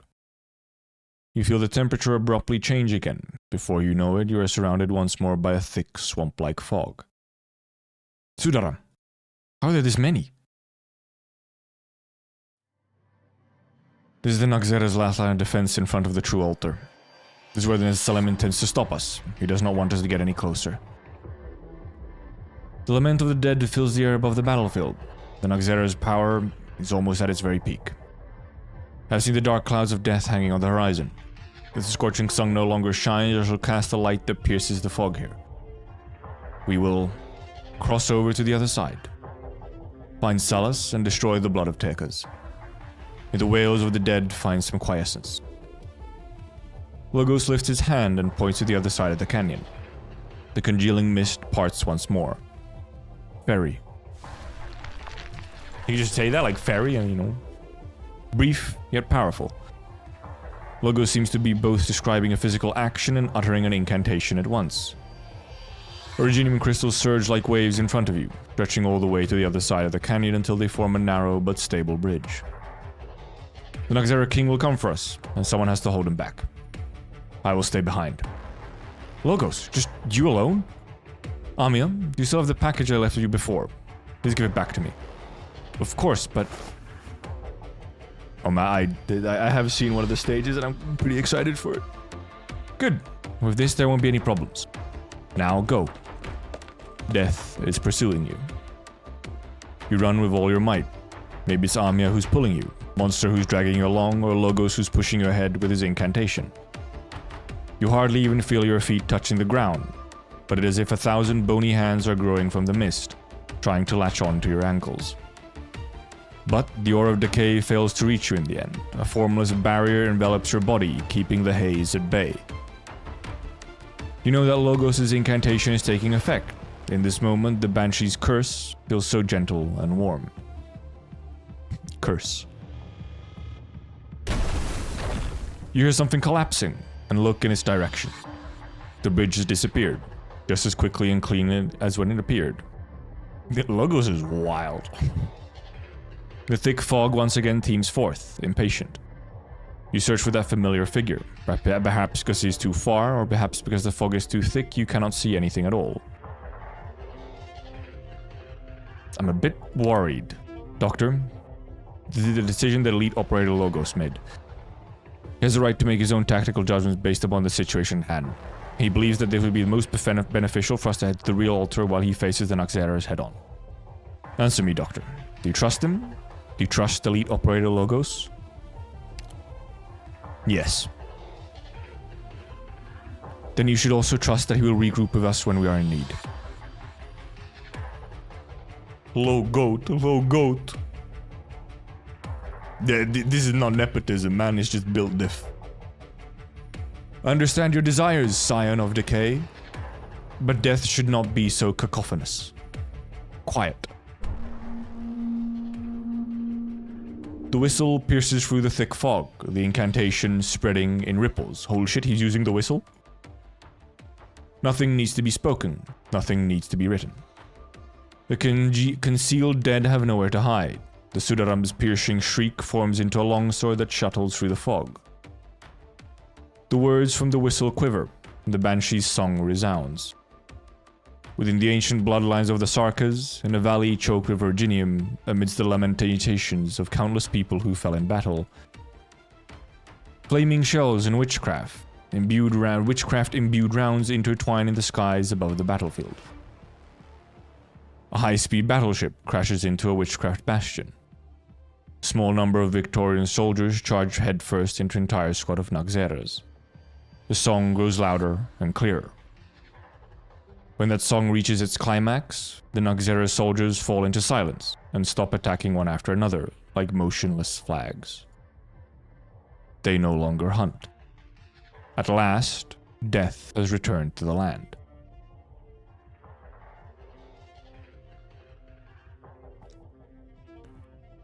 War has come to answer your song. The withered branches retreat in unison. They coil, then lie down, returning once more to their long-deceased forms. The most hideous and ancient among them still seems to be struggling unwillingly, finally twisting into a scepter. The tip of the scepter strikes the ground, and a figure emerges from the depths of the dense fog. Hyphenal, master of the Legiac court. You chose to stay behind and face me alone.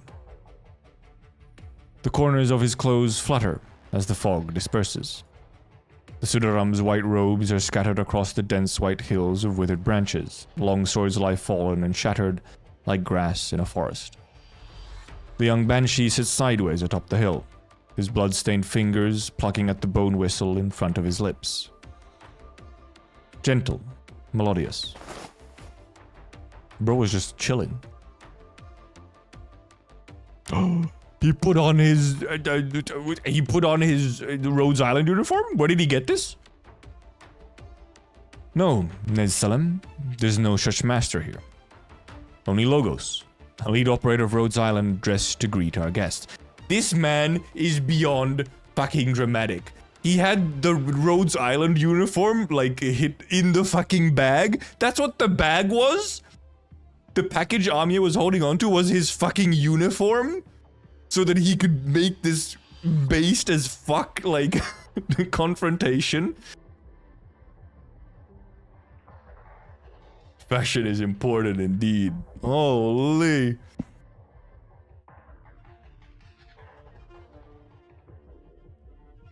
I've crafted this opus upon death's motive, and I dedicate it to you.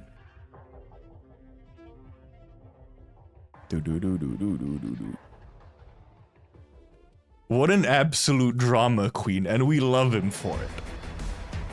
He's like, bitch, I ain't here as the Banshee court. I'm here as Logos. Dude employed at a medical company. Oh shit, it's the stage, but I gotta go pee. I have seen a little bit of the stage, and it is... It's just flexing. I just have to go pee real quick first. Holy. We'll take a small break after this stage, but I will continue still. Alright, yeah. Be right back. What a fucking goddamn Logos the goat. The Logoat.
taking ibuprofen. Preemptively.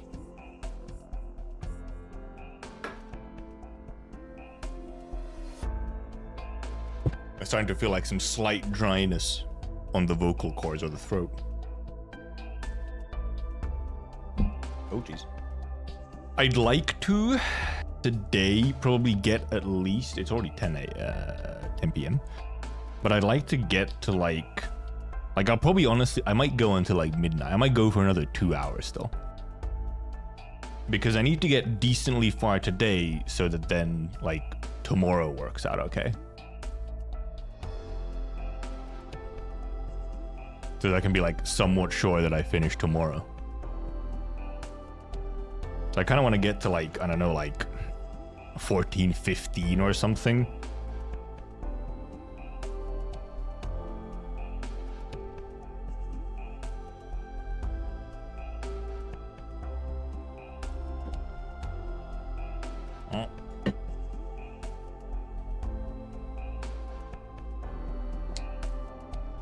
Prepared to out-drama the God of War. Man, it's so dramatic.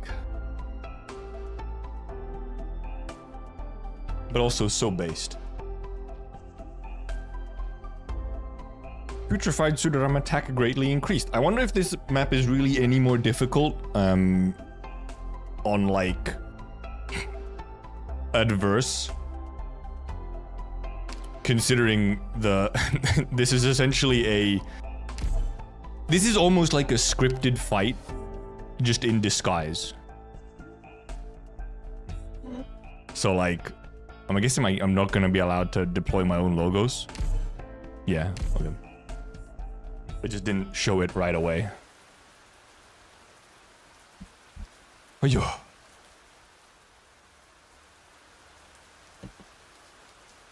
All the eye can see is death. Endless killing. Life takes life, fields of corpses, soaked in blood.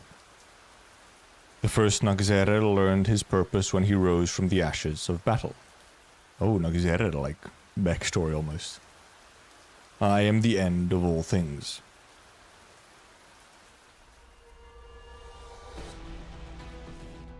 Oh, I haven't heard this fucking music track in a while.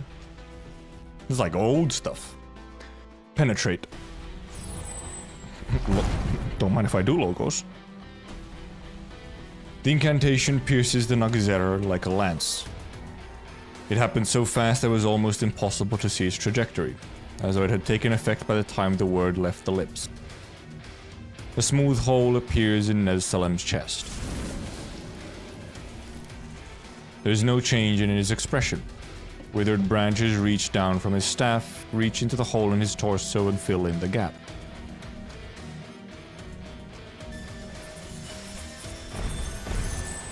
Whoa, whoa, whoa, whoa, whoa, whoa, whoa, whoa! Choo! How could this be? In this battle alone, the young Banshee had casted dozens of arts that were not of Sarka's origin. Ravel, the greatest arts master of Gaul. His life's work made the guns of Gaul's ships mighty, and he was famous in all the nations, before the Witch King made his own name known throughout the land. In that war, there was an instant when the ships of Gaul ripped apart the lines of death like a sharp sword, before death swallowed them. Why do I see a shadow of him in your arts? Your words can't kill me. The voice that calls me is louder than your incantations by far. I can hear it. The dirge of the fallen echoes within you.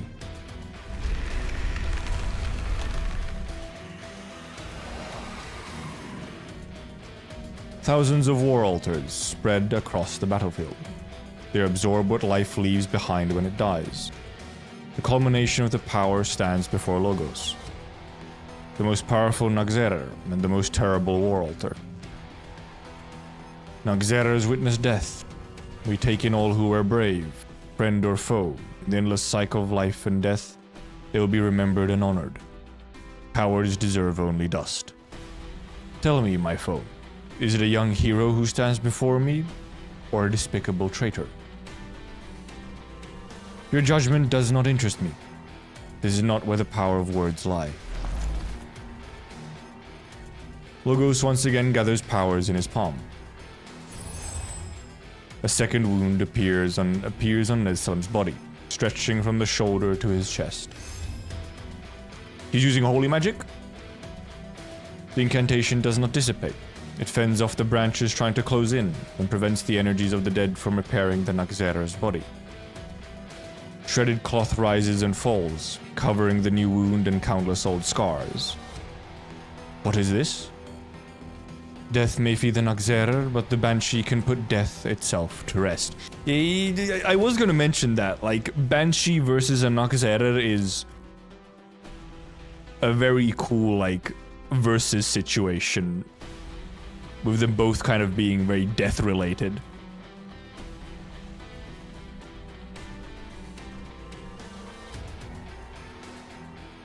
It really is almost, it is poetic that, you know, Banshee would possibly be putting Nagzera King to death. You are no longer the sole master of war, Nessalem. You are more gifted in incantation than any Banshee I know, La Carameline included. A shame, though. Why do you not sing for the dead, if you truly mourn them? Elegy cannot actually put the dead to rest. Neither the living nor the dead will find true rest as long as war continues. God, he's so based. Preposterous. You have vanquished the Damazi and banished the vampire. You, a sovereign of the royal court, have royal court blood on your hands. You dare say it's all because you're avoiding war? Is rebellion the only reason you stand in my way? No, that's why he's wearing the Rhodes Island uniform. The Nagzera floats up in fury. The branches underneath him disintegrate, and decay fills the canyon. The Banshee's chanting does not give ground.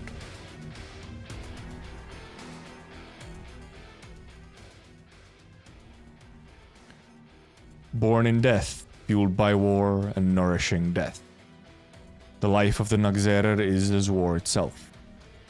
Cities and kingdoms rise and fall, but the fate of the Nagzera never changes. Once, a Nagzera clan, tired of the cycle, put down their swords and staves and went to the depths of the wastes, far from civilization. Their powers declined rapidly in peace, and they soon became prey for others, fading away in a forgotten corner of the land. There's no other way to ensure the continued existence of the Nagzeras. The great rock of war sits above our heads on the slopes of time. All we can do is to push it with all our strength. I imagine Sisyphus proud. Such cycle has continued for thousands of years, until...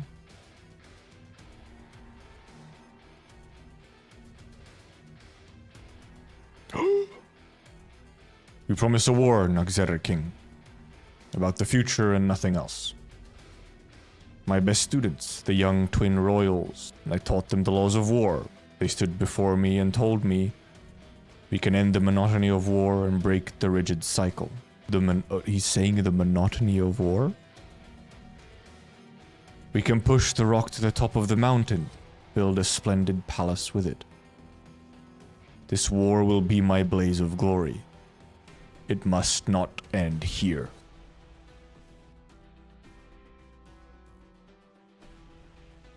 That was a long time ago.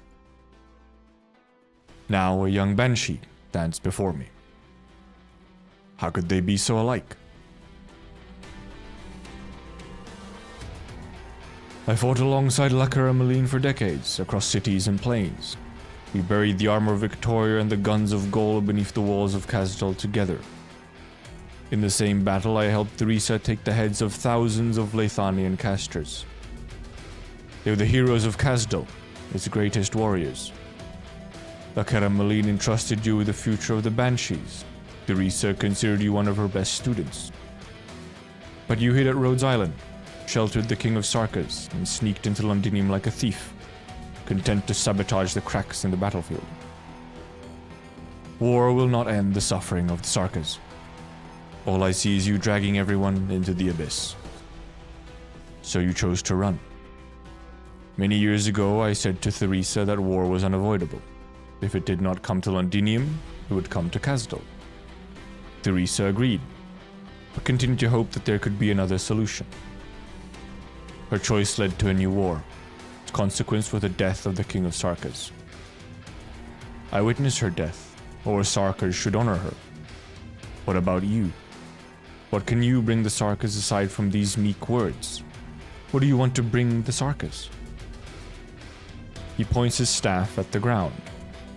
The scent of decay rushes out, overpowering the barrier of incantations.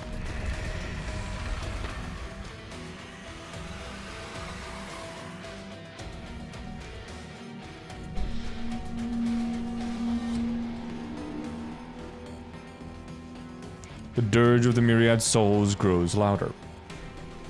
The power of the incantations is weakening. He feels his fingers, lips, and tongue go numb. The fury does not come only from the ancient royal court sovereign before him. It is also coming from his own blood. I told you.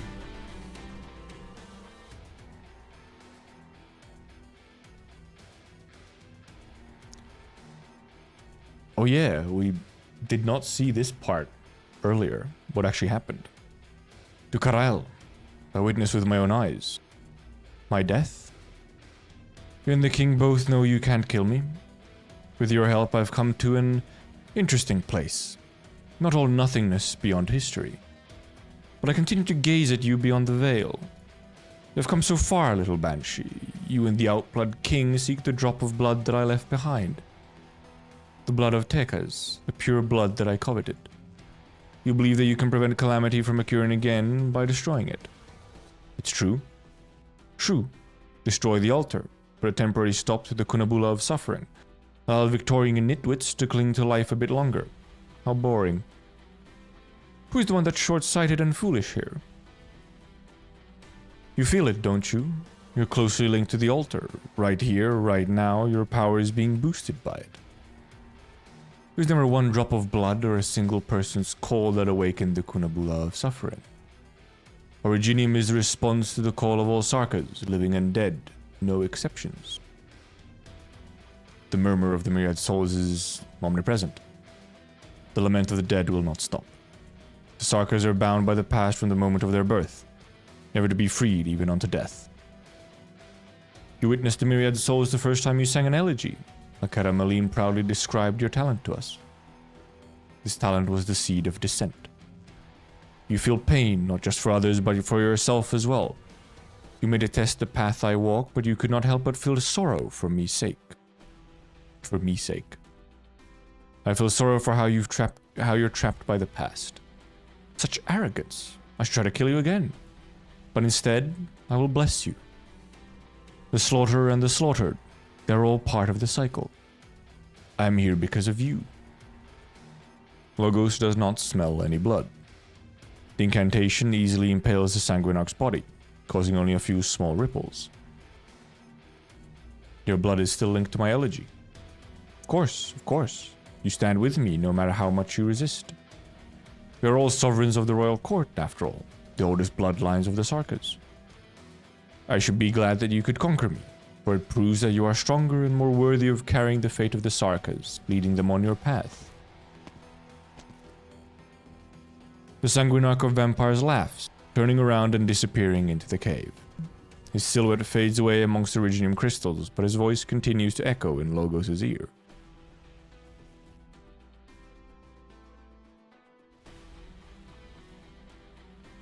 Bless you, Mayfanil, my vanquisher. Assimilate my blood, utilize my power. Let your hatred of me fuel your battles. You will walk in my place and witness in my stead how far the flames of Sarka's vengeance will burn. What the fuck is the Sanguinarch up to, bro? I refuse. Nagzerer, vampire, we all hear the same cry. The fate of the Sarkas is caught in a cycle, and I am no exception. I am part of what I'm fighting. The fear of the Sarkas burns within my veins and my viscera.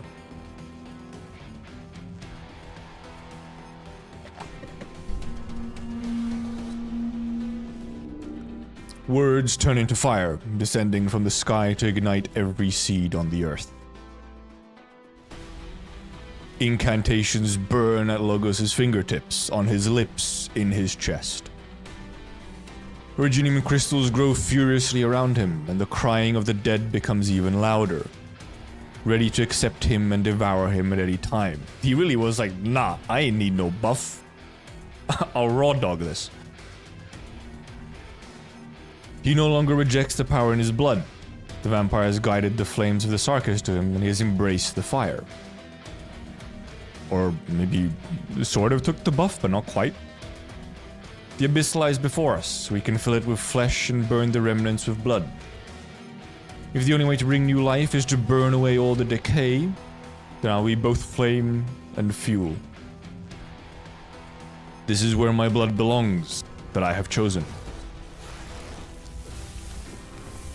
He's burning himself. Flames consume the entire canyon.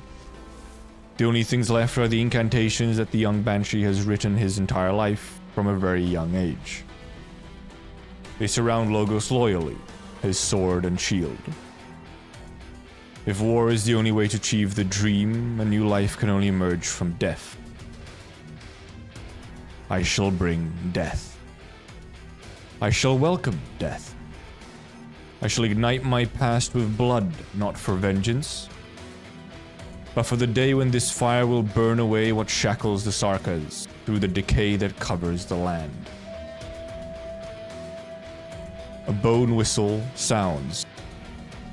Logos knows that it is merely the echo of the bone whistle in the Valley of the Banshees, the night he set out for Babel. From death comes new life. The death knell rings. For the royal court that would rot, past and future, and for himself. So that was his whistle elegy? If he's actually just fucking burning himself away completely? Of heroes. This stage is so fucking cool though.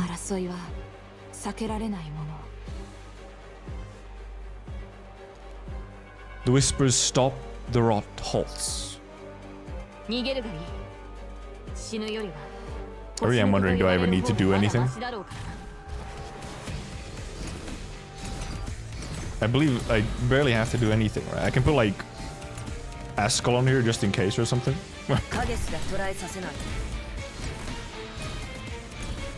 Yeah, okay, you have to catch a couple, boys.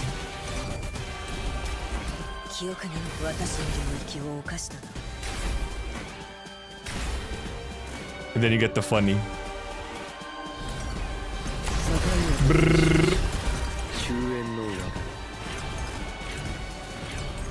Alright, what was the Undead King's question? Again.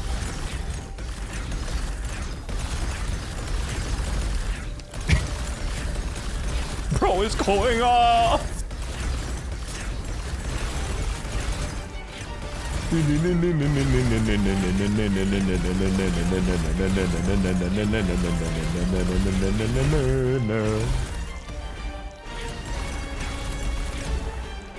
Nesalim Nagzer King, his ribbons flutter, his arts fester, and his will forecasts the brink of war.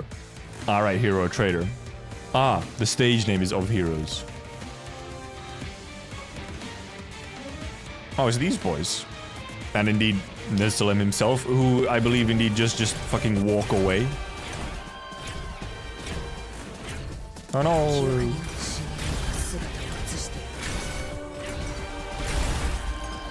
Please don't.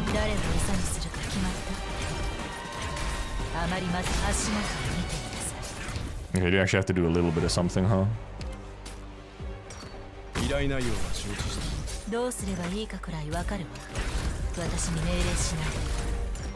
You have to do a little bit of something at least, I guess. Fucking dogs, yeah.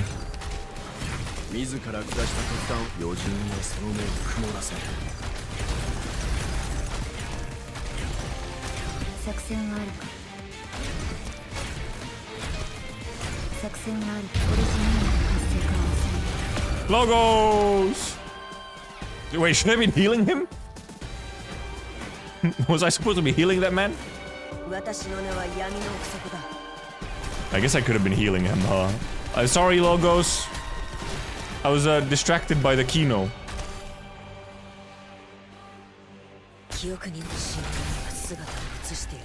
I think I was supposed to be healing him a little bit. Whoopsie! You can help out a little.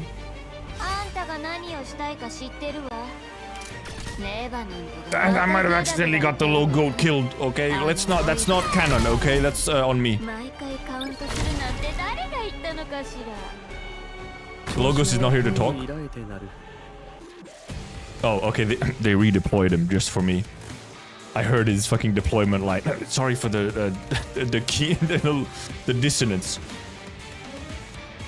You push yourself to the limit, burning all the blood in your body to blow your bone whistle, just to stop me for a moment. Eifanil, how long can you last when the war continues still? You've gained the Noxera's respect, and so I shall now grant you death.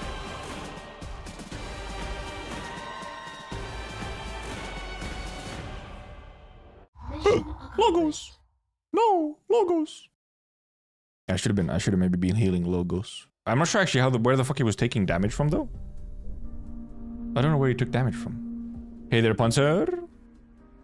How's it going? We're a lot of reading. A death knell. Logos' bone whistle.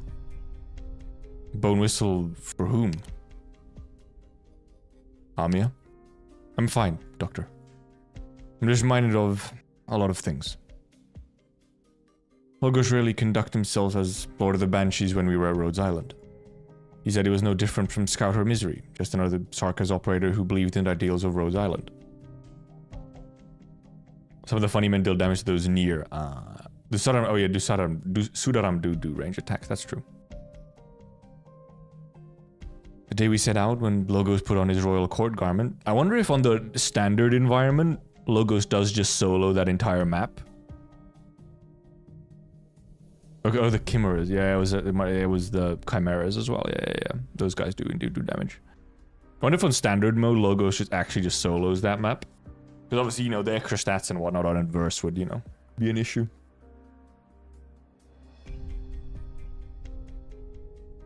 The day we set out, when Logos put on his royal court garment, I sensed great determination in his eyes. And great sorrow. The low goat.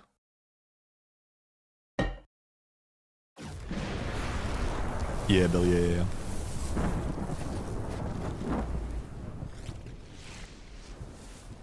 Even a standard dog still get past Logos?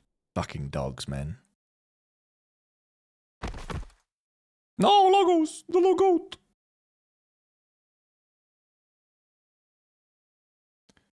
Oh yeah, true, yeah, because you can have just bad luck with the RNG talent, true. The bone whistle has cracked. The bone pen has broken. Blood flows the corner of his lips. You can no longer use witchcraft. You push yourself to the limit, burning all the blood in your body to blow your bone whistle, just to stop me for a moment. Eifanil, you are a fine warrior. The Noxera King spreads his arms wide. The tattered banners draped over him rise up, as though echoing the countless wars the Sarkaz have fought. Rotten flesh and blood fall from his wounds new and old, nourishing the battlefield. New branches sprout from the soil, repairing the warriors that have been damaged by incantations. The fallen Sudaram rise again.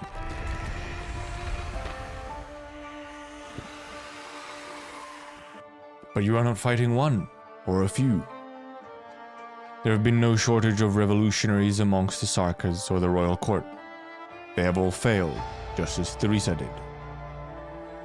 War is the great boulder destined to fall on top of the Sarkaz in the abyss, again and again. And you've gained the Noxera's respect. And so I shall now grant you death. The Noxera walks atop mists of decay towards the young Banshee. Logos! Why are you so close and why are you so low pixel count?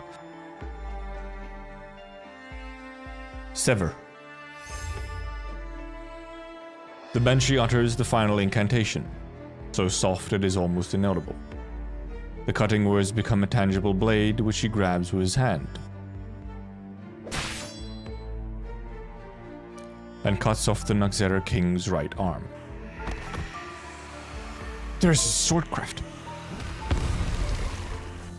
The full blast of the Naxxera King's power hits Logos in the chest. He falls from the cliff. Logos! Our bro! The ground made of Virginium begins to collapse. Logos pictures how the familiar ship treads mountains and rivers, its tracks giving off the same rumbling. He remembers the first time he came to Rhodes Island and stood shoulder to shoulder on the deck with Theresa. She looked out over Castle while he listened to the wailing in the wind. He remembers Mechanist hunched over, fiddling with parts, chiding Closer for wasting materials.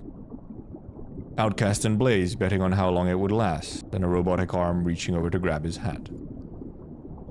He remembers Ace's bloodied palm by his shield and cup.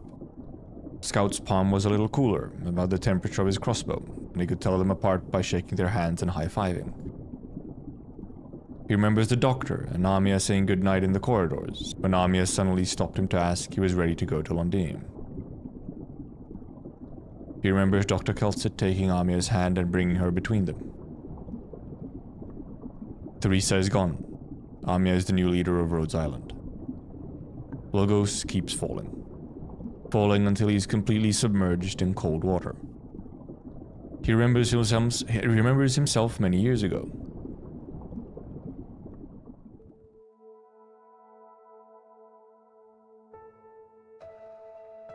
You have made your decision. Yes. I will stay at Rhodes Island and our journey to the land with the ship. This is like... Actually, well, kind of almost a little bit in general, but like, this is super like... the Elven city in Lord of the Rings. Rivendell, yeah? Rivendell core. Yeah, Logos is just fucking... Dude. Logos. Theresa is gone. The dream of Babel lives. Her Highness has named her heir. She's young, but carries a familiar fire in her eyes that belongs only to dreamers. And it's just for her that I choose to stay. The journey of Her Highness's search hasn't ended, and it should not end like this. I will continue the journey as long as the answer to the future of the Sarkas lies elsewhere. I may not come back to the valley for a long time. Do you feel sorry because you cannot stay with us? I will not act as a sovereign of the royal court outside the valley. Many will see my will as the will of the royal court. They may see the banshees as their enemies. I'm afraid I won't be able to help you fend off any storms coming from outside the valley. If any old friends want to pay a visit, I'll be sure to give them a warm welcome. I will not question the former master of the Valley of the Banshees. My sister and I worry for you in the same way. Take our thoughts with you. I really love this track, by the way. This OST is fantastic. The song of the Banshees surrounds their young lord. The water becomes warm like a pair of warm hands that pull the fallen back. Logos opens his eyes. He seems to see his mother and everyone else he holds dear. Ifenil, the most beautiful wave of the valley, loveliest song. We must stay and watch you go away, but our blessing will be with you wherever you go. Robot! Hang in there, Ifenil. We're with you. We've always been with you. Why did they use the robot for this? Really? It's swimming? The power of incantation fills Logos to the very ends of his limbs. He opens his lips again. A song filled with power echoes on the river, reflecting the most beautiful wave. All the pursuers are compelled to stop.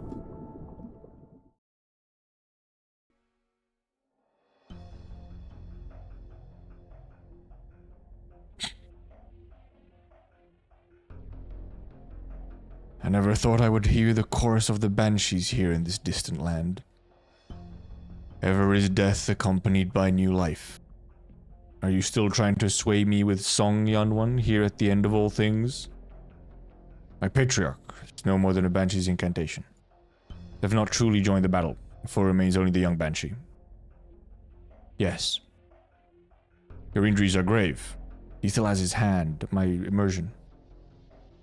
Okay, he probably can get his hand back, let's be real. The curse of Afinal dictates that decay return to decay. I'll not be able to regenerate for some time, never mind. But his body will last long enough to see this battle through. But for now, let me hear his song, and that of the banshees.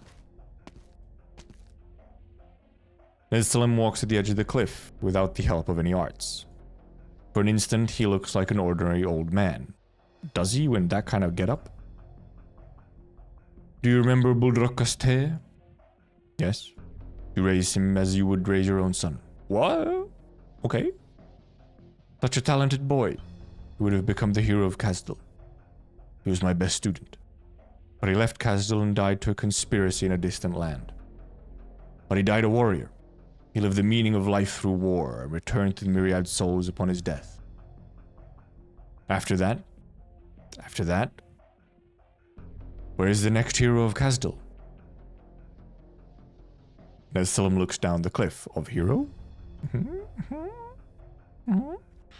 Wind passes through the holes in his body that have not healed, creating sounds without meaning. It's a funny image.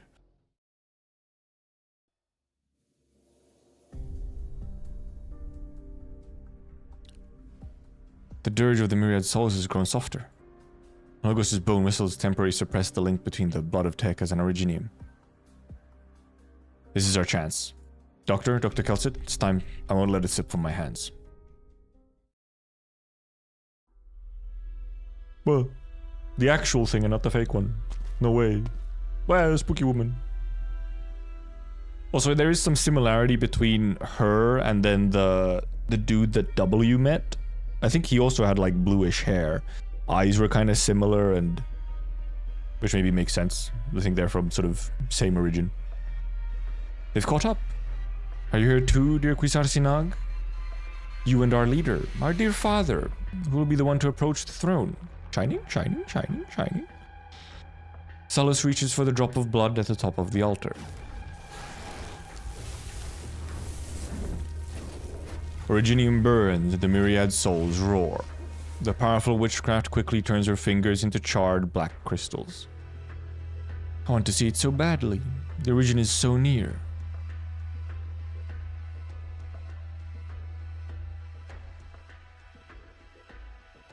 You... Shining! You've hid well.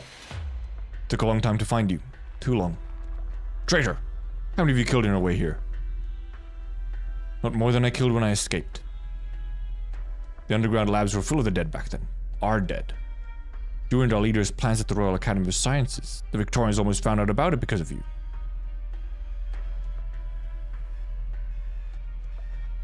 I wish you had never succeeded. That's not what you used to say.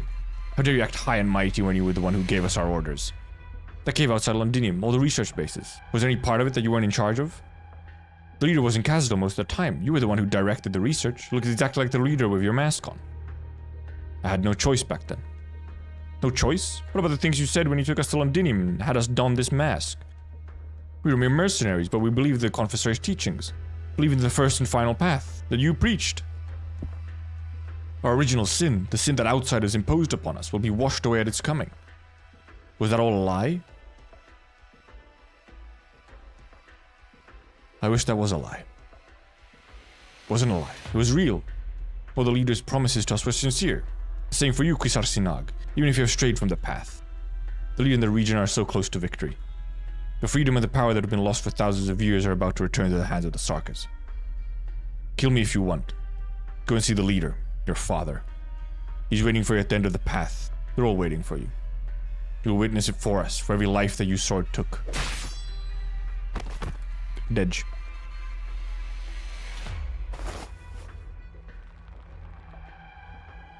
Shining removes the guard's mask. She remembers the face.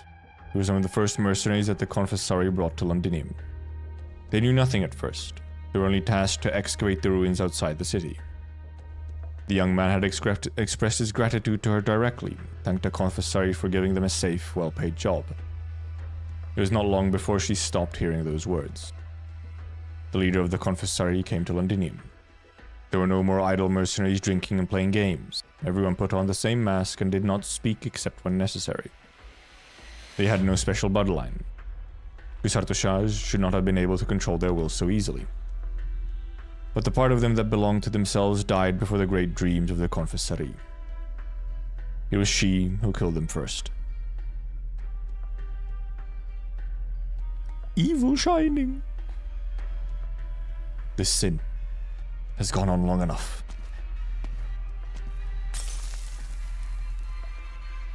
The mask cracks, the pieces stab at Shining's palm. She continues her journey to the top. Oh boy. Oh boy. 私たちにはあとどれほどの時間が残されている。そうか。ああ。Oh boy. 君の判断を信じよう。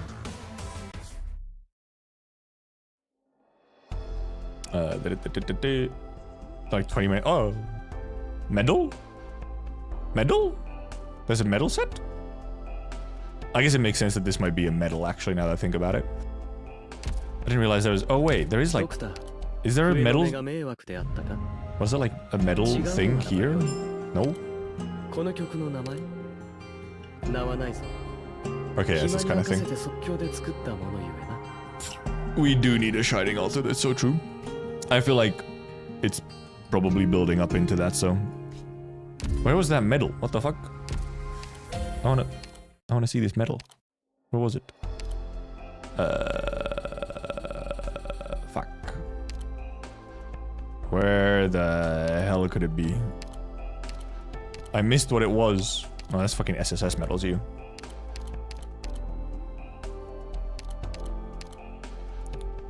Well, I mean, yeah, obviously should be obtained, but because yeah, these aren't in fucking. There's not in like these aren't like in obtain order or anything. It's because would it just be in progress or?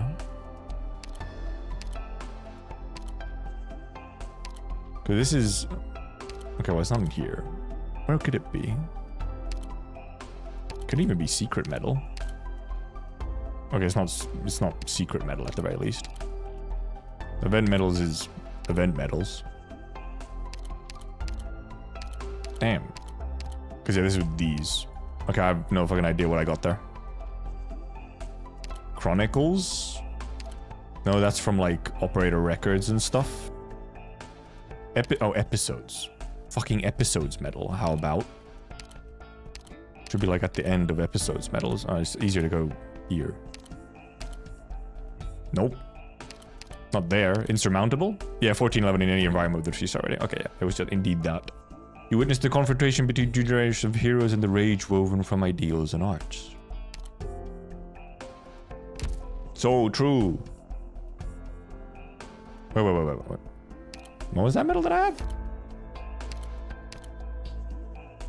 Oh, right. Yeah, okay, yeah, because I wasn't indeed. Yeah, I haven't done the extreme modes. Okay, this is just adverse. Yeah. That's just adverse. I haven't done the extreme modes for episode 12. Or 12, actually. 12 or 13. Okay.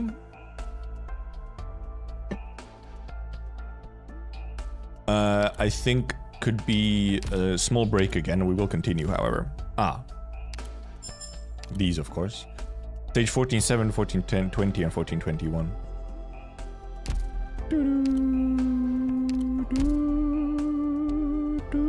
Extreme stage for chapter 12 suck. I have heard, yes. Damazti is a piece of shit.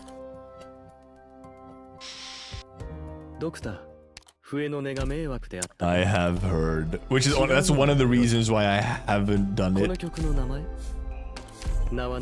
Oh yeah, I have to actually like I have to keep my eyes out for stuff that can give me the robot. Which also just reminded me I never actually leveled up the new robot. Where the fuck is robot? Oh god, it's robot. What are a supporter robot elemental? Okay. Doesn't have any other tags then, huh? Just robot, elemental, and, well, ranged, I guess, and supporter. I forgot to do this. Classical H2, 12, 3, and 12, 4. Yeah, those are I believe those are the fucked ones. La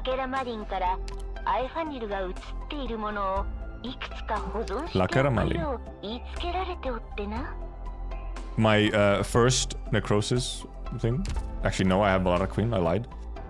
They are phone or god. Okay, yeah. Small little break. I'll have myself probably a snack of some kind again. Just give me a second. I might also fill my water bottle.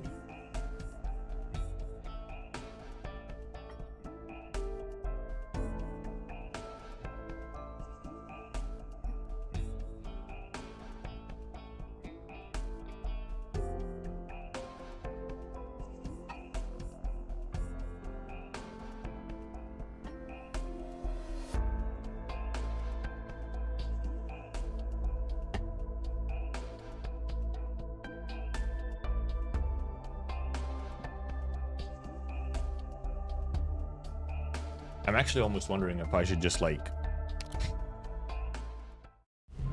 eat food almost. I normally eat food around now. Maybe I should. I can maybe take an actual food break.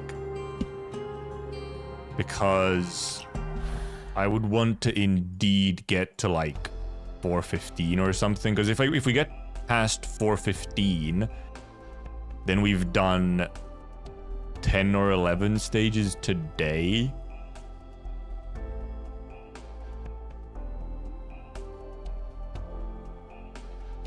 Maybe I should just eat real quick. That might be a good idea.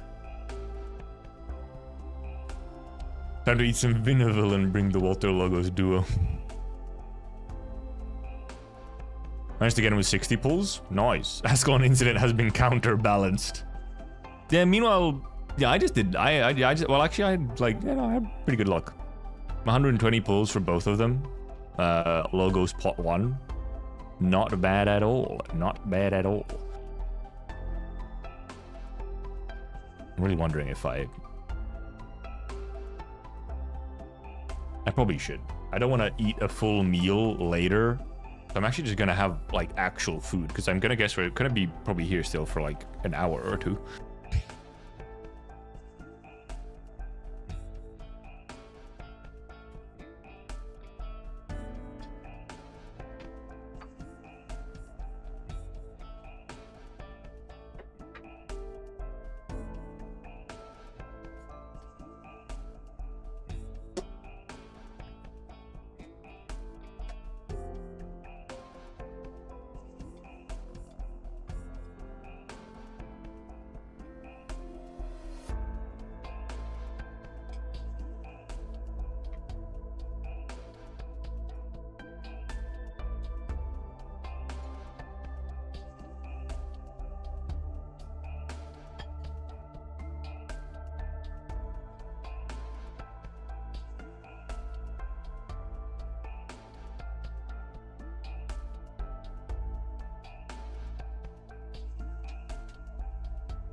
Oh, man. Yeah, finally getting to some of the more interesting parts of the story after, you know, a lot of the setup at the start.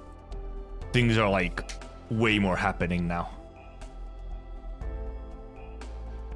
I mean, come on, like, that fucking confrontation between Logos and Nesalem is just... That's just cool, man. And now Shining's here? Pogging?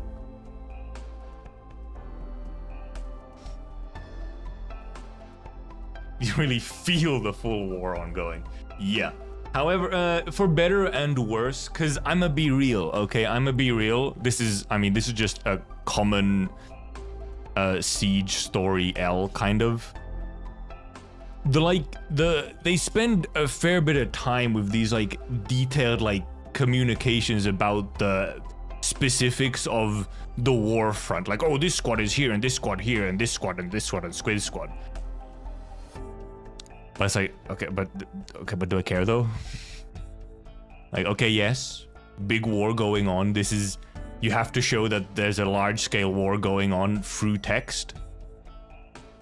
Like, damn, I kind of don't care. I would like to see the characters that, you know, we care about. Like, sheesh.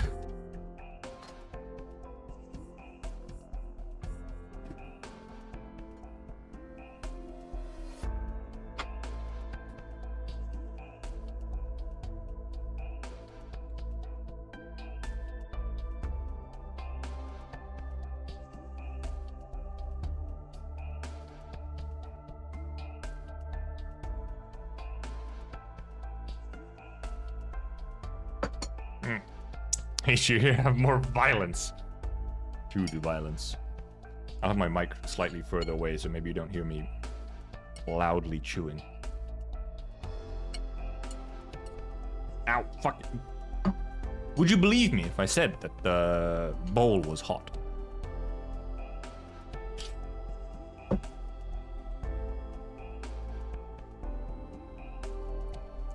Ow.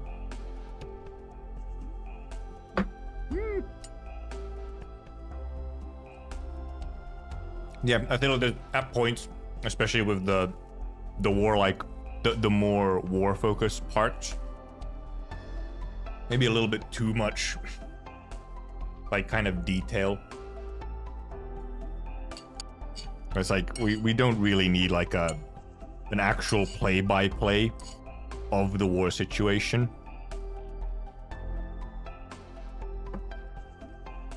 And like, or even like, you know, because there's also a lot of points where it's just kind of like a bunch of characters saying very short lines of like, oh, watch out, oh, behind you, oh, I got him.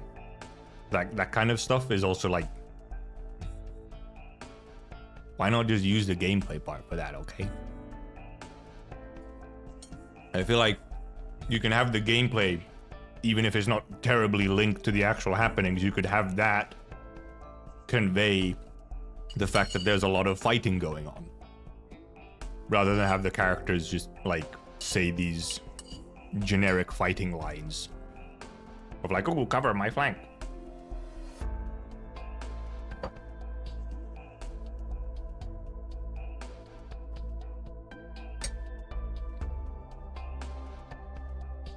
Since there's a lot of that, it's not surprising that it's a very long chapter.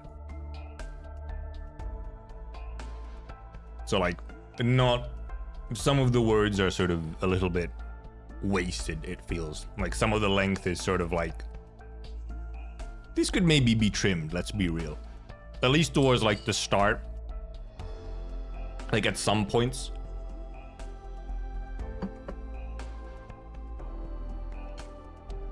But then you have stuff like this, the fights with like, just now with like Nezsalam and Logos. First of all, you know, they made like the cool sort of showcase map, tying gameplay into story a little bit more. Do this more. And there, like when you're, even if you're reading sort of as the fight progresses and like they're doing stuff, it's just a lot more interesting. Because it's slightly less generic, and I guess also maybe because it's like a one-on-one.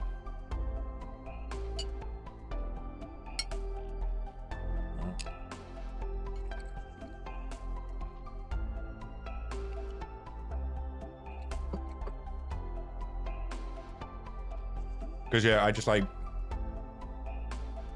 I for example think to like, I think back to like Limbus. As you're reading through Limbus, you don't really have any like visual novel sections where characters are just kind of fighting. Because the fighting, if there's like a fight, then the actual fight portion happens in the game. It's like an actual battle with gameplay. And not a described scuffle between named characters and random NPC goobers.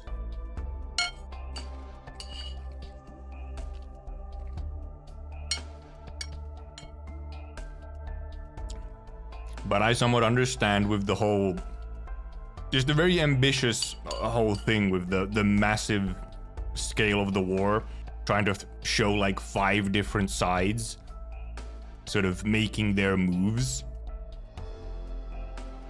It's like, yeah, it's not like I could sort of portray it better.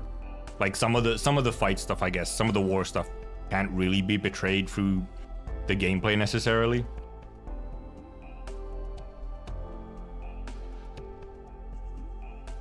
Yeah, Arknights doesn't really just have the same possibility in quite the same ways. Limus's story is also, and he's just like crafted around some of that stuff very directly.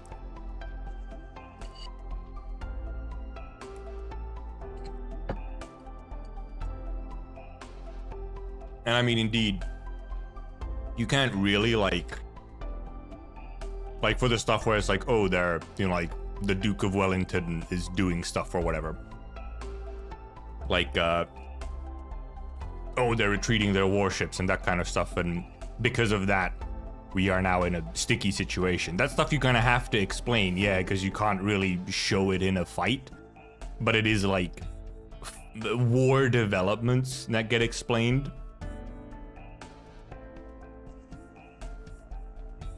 Yeah, it's more so just, yeah, like I think it was maybe being, oh Jesus Christ, that was loud. There are some parts of it like work and have to kind of be there, like explanations of tactics, like war tactics.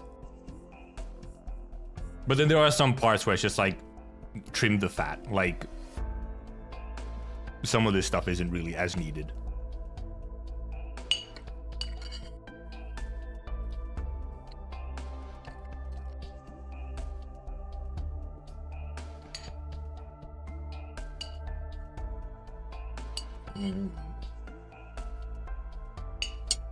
Finish my food.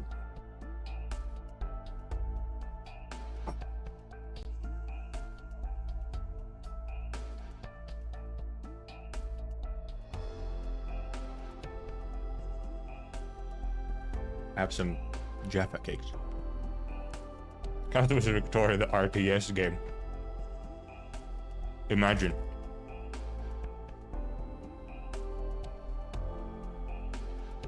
I'm sure someone could, like, if someone really wanted to, they could take, like,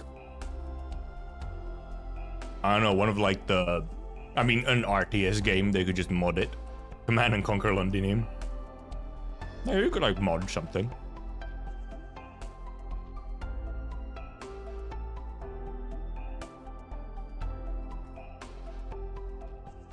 Yum.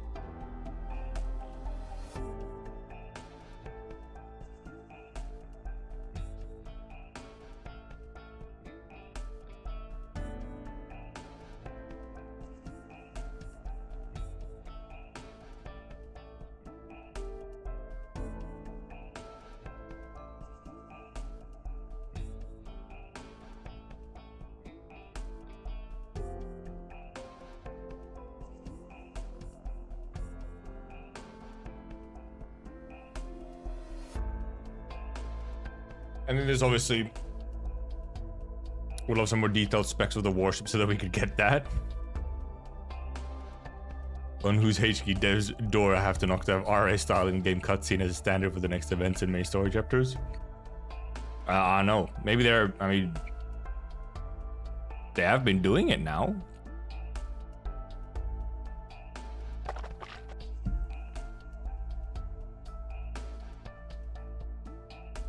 With the top cheesy live action ones. Actually, I feel like, have I even seen, I've played RA so little, I'm not even sure if I've seen any of like the bigger cutscenes or whatever. Unless it is just like what we had just now on 1411 with logos. I have seen those. And like in Babel with BB9, obviously.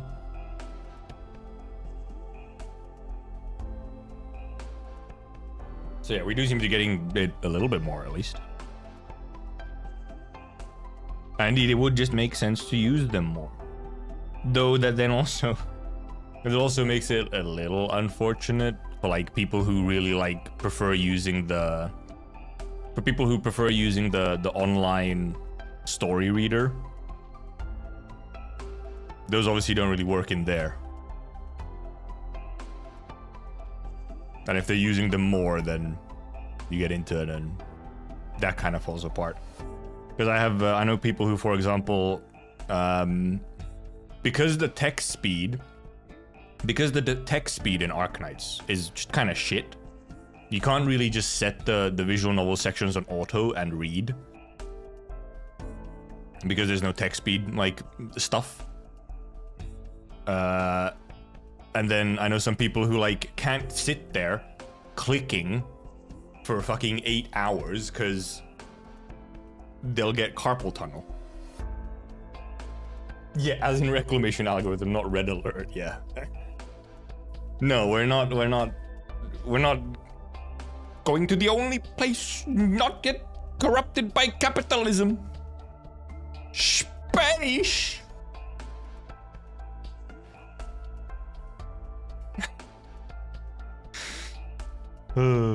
Miss live action cutscenes in games.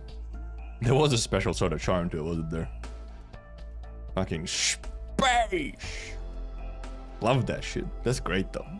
It's like the only red alert cutscene I know. Space! Okay, just a second.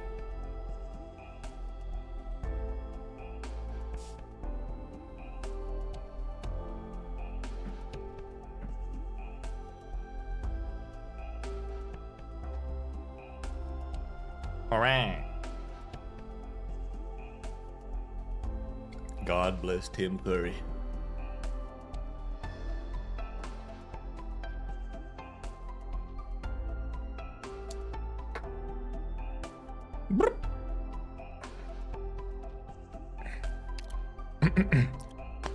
I ate food and now there's like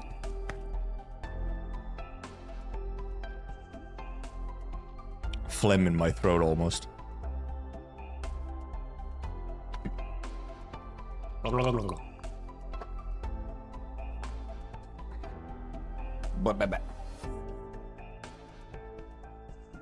Caustic Originium slugs deal more damage on death and some enemies will differ. Icky. Icky, I might say. Okay, whack-ass map though. It's not like I hate long-ass walls of text, but I'm pretty sure cycling between text boxes and in-game would make the story way more enjoyable to a lot of people. Might, yeah. And I feel like it also would... It would force them to write certain stuff with just less words. Because you don't want to put really long walls of text into those in-game cutscenes. So it would somewhat force them to trim the fat, like, automatically.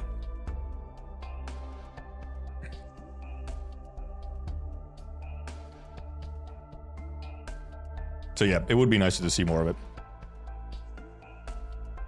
Alright, let's get into it. Next one. No, what's the name?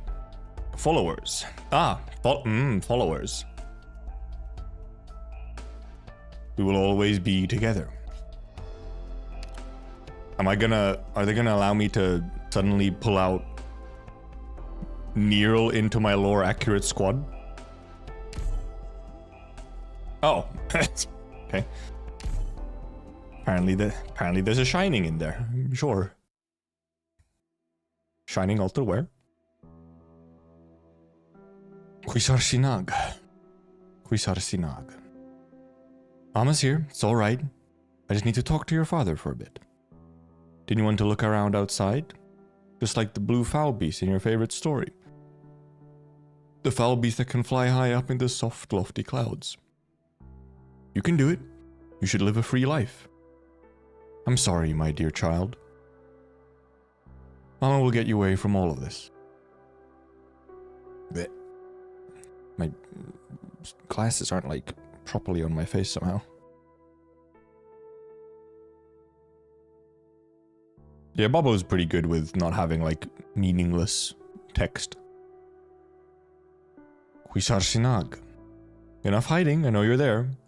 You followed her in secret when she came to find me. You witnessed everything. That's good. Need not be afraid of the blood. You'll see much more in the future. Will I die? Of course, my dear. Look, the sword has pierced through my heart. Won't take long before the blood in this body dries up. Your mother wants to leave me because of some pointless delusions, and have you leave me as well. But how is that possible? We have long been bound together by the myriad souls. We cannot be separated. Go, child. Touch your mother. Can you feel it? Her pulse? This is the power of life. Our cycle of life. Through rebirths like this, again and again will our lives be perfected. I will always be with you. We shall never part.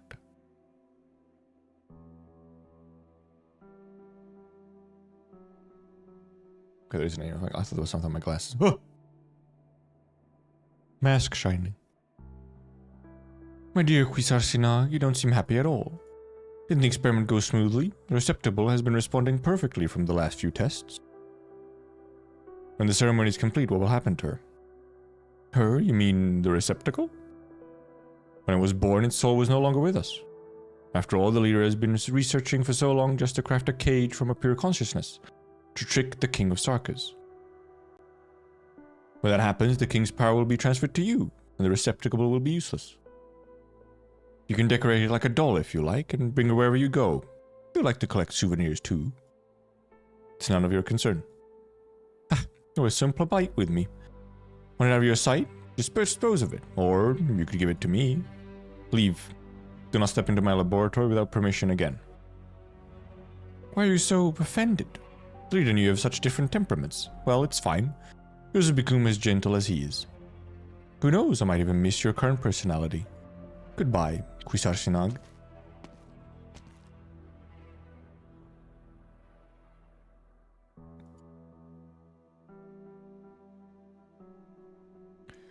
She looks through her mask at the girl on the stone bed, who returns her gaze. There's still work to do, and her father will not allow any delays. This altar, this laboratory, and the bloodline she was born into together form a cage around her. In the face of the confessary's calling for the past several millennia, her sorrow and suffering are insignificant. She does not control her own limbs. They are extensions of her father's will. She cannot stop or leave this altar fiddling with life and death, nor can she drop the soul-engraving white sword in her hand. Suddenly, a drop of water falls onto her busy hand. Who is the one shedding tears here? Her or the figure on the bed, who should be completely unconscious? Tryzyn. Distracted, she lifts her head and sees a blue foul beast fly out of the cave and into the dusk outside.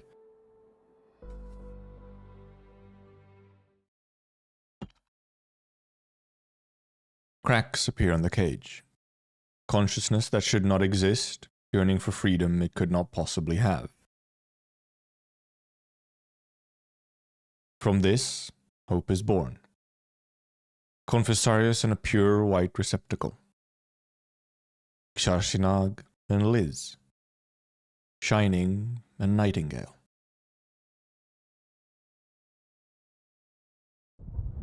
I'm loving the Shining lore. I'm hearing a din of discontent.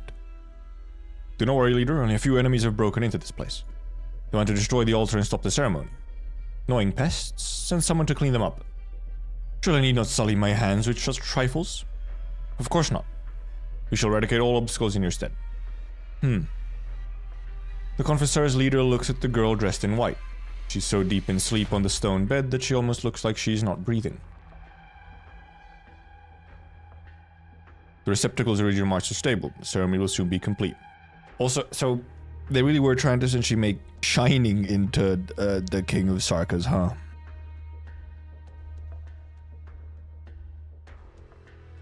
HG, where's my altar of some kind? We're only a step away before Num will open a path for you to the myriad souls. Fucking Nom. You will surpass the King of Sarkas, supersede the myriad souls, and become the father of all Sarkas. With our journey spanning thousands of years, this is how things should be. Before that, I will have to reunite with my kin to witness it together. Right on time, sister. I have been waiting for you. Icky.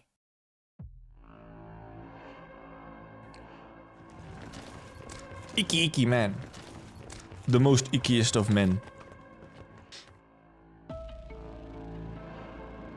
More Confessaris guards incoming. Marilla, let's part ways here. I can't guarantee I'll be able to keep you and your companions safe in our next fight. The road should be safer once you leave this place. If you're willing to do so, you can continue heading east all the way out of Victoria. Wait, oh yeah, these guys were here. These guys were here. No, Pan said, absolutely not. Your Highness, I'll never forget your kindness no matter where I end up. What are you guys planning to do? This blade of mine is still usable if you need it. Don't worry, we have our own mission, or we're set on it. Please take care of yourselves, and then, I hope you can live the life you want to live. Your Highness. Marilla takes a step forward and kneels on one knee before Amia. The other two follow suit, all three faces bearing a rare, solemn look. Gain the undying loyalty of the... No. 3 Sarkas. Huh? Please, you don't have to do this.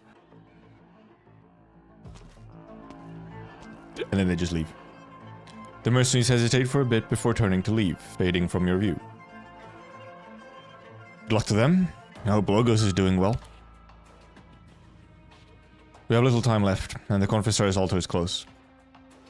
Logos helps us dispel the Confessori's illusions, and I can feel an unsettling energy disturbance here. Are we going in loud? Or any secret passage to the altar? Something similar? Time isn't going to let us slowly figure a surefire solution. We can't overlook the risks, but it's also important to take rational risks in our war strategies. Fortunately, the Sarkas have done as much, and sent all their troops to the front lines, so we need only deal with the Confessaris' men. Theresis must trust Quisartushad a lot. Why the Confessari in charge of the Advent ceremony? The Confessari play many roles in Castel. They're the king's advisors, bodyguards, shamans, and scholars. They travel between the royal courts and have always been dedicated to exploring Sarka's history and researching the power of their blood. Theresis already planned to use the shard to control Amnannam before invading Londinium, and the Confessari definitely helped him out.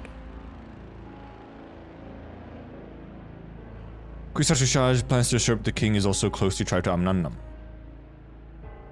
How many times are you gonna make me say Amnannam? What does Amnannam have to do with the king? Quisartushaj wants more than just the crown. He, too, once possessed the king's power thousands of years ago. He did not manage to get the full picture, but he definitely sensed the king's power to influence others. Control.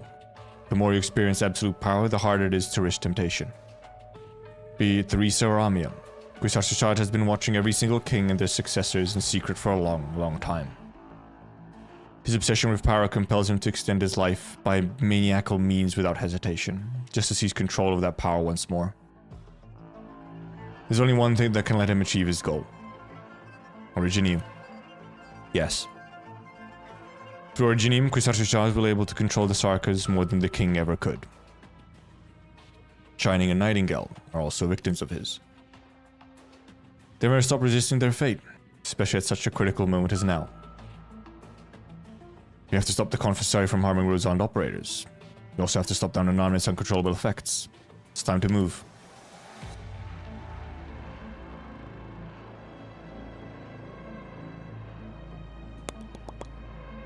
Monster, hold off our enemies. Call you chewing from now on. Amia, destroy the altar. Dr. Hiltsit, I'm sensing something's up. We can't quite control the king's power. That altar's influencing... What? Woman. Told you before, we've been researching the crown for thousands of years. But you? How long has it been since you learned how to use it?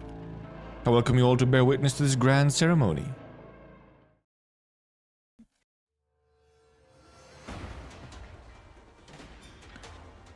Quisartushaj. Everyone here is waiting for you.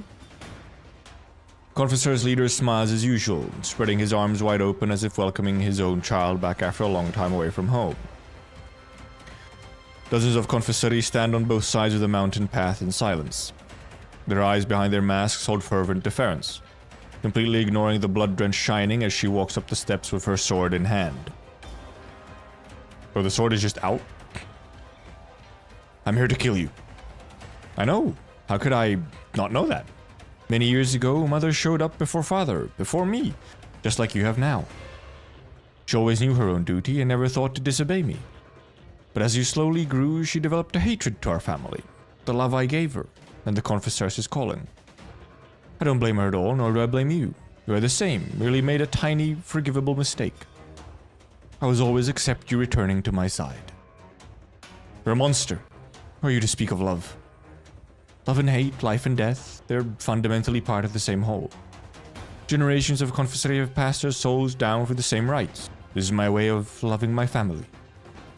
Souls in death are purified in rebirth, through death after death. We close in on the original, the purest and perfect being. There's not a shred of that worthy to be perfect. Kwisatz yourself died thousands of years ago. Your true self died thousands of years ago. The Whitehorn King of Sarkas who defeated countless enemies, the legendary hero who built an everlasting castle under day and night, is long dead. What stands before me is but a despicable man who lives in the shadows, a coward who sacrificed the lives of innumerable innocents to prolong his own. Who is it that tarnishes the soul of that original hero? It's you, King of Usurping Kings. You got so twisted seeking longevity you are no longer worthy of that crown. Perhaps. Kwisatz, sister. I, who was born with all my memories intact, know better than you the history Kwisatz bears with his life. The Confessor's leader takes a step down. He calmly looks at Shining, then holds her hand, trembling in rage. I know all too well the blood that is on my hands, as I remember all the love I have received. It was you who picked me up from the blood into your trembling arms when Mother died. We are a true family, sharing the closest of blood and sharing the closest of relationships. The nature of my soul may change, but the facts remain the same. How could you talk about that like so? Who was it that killed my brother? Who was it that turned him from a child who should have received his mother's love into non-existence from the very beginning? It was me. For millennia, Kwisatz has died time and time again from betrayal, from his closest king. You may see this as a punishment if you wish it so. However, what does that matter? You call me unworthy of that crown, but who else but me could possibly lead the Sarkas on a path to our survival? Quilon brought our people on a wandering path of no return, and Yilish's retreat into hiding would only make us weak. You're that pair of siblings. All they did was push Sarkas into futile conflict and let the crown slip into outblood hands. The Sarkas need a true king, an eternal king. I will reach our starting point, and together with the sins of Kwisatz and his blood, purge all the Sarkas' sins. This dude is wild. He is lost in the sauce. Like, beyond lost. Sin. The word intensifies the ire in Shining. Her father and brother were both possessed by this undying monster, while she and her mother lived under the madness of his shadow. To let him live, to kill him, both are afflicted with the curse.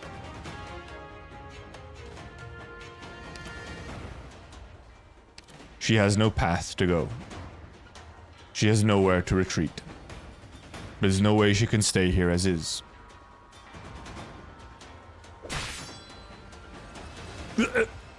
You made your move. Very good, Kwisatz. I'll kill you. And then? Kill yourself? This is what you call severing the bloodline's curse? Same stupidity I see. Kwisatz grips Shining sword with hand. Blood trickles down the pure white blade and stains her hand. A shudder rises from the depths of her soul. An overwhelming force flings Shining onto a crystal tree. Sharp black branches pierce through her abdomen. Ah! Shining? Fresh blood gushes down and converges with Kwisatz's blood. Hey there, Lisa. The ancient tree, long crystallized into originium, bursts a sudden pure white glow. In just a moment, countless little moons rise to the top of the tree. Every Confessarius begins to sing.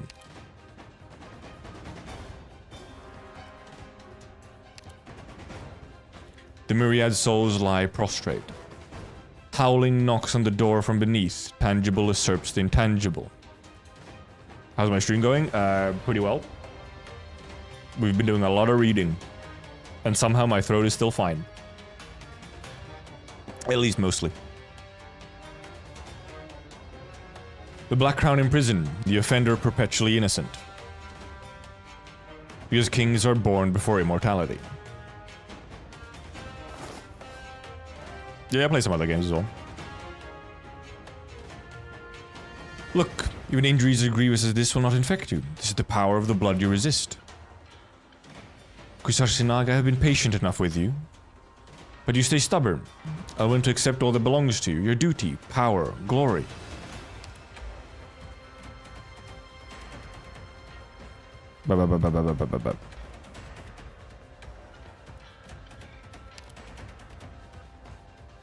It's alright just to be good and stay aside. Just be good and stay aside while I complete the ceremony myself. A crown woven of thorns appears in his hand. Moonlight shines onto the crown as it illuminates the crystal tree at the end of the steps. In that spot lies a stone bed lined with dead branches, and a curled up figure shining knows too well atop it. Liz. I don't know, man. Wake up. Don't bother. Her consciousness is not where you think it to be. She's inside the crown. Correct. I promised you that I would mend her soul. You need only wear the complete crown and you can be together forever.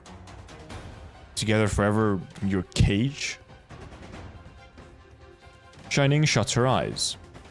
She strains to imagine the time she spent together with Liz. They run in the woods, hand in hand. They cross the ice-cold creek together. With Liz worn out on her back, she walks the road home. Liz makes a small flower wreath and places it on Shining's head. Small blue fowl beast follows them the whole time, chirping a cheery tune over their heads. It hovers, searches, and lands next to the sleeping white demon. It does not know why Liz is sleeping, and anxiously pecks at her cheek with its little beak. Until a black arrow pierces it. The foul beast vanishes, leaving only a blue feather that lands on Shining's shoulder. Enough? You know very well those are not her dreams. If those memories were fabricated, they are fabricated. So why not accept your own power and reshape her memory once more? Liz is Liz. She should be free. I want to shape her soul as I please ever again.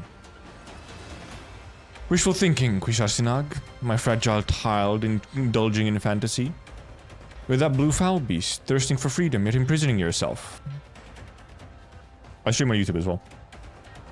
I prepared everything for you. A perfect body, an ancient power. All you needed is to accept. But you betrayed me. You abandoned everything that belongs to you, and then... what did you gain? You sorely disappoint me. A new life. I was reborn into a new life after leaving you. Nor is the Confessaris Quisarsinag nor a puppet of my bloodline. The Shining. As a member of the followers. Blue feathers prick her wounds. The slightest of stings momentarily rouses her from her bloodline-induced paralysis.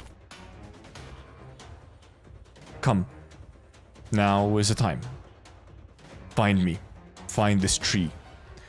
If it were you, you would certainly make it.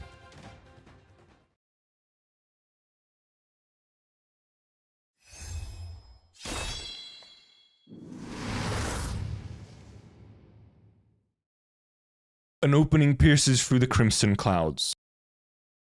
The sunlight pours down. Everything around her becomes increasingly brighter. Doesn't matter what it is, just hold it back. Ceremony's already begun, we can't stop it.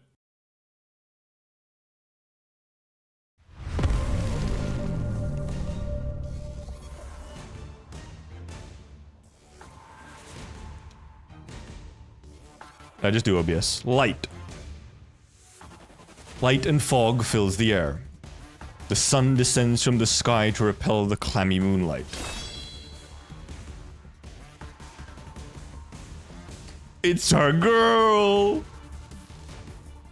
She got the shield as well! She's double-handing! Sorry, storm was too intense, so I took some time to locate you. Are you alright? Do you need a hand shining? I'm fine. But we have to save Liz. And stop Quisar's charge. Lend me your strength and dispel the darkness before my eyes. Of course. Let's go together. The road ahead of us, I'll illuminate our path. Full speed ahead, bitch. Are they also gonna summon a Nero into her? Now I'm allowed to put Nero into my squad, okay?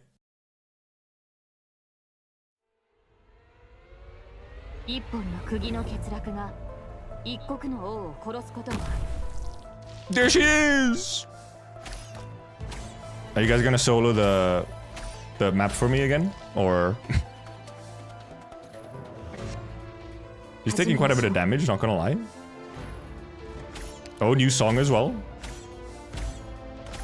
Wait, she has double block? No, okay, no she doesn't. For a second I thought she had double block somehow.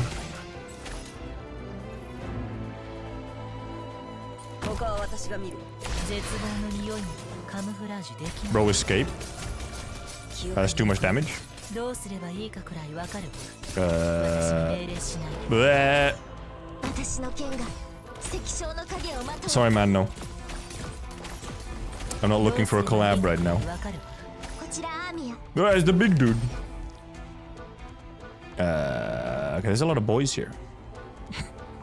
Look at all these boys.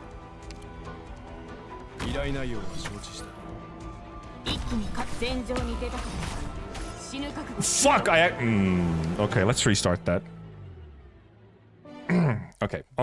We need to actually, like, help them. They're not gonna just solo it.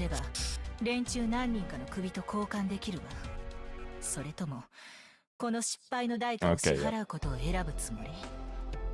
That's what I thought. Yeah, okay, we have to actually help them, huh? It's actually helped them? Fucking load of boys.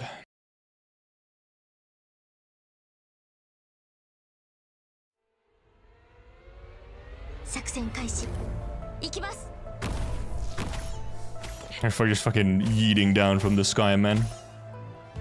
Let's see, what can we use to help other than obviously, you know, something like Wish Adel.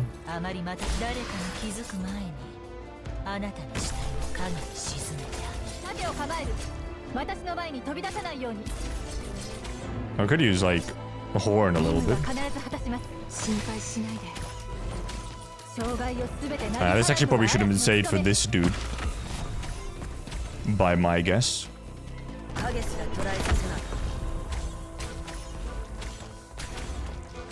But they do fucking hurt. Fucking Jesus Christ! I killed them too fast! I don't want them to die! I kill them too fast and then they take too much damage and then things go bad. Thank God they just refund everything all the time.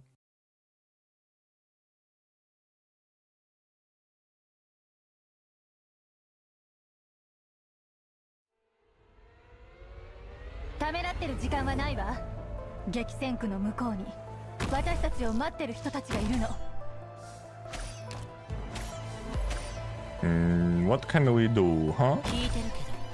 Yeah, this is a bit of a... This start is a bit rough. I'm trying to fucking have stuff survive.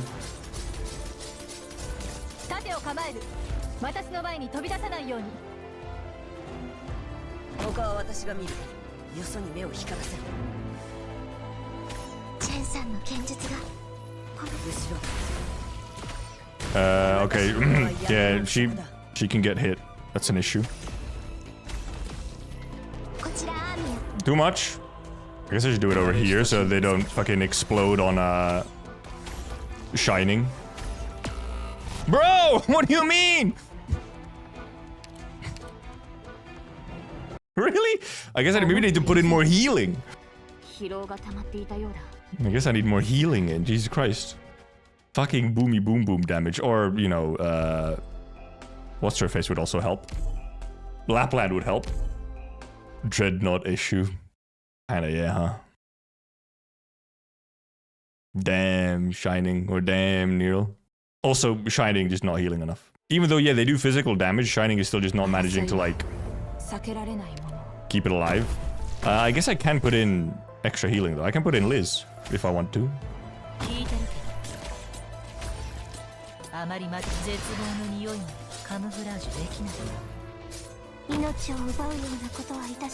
Some extra healing, though it's arts healing or whatever.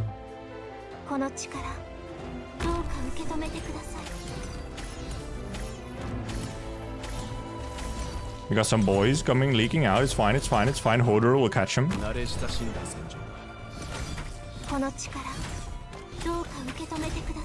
Hodor. Hodor. Hodor. Hodor. Hodor. Please don't leak.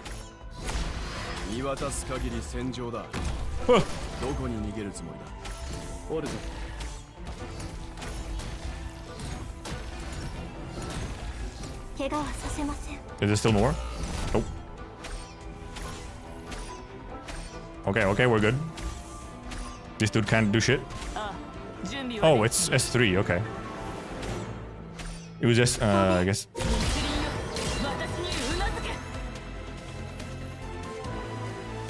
Okay, we'll just blow some of these guys up. God, that's a lot of exploding boys.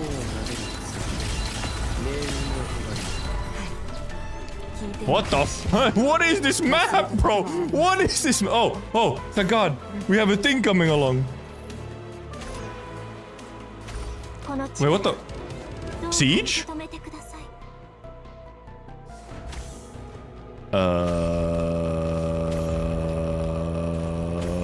This is a Reed Solar. Wait. What the fuck is...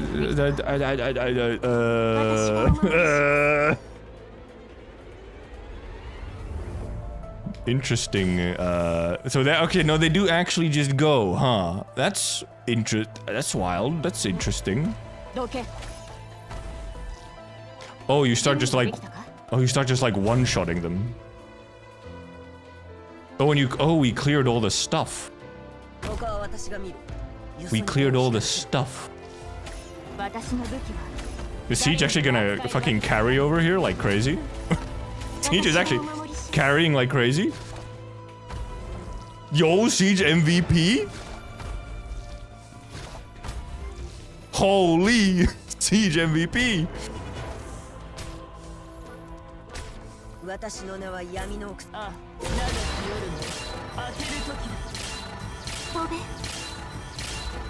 Okay, yeah, you had to survive until the buff, huh?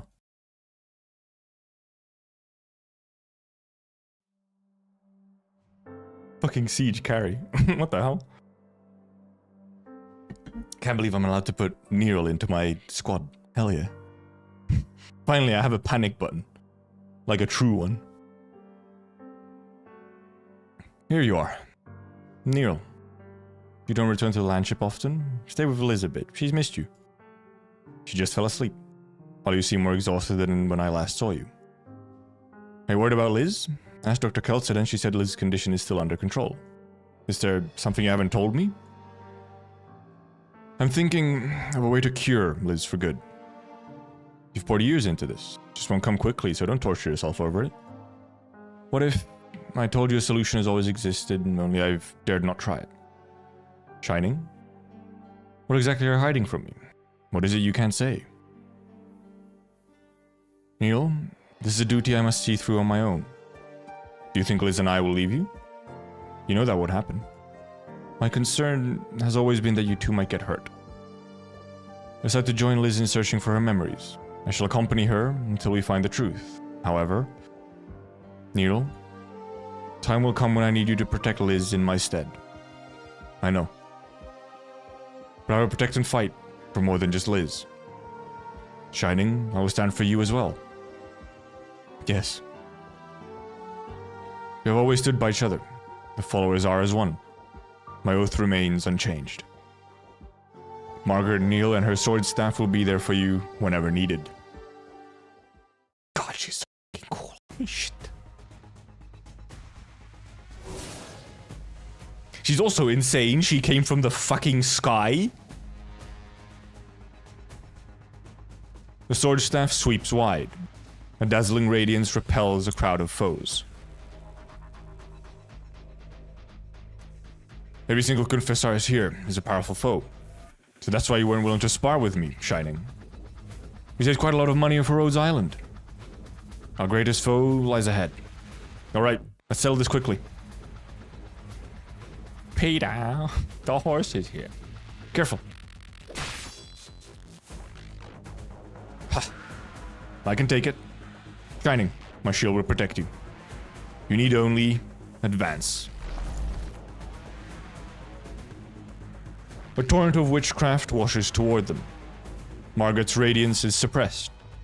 Kwisatz stands on top of the steps, day and night surging within his palm. So this is the help you found? Kwisatz, what do you think our ceremonial altar is? A meadow for a Kuranta to frolic in? So arts can momentarily block my influence on you. And what of it? Your swordplay and arts all come from me. You can't even harm me unless I let you.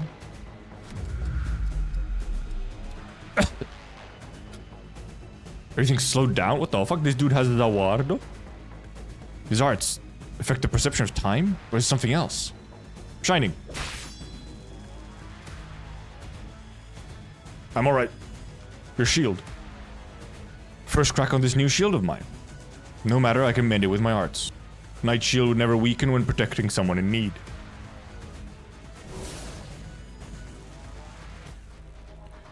What a detestable light. Puny foal, I've killed so many Pegasi like you, I've stopped counting. I smeared their golden blood on the walls of my Casdal, so that my city would look as if forever bathed in the radiance of dawn. And their descendants would understand Casdal is not a domain they can invade as they please. We're not in Casdal. And you're not some homeland hero either. Heroes shed their own blood to clear the way for others. But you, all I see is your path to ascension drenched with the blood, tears, and bones of others.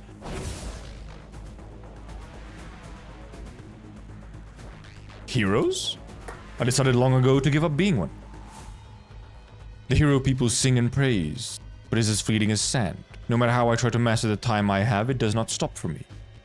I will die and the city I built will collapse. My beloved people will only be compelled to continue wandering. This hopeless cycle torments every single Sarkaz, including me. As a sovereign, I have the responsibility and power, and ought to change my people's fate at the source. As long as the Sarkaz need no longer lie prostrate before beasts like you, as long as my Casdal stands everlasting through days and nights. All the light around them rushes towards Kwisatz palm as he speaks. Margaret's arts, the arts of the other confessori, and even the little sunlight straining through the dense clouds. In his palm floats a small crown of thorns, as impenetrable as the darkest night. Nightingale floats up from the stone bed. Her eyes are still shut, her limbs lack strength, but her arms involuntarily open. When the last light has been caged, the crown will fall on Kwisatz head. Liz! Shining, follow my light, save her!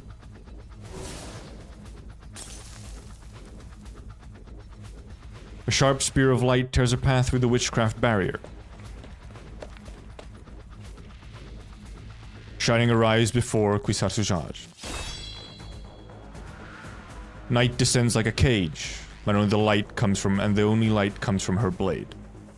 The soul glimmers on the tip of her sword.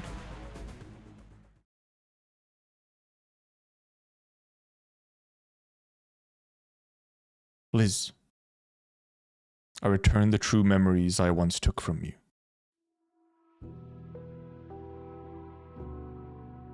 No fields, no woods, no streams, and no flower wreaths. Only a girl huddled in a dark corner. The entire room serves as her cage, and she cannot tell day from night. Because she is merely a manufactured, empty shell. With no consciousness or knowledge of pain or fear, she reacts to no arts inflicted on her at all. Until... in my obsession with exploring the soul, I left some unnecessary vestiges in you when carving yours. You're awake. You're starting to have emotions and responding to them. The experiment will continue. I have to create some illusions, Fill up that newborn soul with memories fabricated by arts. To cover up the truest, scariest ones. I think you should feel a little better, at least. You'll feel truly alive, as if you've experienced a bit of warmth. No. Perhaps it was escapism. As long as I lost myself in those holy, trusting eyes, I didn't have to confront the cruelty of what I'd done to her. I'm sorry. You should have remembered, Liz. You must remember all that we promised each other. A blue foul beast emerges from the darkness. Gigantic grey-white eyes stare at Shining, and a tear slowly falls. Flashbang.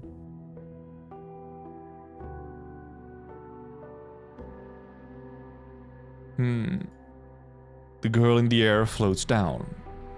Shining and Margaret hear Nightingale's voice simultaneously in the frozen time. I remember, Shining.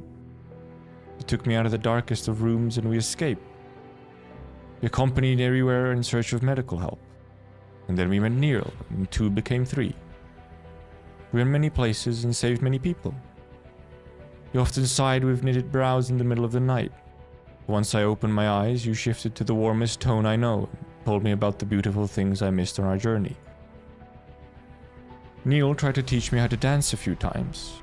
She'd hold me and spin, until I couldn't move anymore, and the 2 of you would help me, taking turns carrying me. When I'm at your side, it's as if I really can fly. The 2 of you made me what I am now. I'm a member of the Followers, and a healer. I'll protect you both too. She's smiling! And fight alongside as well, to sever the gravest sins, to save those shrouded in the eternal night. This is what the 3 of us promised each other. Whoa! Goodness gracious, Nightingale! Nightingale lands on the ground. Her staff and body emit an intense light. A giant cage appears and catches Kwisatruja's body within. The soul is completely under my control. Why is this cage? I have a name. I am Liz, and I am your enemy. Kwisatruja, I'm stopping you because I don't agree with a single word you said. You. Flashback, Jesus Christ. Shining, Neil. Shining grips her sword tight. Margaret tosses her sword staff and it hits right on target. The crown of thorns revolving in Kwisatruja's hand. The trio are in complete sync with their thoughts and actions.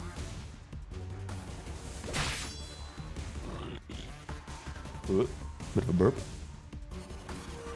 Grab the flickering sliver of the soul and before day and night take control once more.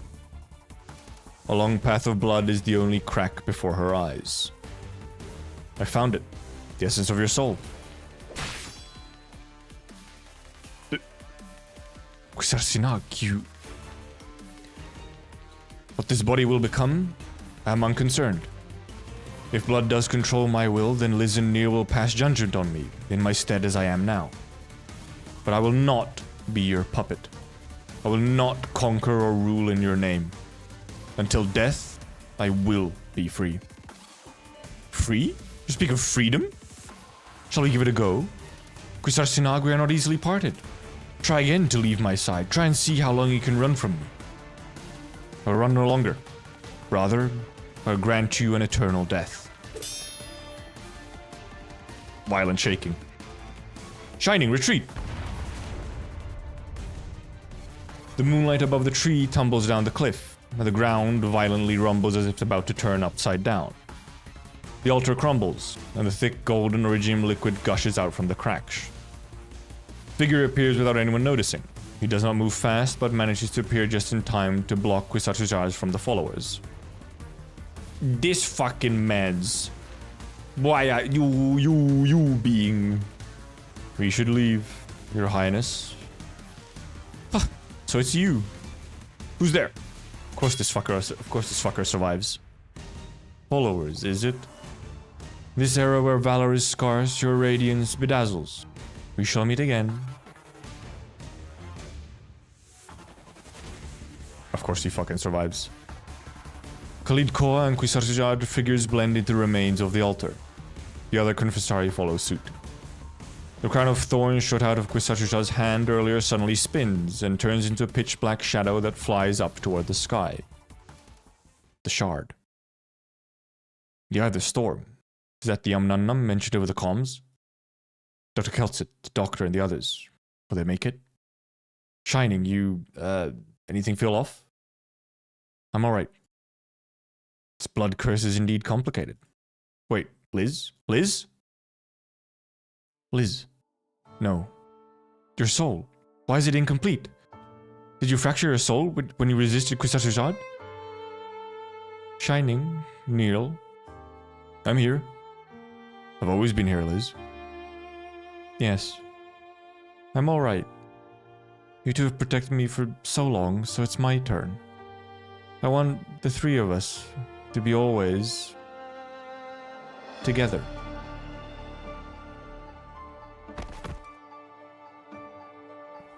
She's gone? Liz! Come, Shining, we'll treat her together. Shining? It's futile. Our arts can't heal such a grievous wound on her soul in this environment. Liz is unique, both her body and soul. Her birth was coincidental. No, I would rather call it a miracle. Then we'll first leave this place and then plan our next move. What about Kwisatz? Do we just let him go? His fate means nothing compared to Liz's safety. He means nothing now. Let us return. Yes, together. Of course the fuckers get away. Of course the fucker gets away. Leader. Hello, monster. Kwisatz failed to cage the Black Crown. The altar's power is weakened. I can work through its influence now. The altar's upper layer is breaking apart. Amia, focus your attacks on the blood of Tekas. Right.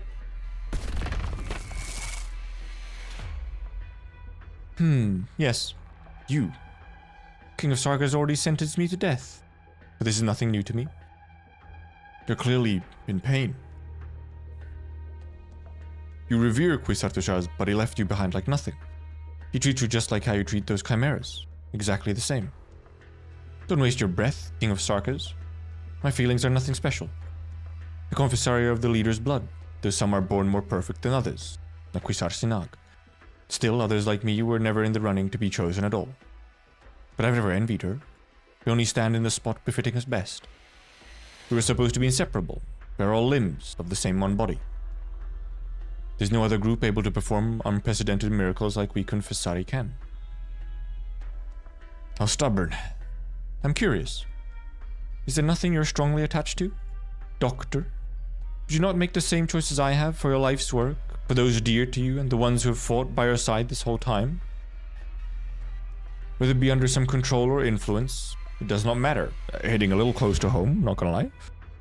To reach our origin and create a completely new future. That's all I want. I can't let you get close to the blood of Tekas. Huh? Oh. A black line pierces through Celus's body once again, strikes the altar's core at the same time. Fucking got him. The blood of Tekas stills. I'm so close. Amia, stop her. She's going to ignite.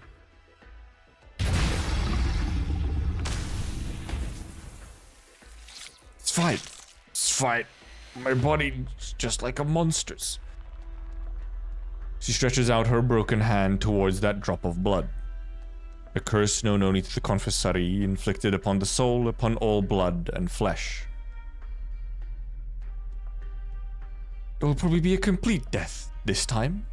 Before the leader, before Kwisatz, and before all my family. I'll take the first step into the future I yearn for. Salus smiles and throws herself onto the still heart. The blood of Tekas boils. A giant crimson vortex appears from the altar's core. In that moment, Lamia feels as if she's being watched. By Quisartushas, by the crowned without names, by the howling myriad souls, and the one she's most familiar with. Teresa? Amnannam. Salas used her own blood to complete the confessor ceremony. Quick, get away from the altar. Om nom nom. But that was a long one. That was a long read. Holy. Oh, it's a pure story one. Descent from the origin, an ancient wound reopens. This actually might be the last one we do, we'll see. Depending on how long it is, I guess. Because it is almost midnight.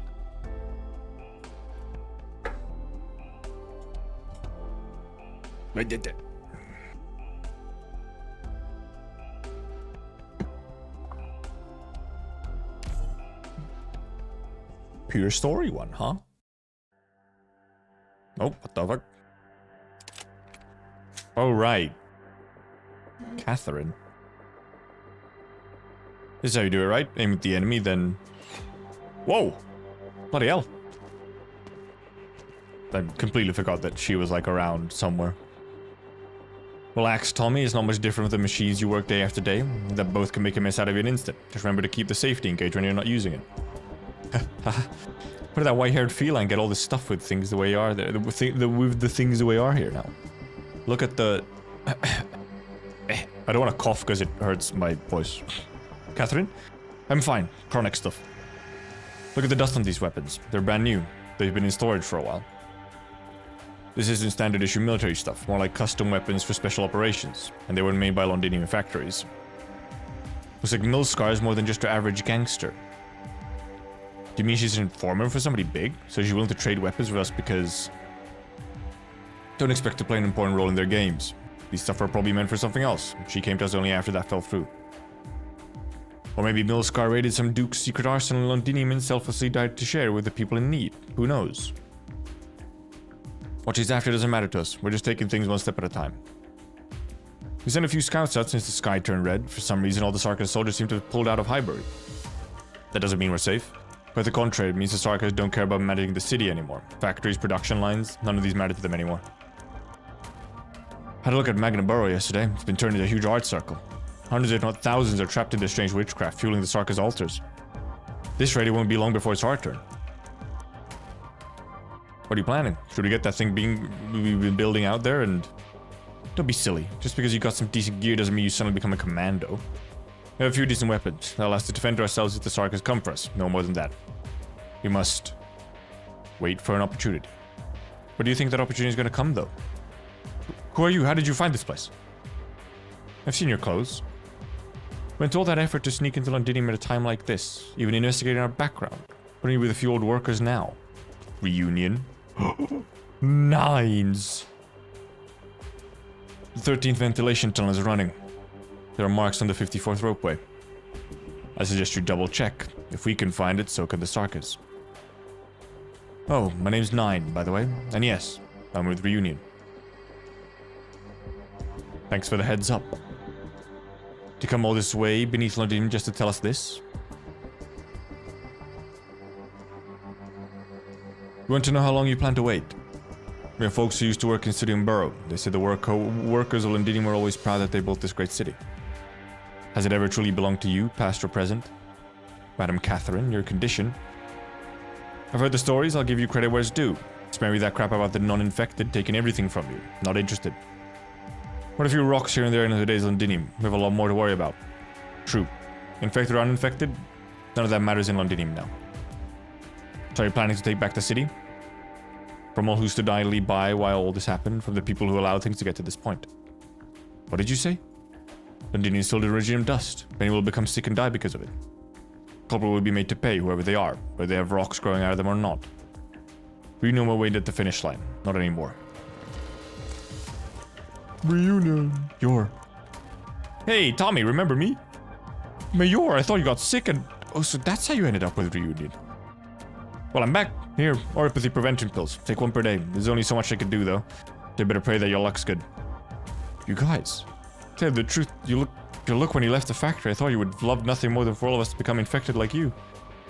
Maybe I really did. It wasn't you who lost me my job. It wasn't Catherine either. I know you lot tried to put in a good word for me, but those are the rules. Maybe not anymore, though.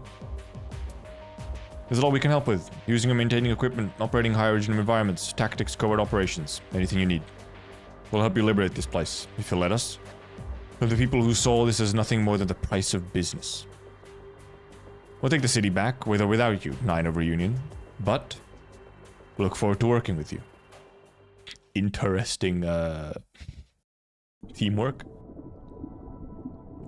Oh, we back to logos? I hear the bubbling. Yep.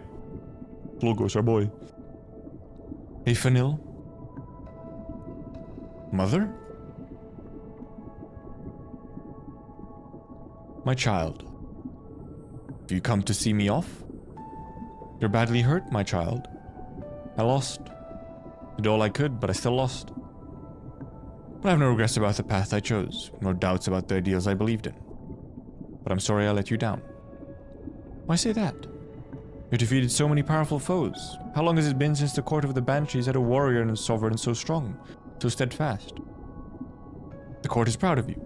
So am I, even if you reject the traditions of the royal court. Thank you. I ask one last thing, please. Sing an elegy for me. No, it's not time yet. Mother? Not so fast, my lazy boy. Truly a mother. Not bedtime yet. But I'm... Rise and shine, Nathaniel. See, Logos, it's not your time yet. Fucking Robo.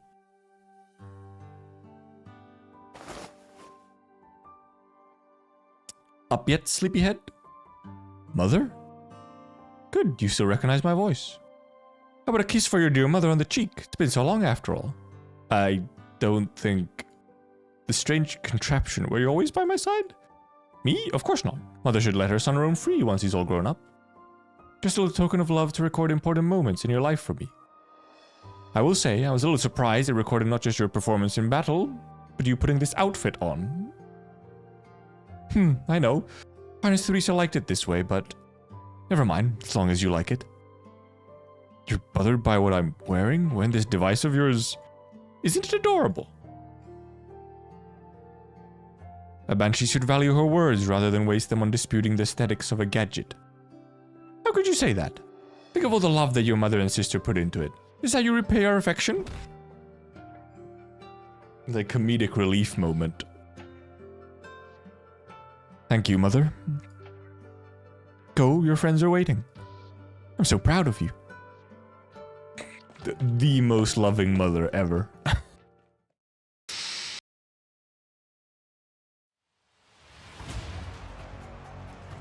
Got saved by mom.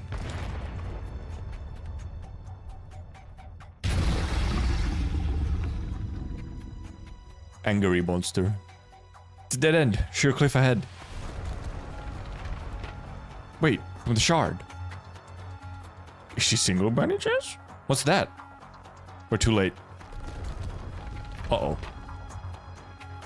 The last vestige of Tekka's fades away. But I'd gotten an answer, a recognition, a response. Oh. Yikes. The sensation was subtle at first, but the clouds no longer converged upon the pinnacle of the shard, replaced by something else. The branches and vines began to bear red fruit. Could you get any more evil looking? It's a bizarre scene, but somehow it inspires comfort rather than fear, as though this is how it should be, how it always has been. The world seems to have always been like this. All that has happened is that someone had removed the back cover of a clock by accident, revealing the springs and gears underneath. Originium is an integral part of Terra's ecology. Originium in the atmosphere bring about catastrophe, and originium in the body cause sickness. Even insects know how to cover themselves in hard shells of originium. The coexistence of originium and Terra is an immutable law, just like how two parallel lines can never intersect. Not insect. But where did origin come from? About that.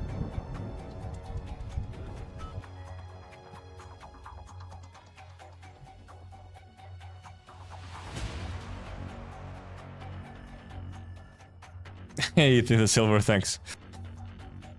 Not that he can hear me.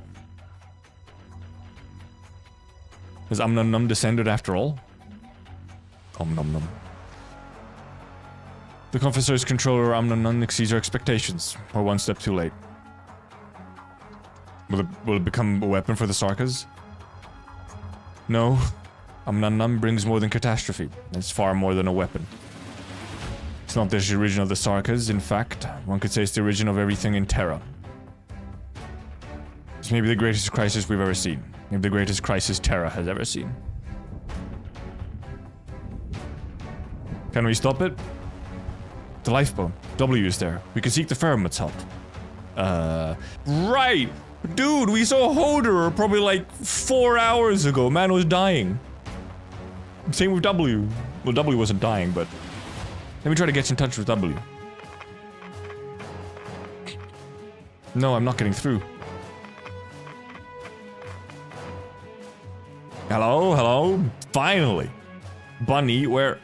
Almost Manfred. The Hoder is... Agreed time. W, they're alive. But the interference is too strong. Try to take off W. Where? How did... Find where the biggest commotion is. That's where we are. Simple enough. Lost contact. What do you mean by commotion, Doctor?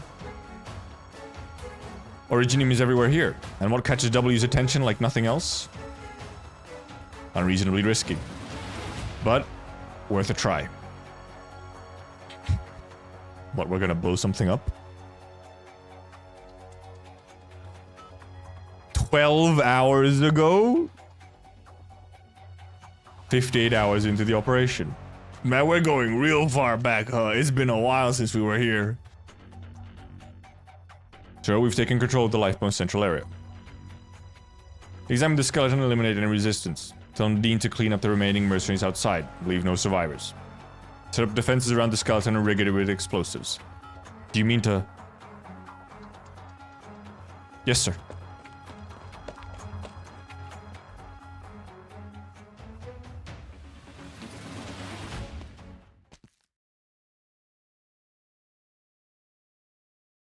The blood reaches Manfred's feet. He takes one glance at the body on the ground, then turns and leaves the room. Ho ho! Ho ho! Our boy? What to do with the enemy mercenaries that we captured in the lifeboat, sir? Is this all of them? Yes, sir. Many of them previously served the military commission. Kill them all. Yes, sir. Show yourself. Oh, Paprika. General Manfred. Paprika. Was I supposed to see you here?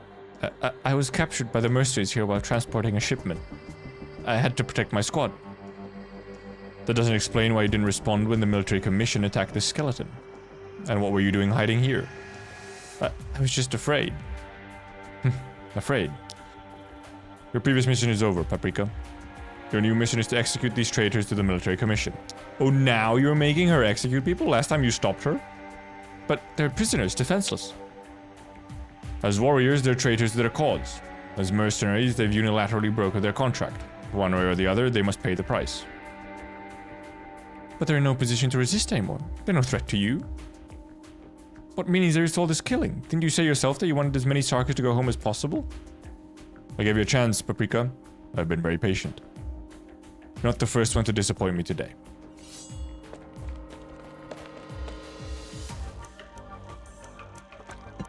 General. The engineers have examined the lifeboat. Structure is largely intact and the mercenaries don't have the means to make direct modifications. However, we found a large amount of explosives that were not set by us. Explosives? Unable to reach Lieutenant General Dean, sir. What? Hi, W. That hard-headed Hodora can come in useful once in a while. We did lead an attack squad, Manfred. Is this our first formal meeting? I guess I should introduce myself. I'm from Babel, and I'm here to take your life. You can call me W. Mercenary from Hodor squad. Came back to die? Die? Have you thought for a moment that why our attack have gone a little too smoothly? Where do you think all the mercenaries went? That was a good face from W, by the way. That's a good face from W. Who's surrounded now? You think this rabble can stand against the soldiers of the military commission? I hope your bones are as hard as your words. Because I'll blow your head off before your soldiers can even knock on the door. W has some great faces. New W, great faces. Manfred begins to swing, but shadows entangle his feet. Then bombs explode all around him before he can break free.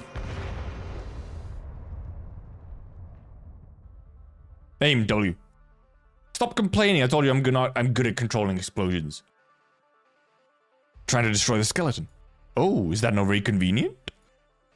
I'm not sentimental like Hodor is. I have absolutely no problem making this big pile of bones your grave. I wonder what Theresis would be sadder about, losing this big guy or losing his favorite foster son. Think I'd let you do that? Ascalon back? No, put the hood. Ascalon, put the hood back on. Okay, put the hood back on. But a moment too soon. Ascalon, you look... The bloodied assassin stops the foe's sword, not the slightest hint of wavering in her sleeve blade. You're not ready to kill me. Yeah, also Ascalon clearly made it out. Cut off this guy's golden head, Ascalon, and I'll listen to anything you say for a whole year.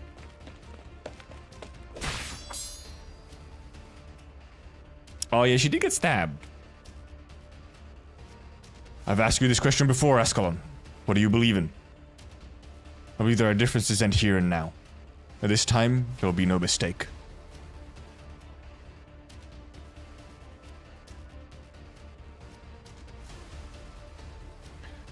"70 hours into the operation." Oh, a whole bunch of time. What the fuck? How long have they been fighting?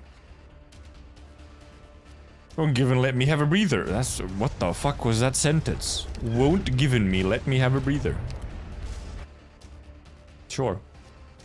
Crane, where are you guys? We're supposed to be guarding on top of the spine. Why do troops keep dropping down? Oh, Crane's dead. Damn, Manfred, I think I have a concussion. Ascalon. She's outside. Looks like we're bringing a whole bunch of dead bodies with us. Great. W, am I seeing this right? Is his nerve bundle glowing? Did the doctor's team make it? W, try to take off. Biggest commotion. Trying to reach us. Ines, his Hodor is still breathing. Weak breathing. The bleeding stopped, at least. Then wake him up and get him to put his Faramut friend to work. You're asking too much. Fine, maybe Hodor needs to lie down a little longer. Well, this guy's been lying down long enough. Bonesy, wake up! How do you like this alarm clock?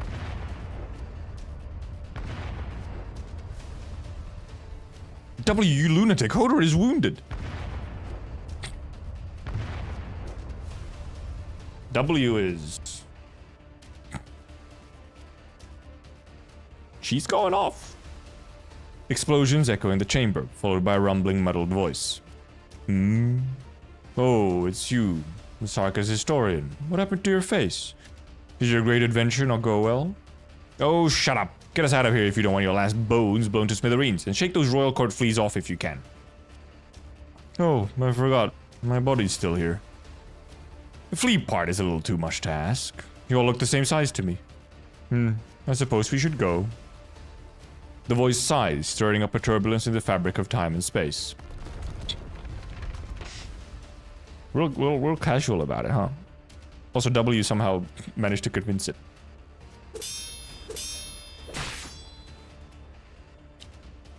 This round is mine. I have no intention of gloating. It took too much time, and you've never been so weak before. Previous battle had taken its toll on you. This type of operation is now your forte. We've both missed opportunities. The new castle is complete. You know that, Ascalon. You know that you are fighting against our own future. Future, you say. You say I never saw clearly what our sovereign was thinking. But I understand now. Someone will complete the work that she left unfinished. Amia, Kelsit. I will remove all obstacles that stand in their way. How blind and stubborn. Why didn't I understand that this was Lady Therese's wish too? Enough. We're enemies, no more, no less. We've long passed the point of no return. Lifebone is activating? How could... You failed. You can't stop us anymore. The skeleton will be destroyed. No one can threaten the future that His Highness will bring to Kasdil, even if neither of us will live to see it. Manfred throws down his sword and takes out the detonation switch. He places his finger on it. Hesitation. Why? He has seen death in the eye many times. He does not fear it. Why should he hesitate? But the lifebone. How many people could it guide home?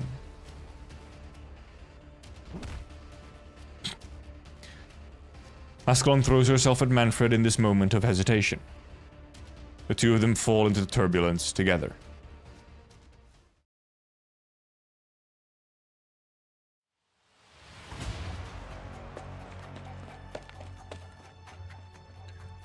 Right here, where the mountain's energies are most focused. This will cause an extreme, uncontrolled originium chain reaction. Get ready, Doctor. Here goes nothing. Ready? Black arts penetrate the mountainous originium. The collapse has begun. Run. You grab Monster's claw, an action that has become second nature. Monster screeches joyfully and begins to run. Run? Oh, that motherfucker like floats.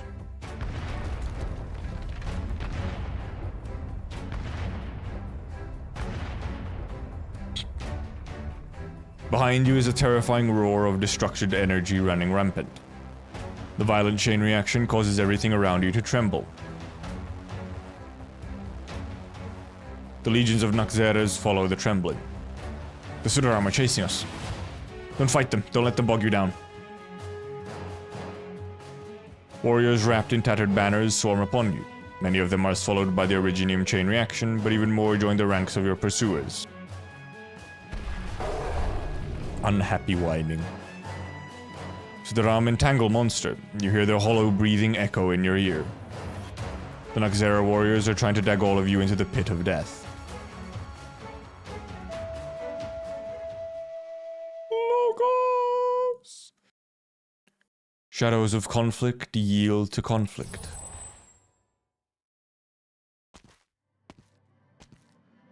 Logos! Trust your lead operators, Doctor.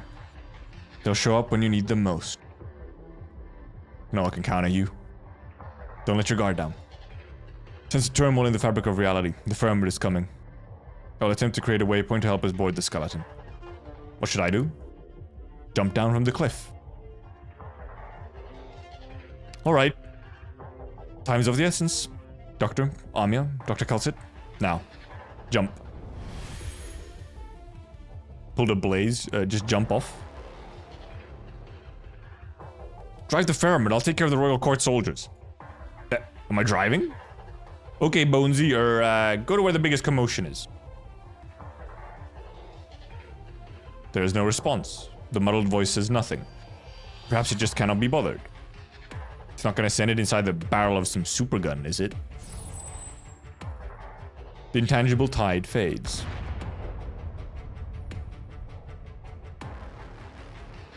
Really sent us right into the middle of an explosion. I think I'm beginning to enjoy this. Threads of silver-white incantations snag the drifting firmament, and several figures fall into the room. Bunny? Banshee? Also, by the way, I wonder if it's intentional that, at least in this art, W's little cockroach things almost make it look like she has a halo sometimes. Also, you know, these things are very wing-ish. You made it?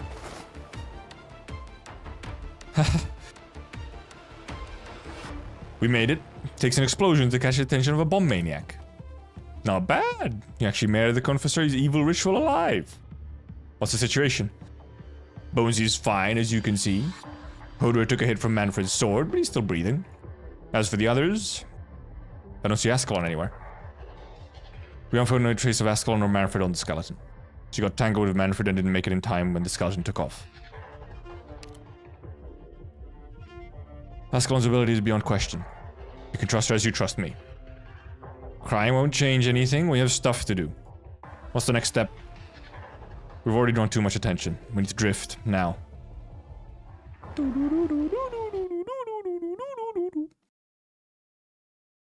Okay, 1414, huh?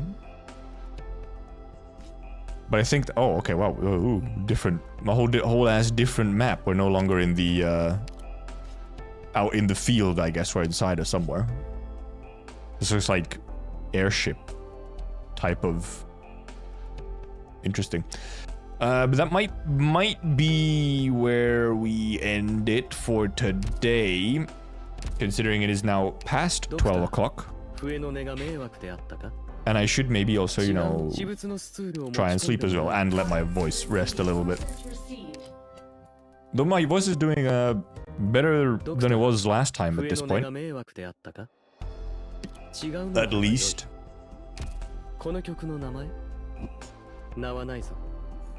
Man, okay, now shit is just like constantly going down. Don't jinx it, true, fuck. Now stuff is just like constantly going down. Okay, anyone who has, if we have people who in here who have finished the story, is this about halfway or is this already like more than halfway?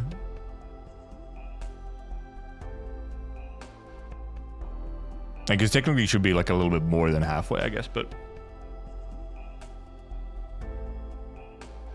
I do wonder how long it'll take tomorrow to read more. We started at 14.5, I think, today, and we made it to 14.13. We might have a lot to go tomorrow. There's some really long ones to come. Okay, yeah, that makes sense. That makes sense. That makes sense. Tomorrow also might, well, tomorrow I think I start also slightly earlier than today. And maybe what I end up possibly just having to either tomorrow just goes incredibly late, or tomorrow I might, for a couple spots, for example, if we, maybe at some points if we return to like some of the siege stuff or whatever, maybe I speed read some portions to get through some of the maybe less interesting spots a little bit faster.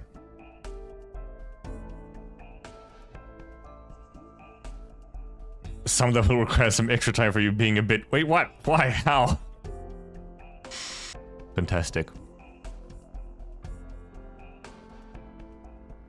Yeah, I would kind of like to, still sort of would like to go a little bit more, but I think it is better to just save it for tomorrow, and then maybe